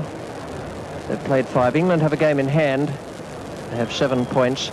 So those two teams clearing out. India and Sri Lanka each on 5. South Africa and Pakistan playing here at the Gabba, and Pakistan in trouble now.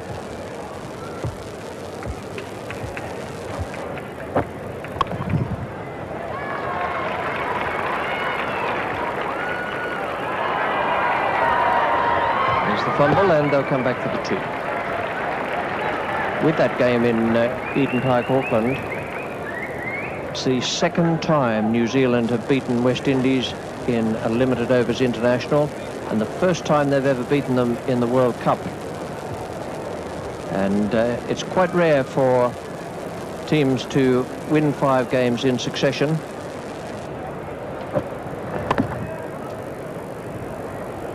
The other teams to have done it, Pakistan in 1987-88, India did it and then lost the semi-final to England.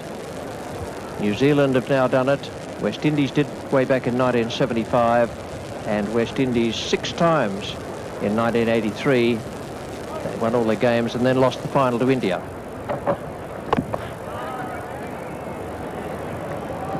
It's 2 for 70.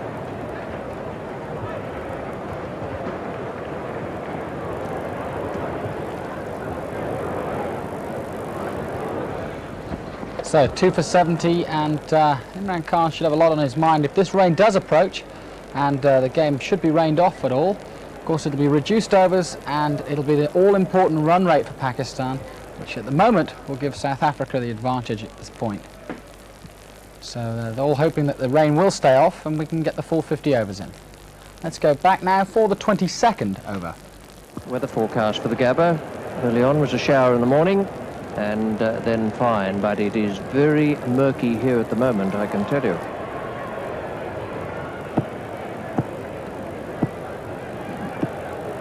Kepler Wessels has now taken the slip out, and he's really defending as he realises Imran's got to make an assault on the South African bowling, so there could be some action ahead of us now.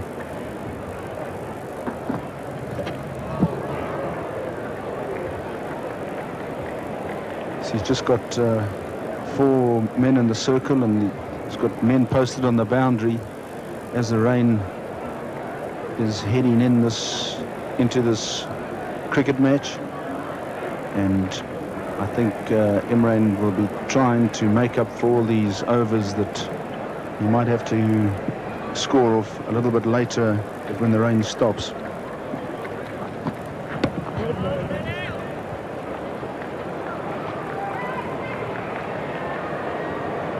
Richard Snell bowling extremely straight, not giving Imran any room to hit it. He has a deep mid-wicket and a deep mid-off on the boundary, and the straight delivery is restricting Imran.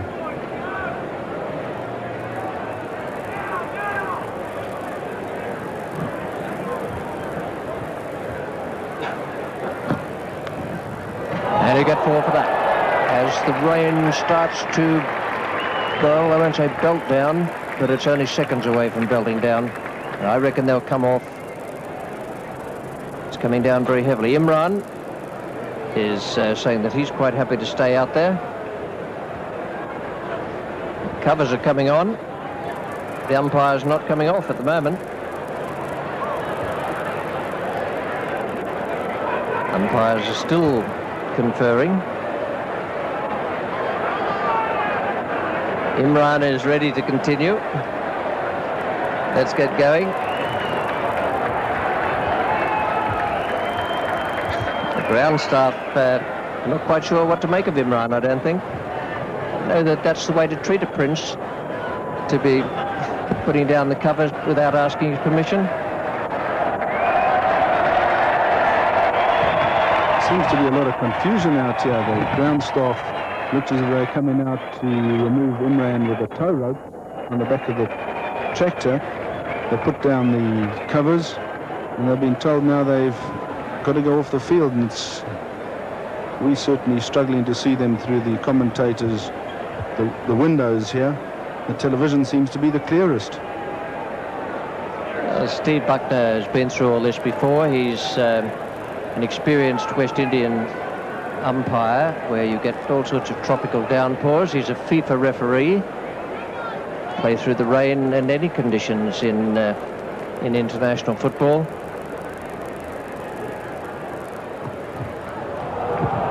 Richard Snell saying that he can't hold his footing there.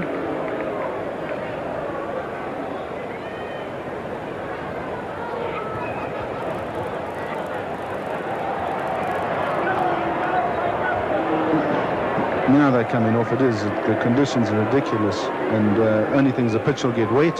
Imran very unhappy there.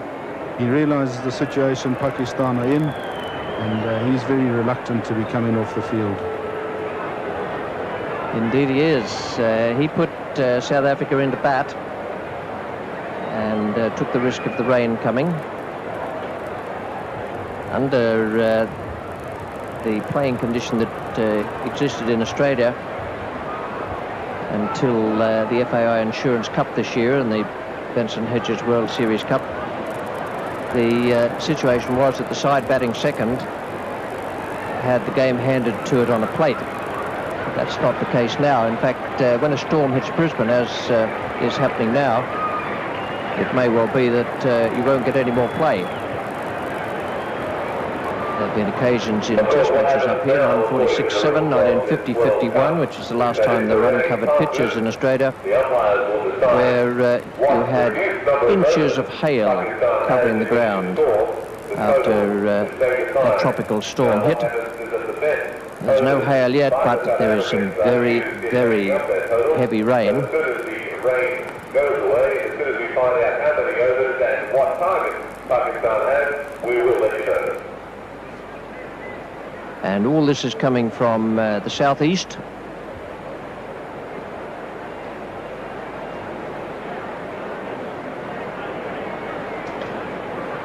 Yes, I think all the umbrellas that were utilized earlier for the sun will be now very welcome now in this rain, and everybody cowering under them as this storm really wets this field.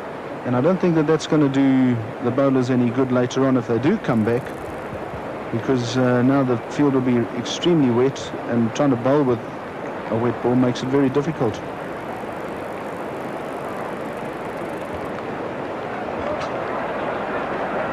That is the dangerous area on the left as you look at your screen.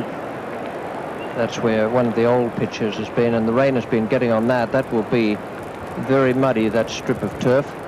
The soil used up here in Brisbane is a black variety, very clay. It's even one of the ground staff there. The amount of water that's already on the covers is finding it very difficult to remain upright. In fact, a little bit earlier he slipped even on the black clay. It's indicating how slippery it'll be. And maybe the umpires staying out there just a little bit longer has given the rain the opportunity of really making that square wet.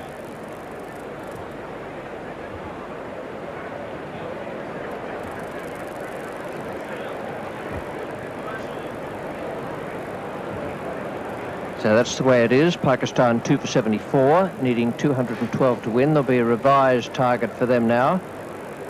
They've been scoring at a rate of just over 3 and over in those 74 runs.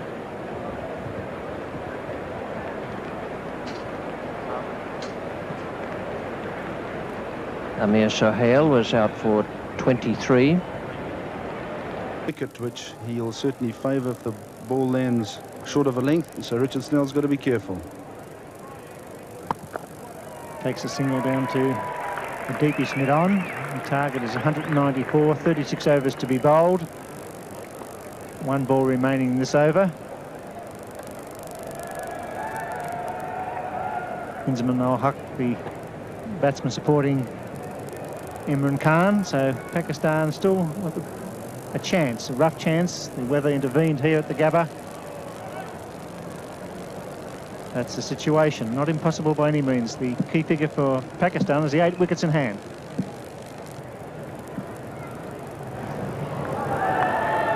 It's the over bowled. It's 2 for 75.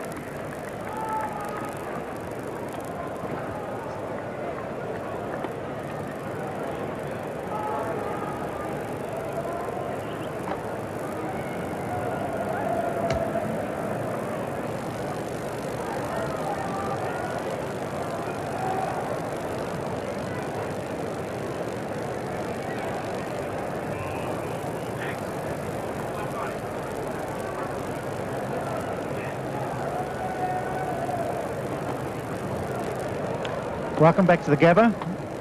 84 balls remaining for Pakistan. And run rate required is 8.5.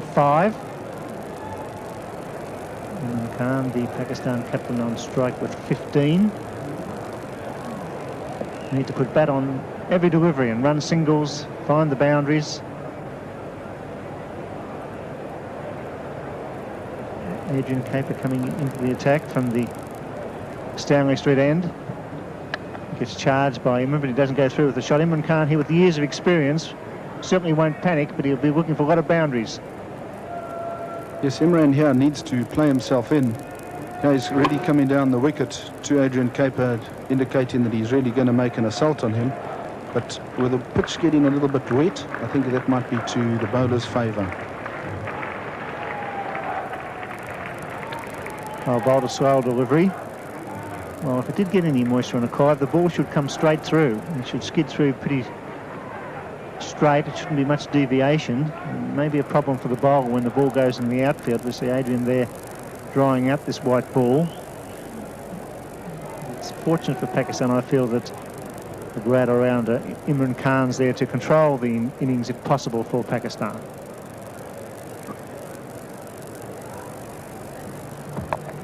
That's in the air, it's racing towards third man. Just the single. This Imran here has to steady the ship. Over, well, 8.5 runs per over is quite a stiff rate to go at, particularly when he's playing himself in and he's trying to establish Pakistan's assault on this South African total.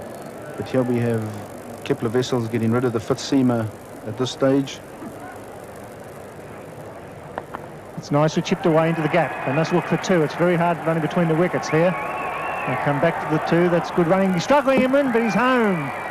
Good throw to the bowler's end. The bowlers were off in a flash, but Imran made his ground. Yes, all the fielders and the batsmen are fairly tentative here, and Imran is struggling. Great throw from Hansi Cronje. The ball slipped out of Adrian Caper's hands as it went through the wickets.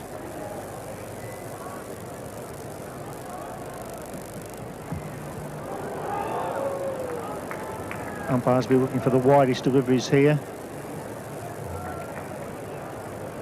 I would have thought South Africa have bowled enough wides in this game. Here, Adrian Caper again flirting with the umpire here and encouraging him to possibly give a wide. We've certainly bowled enough today. Slow ball, chipped nicely into the gap. Happy with the single on this occasion. 4 off the over, 2 for 79.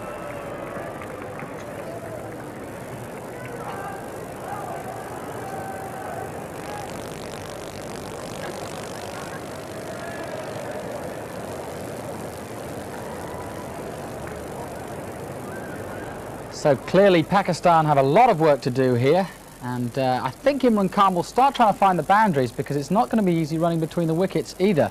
Of course, it's not easy for the bowlers either if the ball is slippy, so it should be some very interesting play and a great deal of runs to get for Pakistan if they're to have a chance of winning this game. Let's go back now to our commentators in Brisbane. Vital match between Pakistan and South Africa. Rain reduced game, that's the equation. 8.8 runs per over, but 8 wickets in hand for Pakistan, so some big hitting is required and some controlled hitting as well. Inzerman to face Snell, and the members in, a man being pushed back at deep mid-off. There's a cover point and a man on the fence at point and a third man on the offside. A very strong offside field for Snell. Nicely played, deflection, just the single. Yes, the most important thing here for South Africa is to prevent the boundaries. If they can avoid Pakistan getting those boundaries, it means that they're not going to get the rate of 8.8, which is currently required. If they can get the singles, restrict them to that, then Kepler Wessels will be very happy.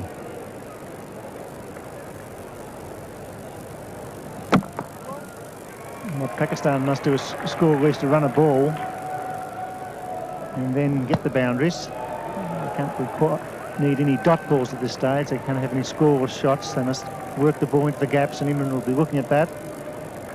With all his experience, he's aware of what's needed. It's a little bit difficult for the fieldsmen out there and the bowlers and the batsmen running between the wickets. Probably the batsmen have the best part of the game as far as the wicket will be reasonably firm. It's nicely played. That's well placed. That's square. They should get 2. Hunsiker near the fielder, and he's certainly been tested there in the outfield, but he's got a very good arm, so Pakistan going to take their chances against Hansi. They're going to make sure that they can get in, because he's an extremely good fielder. Sawdust has been called for. The bowler, Snell, in fact, the umpire, yes, he's asking for it again. Some hesitation there as it comes out in the bucket. The ground staff done a fantastic job here this afternoon in preparing this ground after the rain, with the sawdust on the non-covered area. And they threw some grass cuttings into that darkish pitch. You can see at where the white marks are there, you can see the grass has been rolled in. A very good effort right along there by the ground staff. A little bit soft underfoot, but certainly playable. And the umpires right on the job here, umpires Aldridge and Bucknell.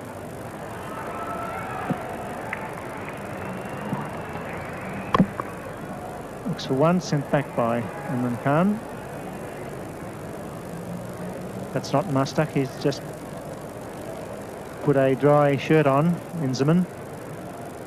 He's a big lad, he should be able to strike the ball firmly. Yes, I'm not surprised he put a dry shirt on, with him and Imran strolling off when the rain was really coming down. The only way they were going to get off the field was be washed off the field. Full pitch, that's badly played. Should have found the gap, that's the over. No, in fact, 1 more ball to go.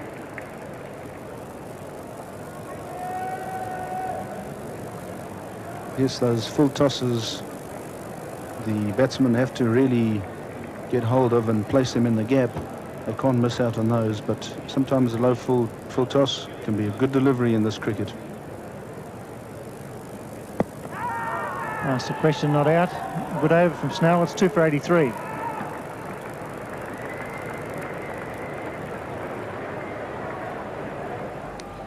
And if you've just joined us, just a reminder that New Zealand needed to win this match.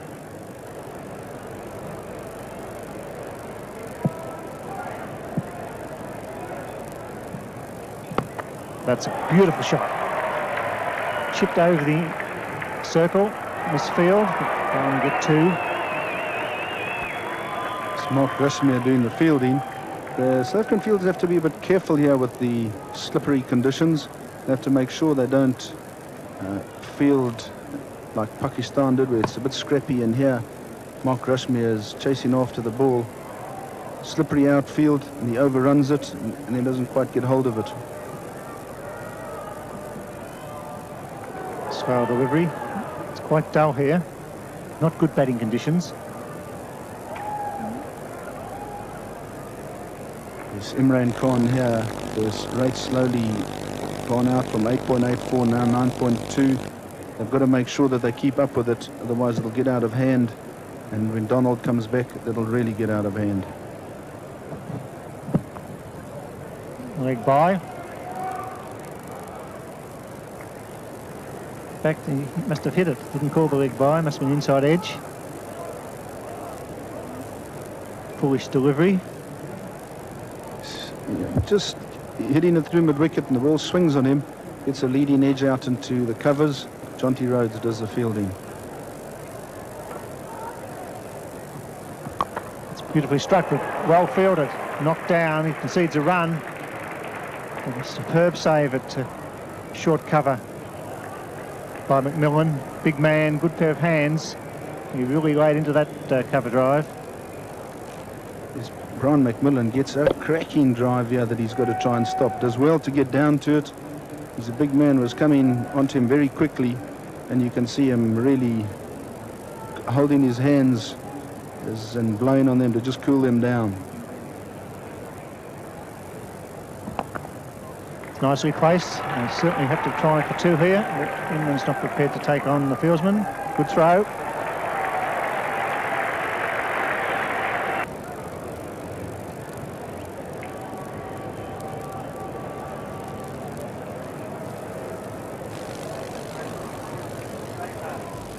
And just a quick look at the standings now after New Zealand's win. Of course, 5 played, 10 points from this. England are second in with 7 points. Of course, they've got a game in hand. They play Sri Lanka on Monday. And India up into 3rd place after their win. And of course, South Africa and Pakistan. And the result of that still to be decided, but it looks as though it's in South Africa's favour at this point. Well, let's go back now to Brisbane and see what happens. They haven't launched an assault yet. Not looking for the boundaries, just working the ball. 8 wickets in hand.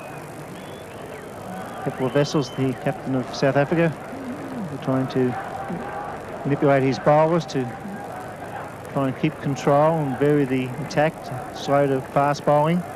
And that's one of the problems for the batting side, the turf sticking to the sprigs.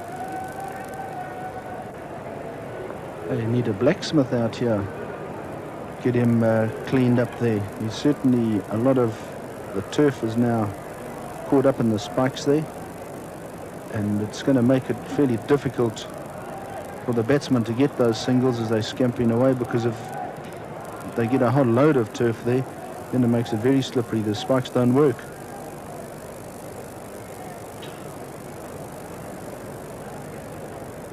Wessels making a change at the member's end. Hansie Cronje coming into the attack.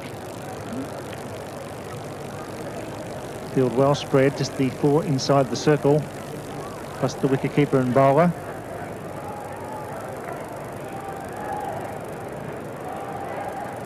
Hansie Cronje swings the ball in to the right-hander. The short boundary might be the target. His holder wicket doesn't quite place it. Just the single.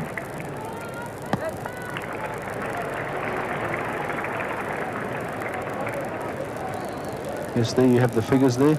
6 bowlers now being used, and the most effective there, Alan Donald, 5 overs for 17, and Pringle 4 for 13. They're going to need to come into the attack shortly. Swing and a miss. Well, that was a charge by Inman. He saw him coming and pushed it in short. Yes, I think they've decided that these are the 2 that have got to go, and Imran really having a swing at that one. Aiming it at the short boundary, comes down the wicket, misjudges the actual length. Good hold of that one. That's beautifully played. That's 4.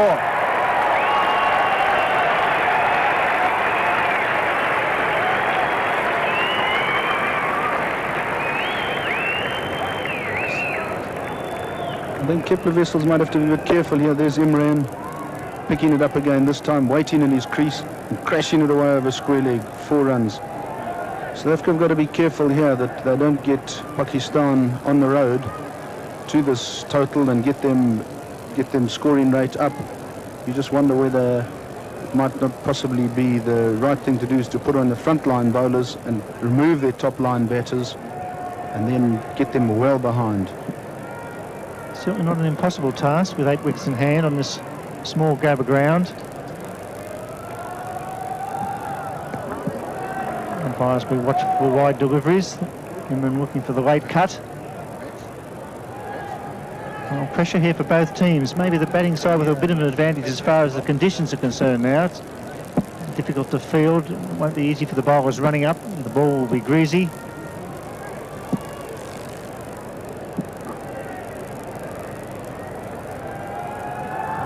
It's good, straight hit. It's another boundary. It skids off the grass into the fence in front of the members.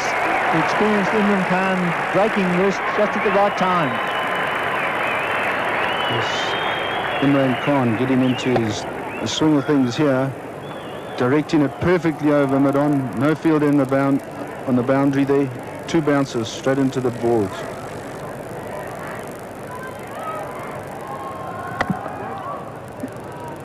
Nine runs off the over, 2 for 98.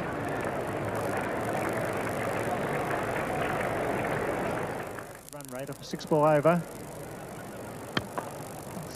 Oh, that's bad cricket. If you're going to push it, you've got to take a single. Inzamam al-Haq there.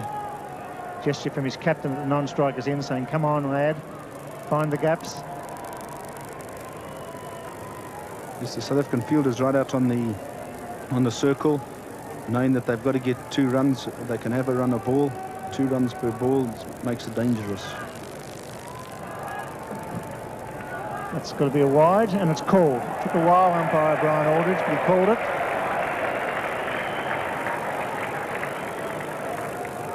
Adrian Caper and Hansie Cronje, the 5th bowler, they can only bowl 7 overs between them, and they can't afford to be bowling down there, because those 7 overs must be the maximum that they bowl, not all the wides and extras that have been coming in.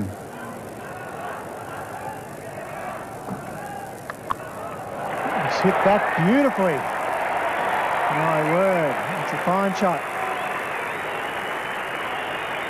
50-run partnership in 71 balls comes up as Pakistan charge towards the 194 needed. Yes, Inzamam and really picks up this full P, hits it to backward a square on the leg side, uses the pace of the ball and races away over this wet outfield for 4. Pakistan now well on the way towards making a good assault on the South African total.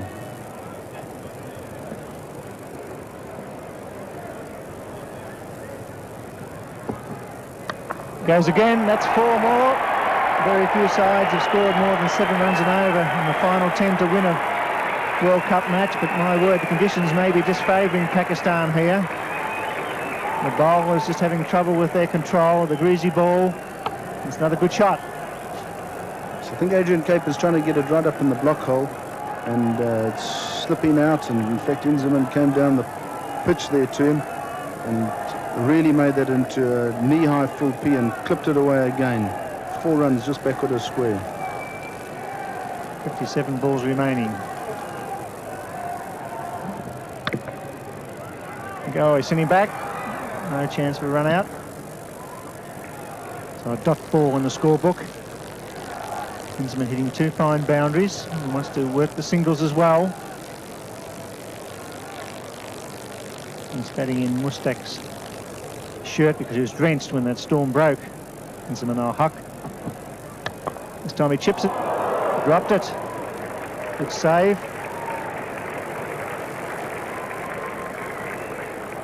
Does that look like a possible catch? Just have a look at it on the replay. Oh, and he just gets his finger ends on it. It's a good effort from Adrian Caper. At least that, yeah, it is again from the stumps. You can see, just gets his finger ends. 9 runs off the over, 2 for 107.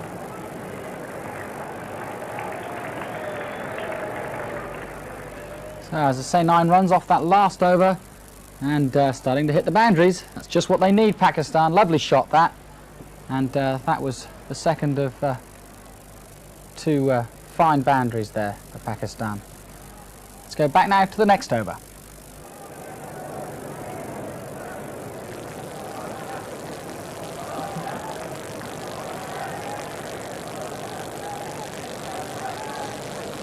The partnership, 57 off 75 ball space, but got a lot of work to do.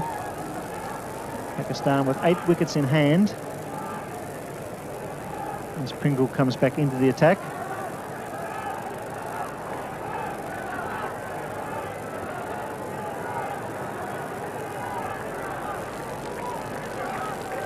Yes, there you are, Pakistan, 9.6. It's still remaining in the high 9s, and they've got to go, but 87 runs, 54 balls, more than a run a ball.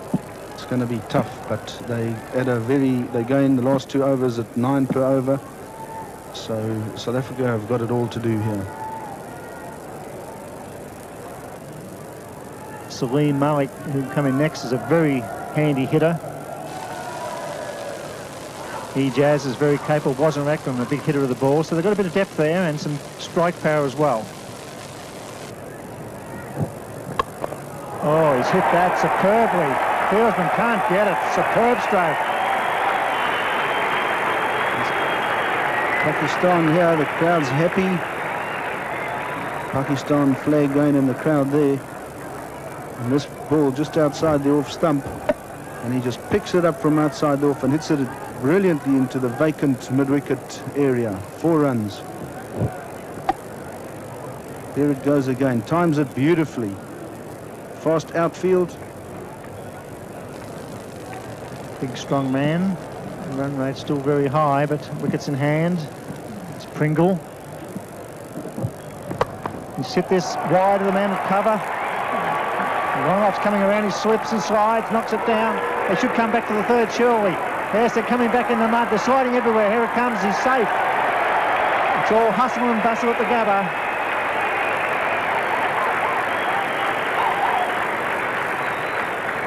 Richard Snell on the boundary here, comes diving, slides round, really keeps sliding, loses control of it, and batsmen scramble home for the 3rd run. It's all action here this afternoon, the Gabba. This is what one-day cricket is all about, the run chase in the final overs.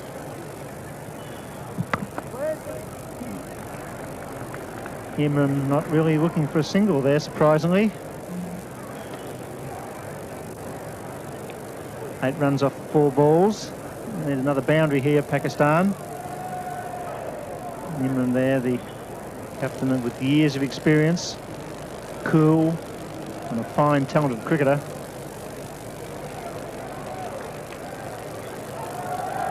Crowd on the edge of their seats. They've stayed despite the downpour. Good crowd in to see South Africa for the first time in over 20 years.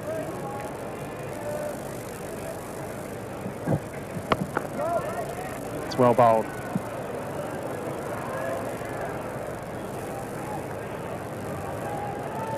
Well, they've got one more ball here.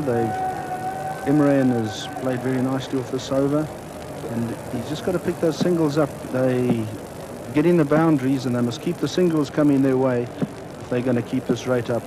9 runs and over is pretty stiff, and you can't miss out on any ball not being a single.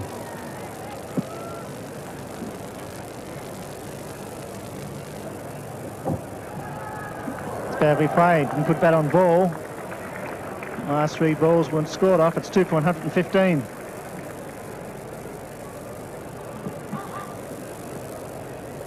Well, Pakistan missing the odd one, but playing some great shots in between. Look at that. Straight through the gap and almost 4 runs. And it just shows how tough it is there, which is Snell with the fielding, slipping all over the place. They get 3 runs off this, and they've really got to go for it, and it's just not easy to field in these conditions.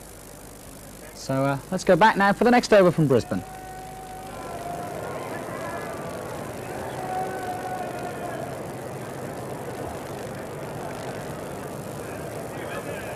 Welcome back. That's the situation at the Gabba. It's getting very tense here.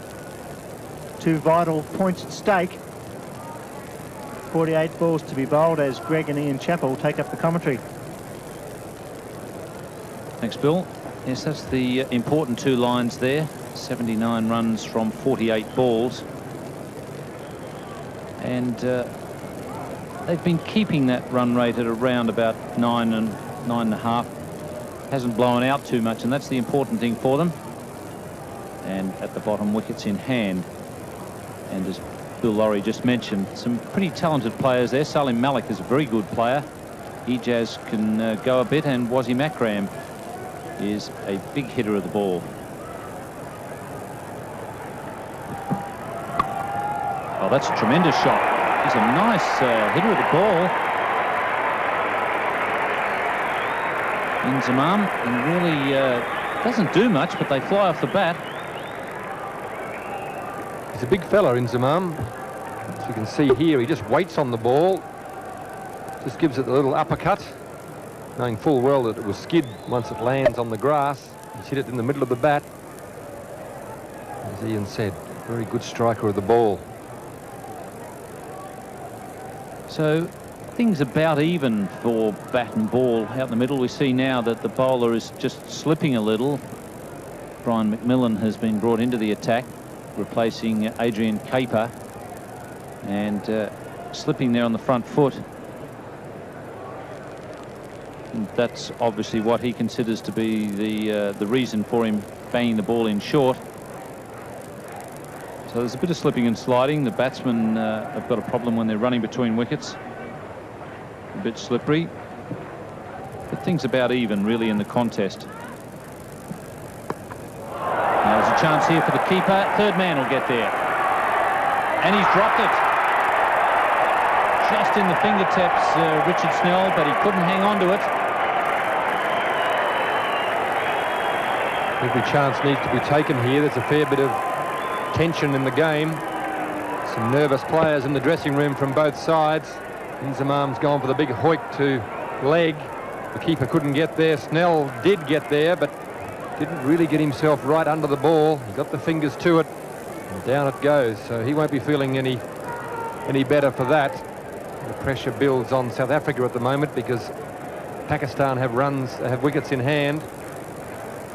Provided they keep those wickets in hand, the odds moving each ball more in their favour.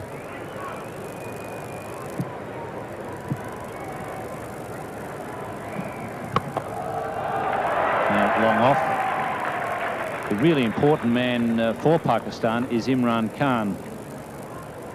I believe that he's the best man in the middle order still in the world, even though he's probably about 39 years of age now, and he's got a bit of a shoulder injury. But he's got a very cool, calculating mind in this sort of situation. Probably done it a lot in English county cricket when he was playing with Sussex, and before that Worcester. But he really does keep his head, and that's important. And as well as that, he can reach the boundary and clear certainly all the boundaries here at the Gabba. And that'll be just short of Cronje.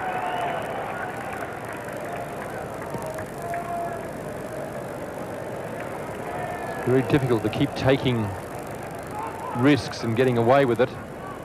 The thing in the favour of Pakistan here is that the bowlers are finding it hard to stand up, and even in the outfield, quite wet now underfoot, quite a heavy storm there, which caused the cessation of play for a while, and the fielders are not all that sure-footed. Grass cuttings getting in amongst the spikes. Pretty hard to hold your feet. Umpire Aldridge not interested, so they've got 9 off this over so far. So they're not letting that required run rate get away from them. That's terribly important.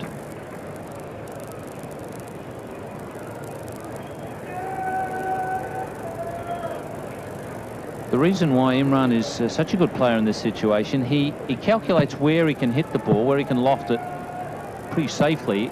If he doesn't get something in that area, he just pushes it away for a 1 or 2.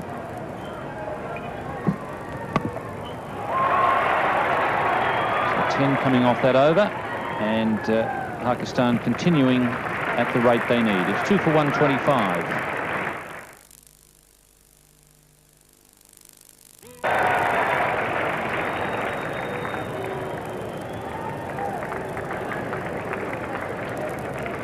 Inzamam, the player there, although he's wearing Mushtaq's shirt,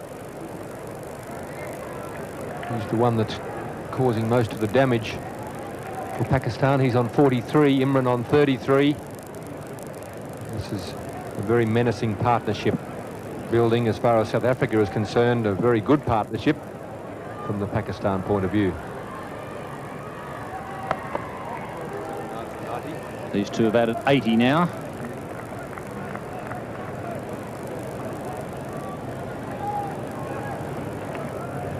We'll need some good bowling and some good fielding here from South Africa. If they can get a breakthrough, it could very well change the flow of the game, which is going Pakistan's way at the moment. Everyone in the field will be on their toes.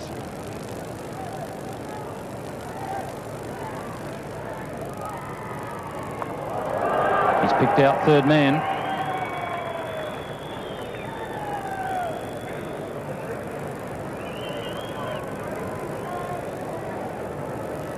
Most of the people around the ground had the feeling that South Africa had the odds in their favour with the way the rain reduction changed the target. They were forgetting the fact that the ball gets slippery, the footsteps and the delivery strides get slippery. Things are difficult for the bowlers. Won't be called a wide. It's a big, powerful man, Inzamam. standing his ground. Meant to be a full pitch delivery, which it was. In fact, just over pitched, it became a full toss, so the placement and the power excellent. The pendulum swinging Pakistan's way. 10.11 the run rate required, but really the top two lines are what counts. 59 runs from 35 balls. Break it down like that, it doesn't seem anywhere near as bad. Umpire not interested. Inzamam could be run out, and Jonty Rhodes has demolished the stumps, and umpire Bucknor has given him out.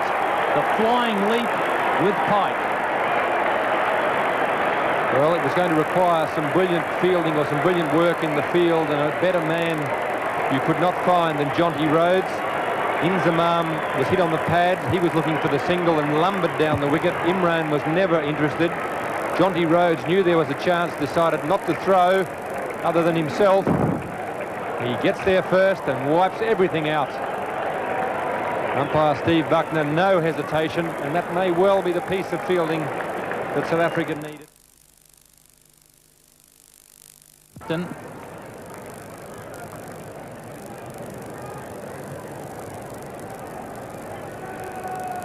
Jonty Rhodes is a brilliant athlete.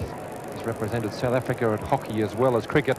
This is him that flies through the air and just takes everything with him. Everything but Inzamam, but Inzamam has to go. Jonty Rhodes urging the South African team on. It's his 5th one-day international. He's a very exciting player, whether with bat in his hand or in the field.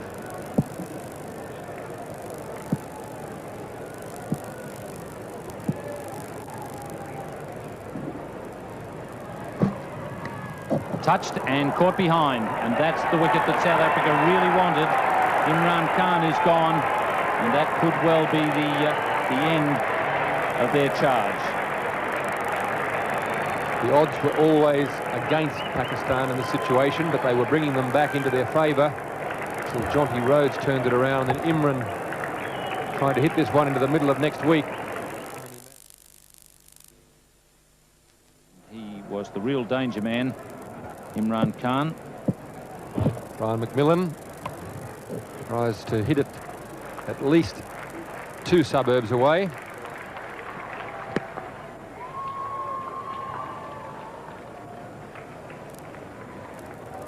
Unfortunately for Wasim Akram, Salim Malik, they haven't got time to play themselves in. They need to keep pushing it along. Wasim Akram stroking the ball for a single. It's not as though he can get off strike and give it to the more settled player. They're both on 1, so neither of them have had much chance. 57 runs required, 31 balls remaining.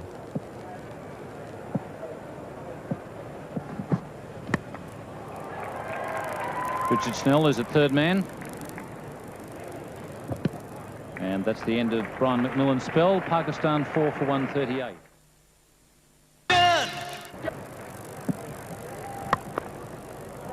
That's a good save by the bowler.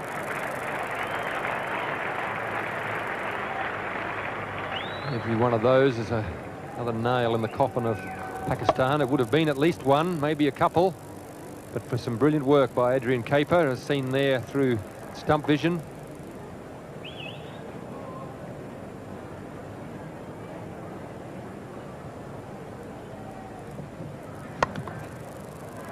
Once again, it should be a comfortable 2.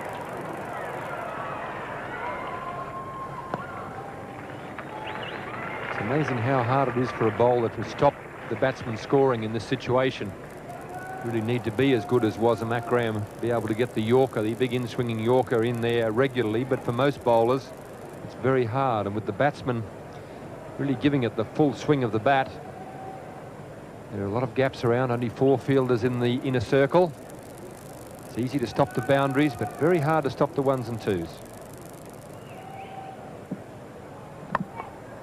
It's a well-disguised slower ball of Capers.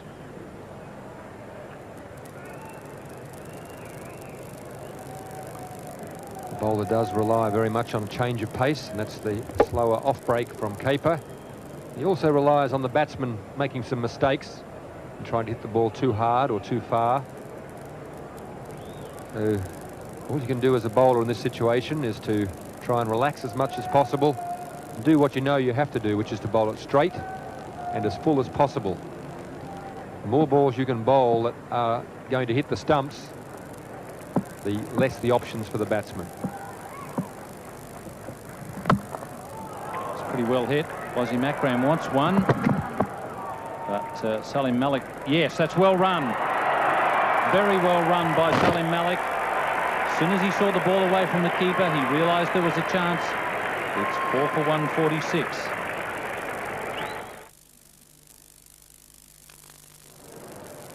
And to make Pakistan's quest a little tougher, Alan Donald is coming back into the attack.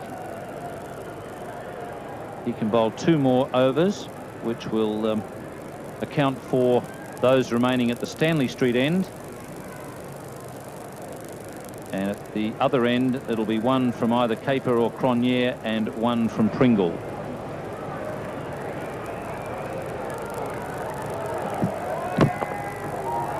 Very good at reaching those.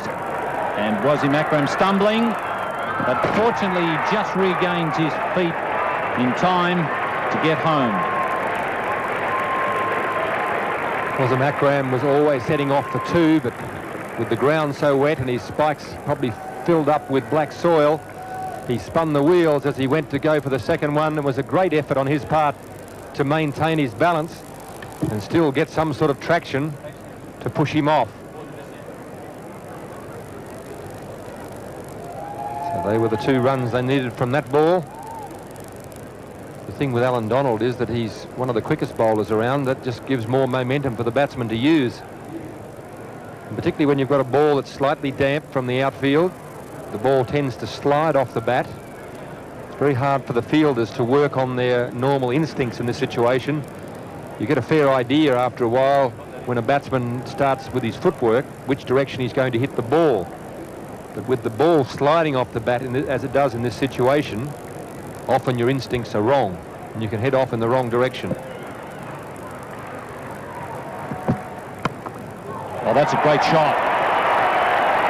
So they've got 6 off the first 2 balls, and that puts them ahead of the required rate of 2 per ball. One of the advantages for Wazim Akram in this situation is that he bowls in a similar situation. He knows what it is that the bowler's trying to do. He wants to be full and he wants to be straight. So Wazim Akram has just edged himself away outside leg stump on both occasions and just waited for the ball, laid the bat on the ball and used the pace that Alan Donald is generating to get the speed from the bat. On both occasions he's found the gap on the infield. The second occasion he found the gap on the outfield. So Kepler Wessels will be chewing on the fingernails. Well saved. So he gets the equation back even now. 6 runs coming off the first 3 balls. The danger for the bowler is that he gets frustrated into trying a different line. Alan Donald on this occasion decides that he's going to stick with it, try to get it a little bit more in towards leg stump, but he's basically got to concentrate on making sure the ball is going to hit the stumps. That way, if the batsman misses, he hits the stumps. Third man won't get to it. Just bounces in front of Richard Snell. Both these players have played a fair bit of county cricket, so they would have been used to these sort of run chases in Sunday League matches and some of their other one-day competitions.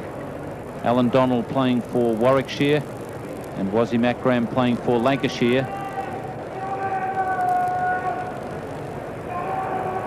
The bowler, you would think, would have the easier job in this situation, but it's not always the case. And what he must do is to make sure that he minimises his mistakes and makes the batsman have to take the risks. That's well bowled, and Malik says no, no, and he misses. I think Malik was off balance. I think that's the reason why he said no, no. He was playing a rather awkward shot, and I don't think he was balanced enough to run. Wazim Akram was certainly balanced enough. He was down there. Salim didn't want it again. The wheels have spun, Alan Donald probably had a little bit more time to get himself more balanced. He turned around and steadied himself, but he was still off balance. He could have got his left foot forward. He may have been able to have a better go at the target.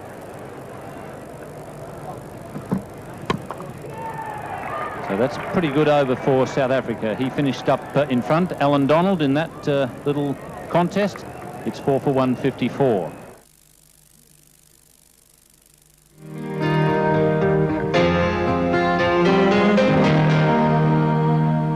ये बात हुई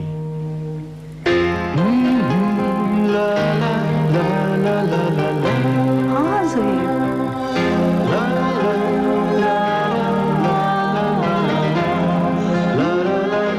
मजा तो अब आएगा सबसे अच्छी है Lipton yellow label 40 off 18. So things well and truly in favour of the bowling side now. This is the last over from Adrian Kaper, so Pakistan really need to do something spectacular in this over. And he's got it into the gap in the outfield, so that means 2. But they really do need, well, they need to clear the boundary once or twice and hit the boundary once or twice. Something spectacular this over. There's no doubt they need some boundaries. Equation has got above 2 runs a ball. So to bring that back in their favour, they need to hit a couple of 4s. If they did clear the boundary a couple of times, it really would bring things back into Pakistan's favour. And the man out at mid-wicket is under it. And safely caught. So the full toss does the trick. Alan Donald is at mid-wicket. And that could well have been the slower ball from Adrian Kaper, which Salim Malik mistimed. Often in this situation, some of the bowlers' best balls get dispatched to the boundary. This wasn't Adrian Kaper's best ball. It was a waist-high full toss. It was the slower ball. A little bit of baseball experience would have been handy for Salim Malik there. So he tried to hoik it away over.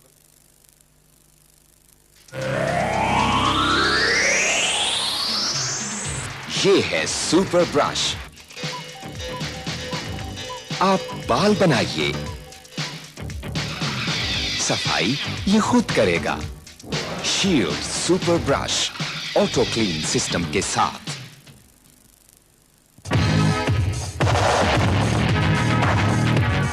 तेज तरीन delivery TCS।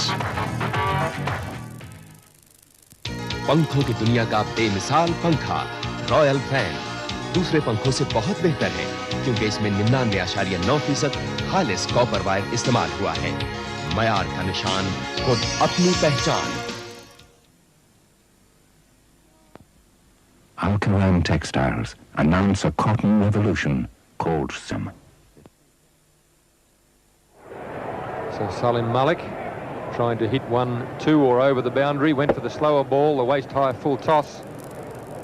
The field well placed, and Alan Donald in the end taking quite a comfortable catch at the mid-wicket boundary.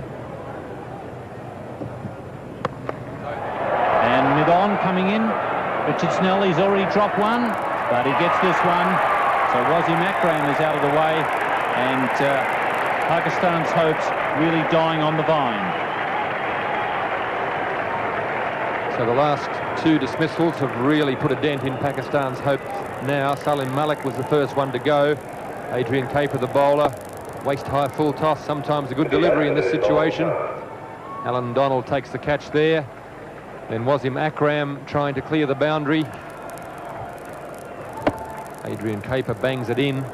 Wasim Akram tried to get the elevation he needed, but he didn't get anywhere near the length.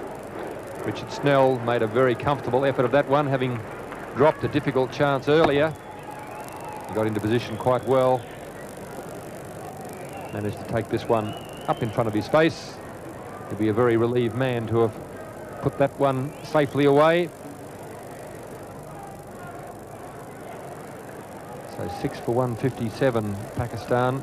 Moin Khan, the wicketkeeper, and right-hand batsman, 20 years of age. Joins Ijaz, and as they've crossed, Ijaz is the man on strike.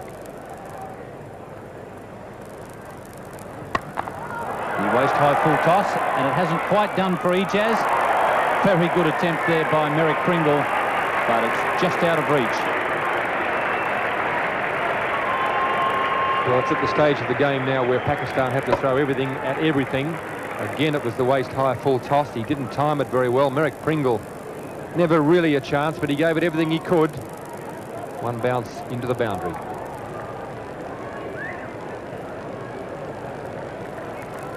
Pringle has come a bit straighter. He's at long on. Third man coming in. He should get to it. Oh, and it pops out. And really, that was a pretty simple catch.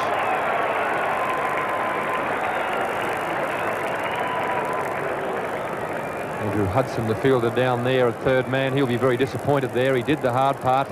He made the ground. Had he taken this catch, it pretty well would have snuffed Pakistan's chances out. He got to it, a bit like Steve Waugh here last Sunday, only he couldn't recover as quickly.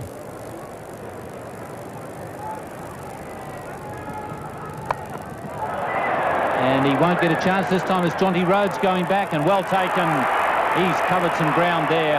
Covered about 20 or 30 metres going backwards, and he really is a live wire, Jonty Rhodes. There was never any real danger once Jonty Rhodes got his eye and his mind set on taking that catch. He didn't want anyone else near it. He called for it, he took off for it. He's a fantastic athlete in the field, this man. Very well positioned, running sideways and not backwards so that he could maintain his balance. He hits the deck and he's on his feet before you can think about it. So Ijaz Ahmed has gone for 6, 7 for 163.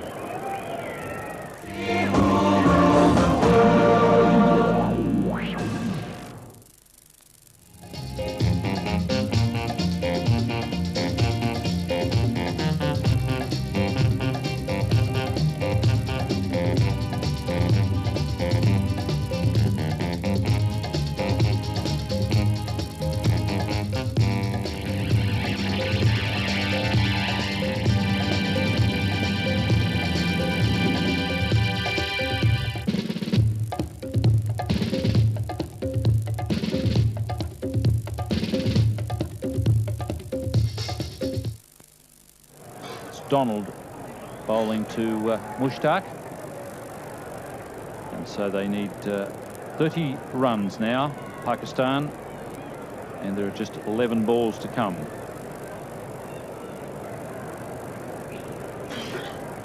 So Ijaz throwing everything at it. It's the top edge. Jonty Rhodes running back from point, judges it beautifully, just allows himself to roll over. That's the situation there. The wickets are falling thick and fast as Alan Donald comes into bowl.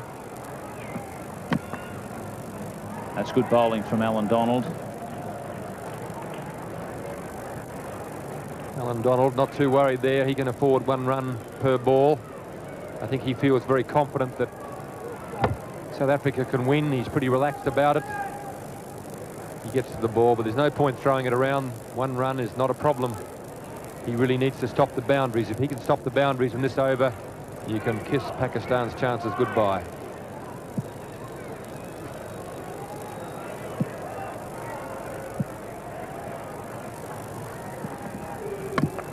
It's a good shot. Jonty Rhodes has got a hand on it, and that restricts it to 1. Had Jonty Rhodes not got a hand to it, it may well have gone to the boundary. So he's played a very important part in the latter stages of this game for South Africa. It was always going to need some brilliant fielding.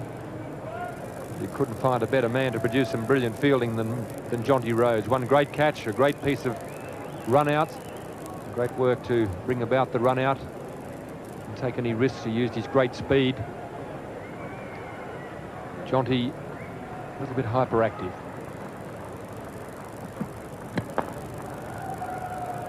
So Donald doing his job. It's amazing how much easier it is to get balls in the right slot when you haven't got fellas like Wasim Akram and Imran Khan and Inzamam facing you.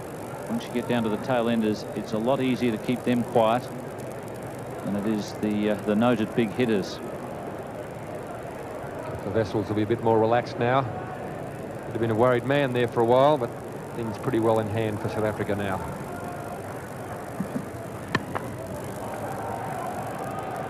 Once again, Donald keeping the ball well up and pretty straight.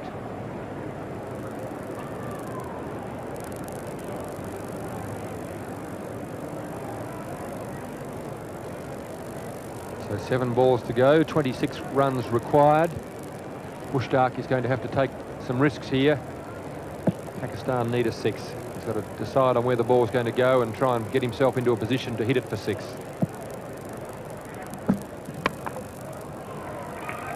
Cronje is a deep backward square. So just 6 singles off that over. A good over from Alan Donald. It's 7 for 169. For the taste alone. Bowlers here at the end really have to keep it up right in the block hole and try and restrict the Pakistan batsmen from actually picking it up and having the next bounce in the pavilion. Yeah, Merrick Pringle has got to concentrate on those Yorkers and restrict them to singles, and I'm sure you'll be happy.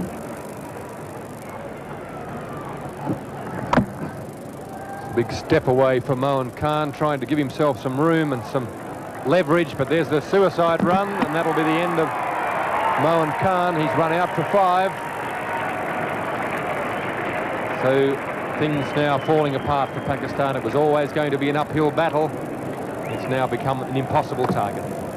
You see, Mushtaq here actually backs away and he takes on a single here, which is absolutely no chance. He's not even in the frame. He would never have got that single, and that is Pakistan almost right in the depths of despair. 8 for 171.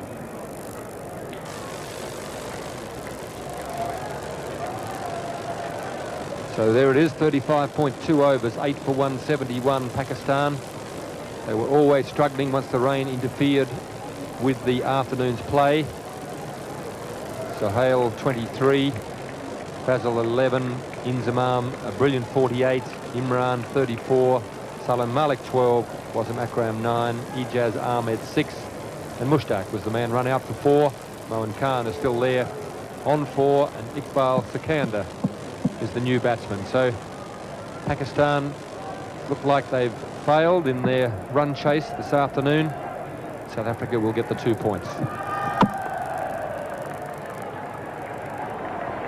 Yes, this is good practice for South African bowlers here at the end, and if Merrick Pringle can get them right in the block hole. We saw what Wasim Akram did at the end of South Africa's innings.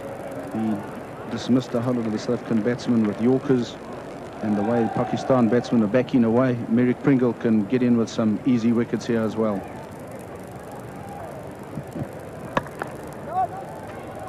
Well, they're not even trying. They're playing the balls out, and there really is no way that they can win, so there's not much point, I suppose. The only thing that can cause South Africa any problems now is if they bowl a couple of no balls from which boundaries, or particularly a 6 or 2 is hit. And they really need to throw the game away. Pakistan still throwing the bat right down to the death, but unfortunately all they're going through at the moment are the death throws. Yes, with 1 ball to go, Pakistan now need a miracle, and in fact it's impossible for them to get this win, and it's going to do South Africa's chances a lot of good in terms of qualifying for the final, the semi-final, because they'll be right up there challenging now. So there it is, a very relaxed Kepler Wessels and his South African teammates jogged in, picked the ball up.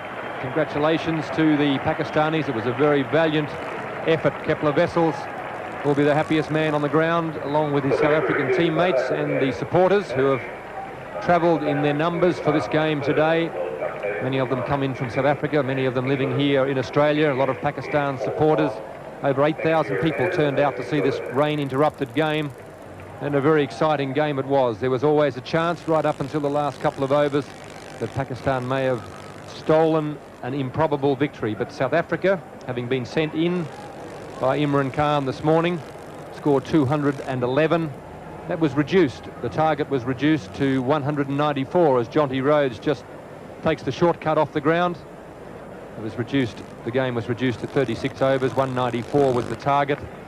Very difficult. Although they had 8 wickets in hand, Pakistan had a very difficult task. They made a valiant attempt while Imran Khan and Inzamam were at the wicket. There was an outside chance that they might get there, and there was a few signs of nerves showing in the South African camp.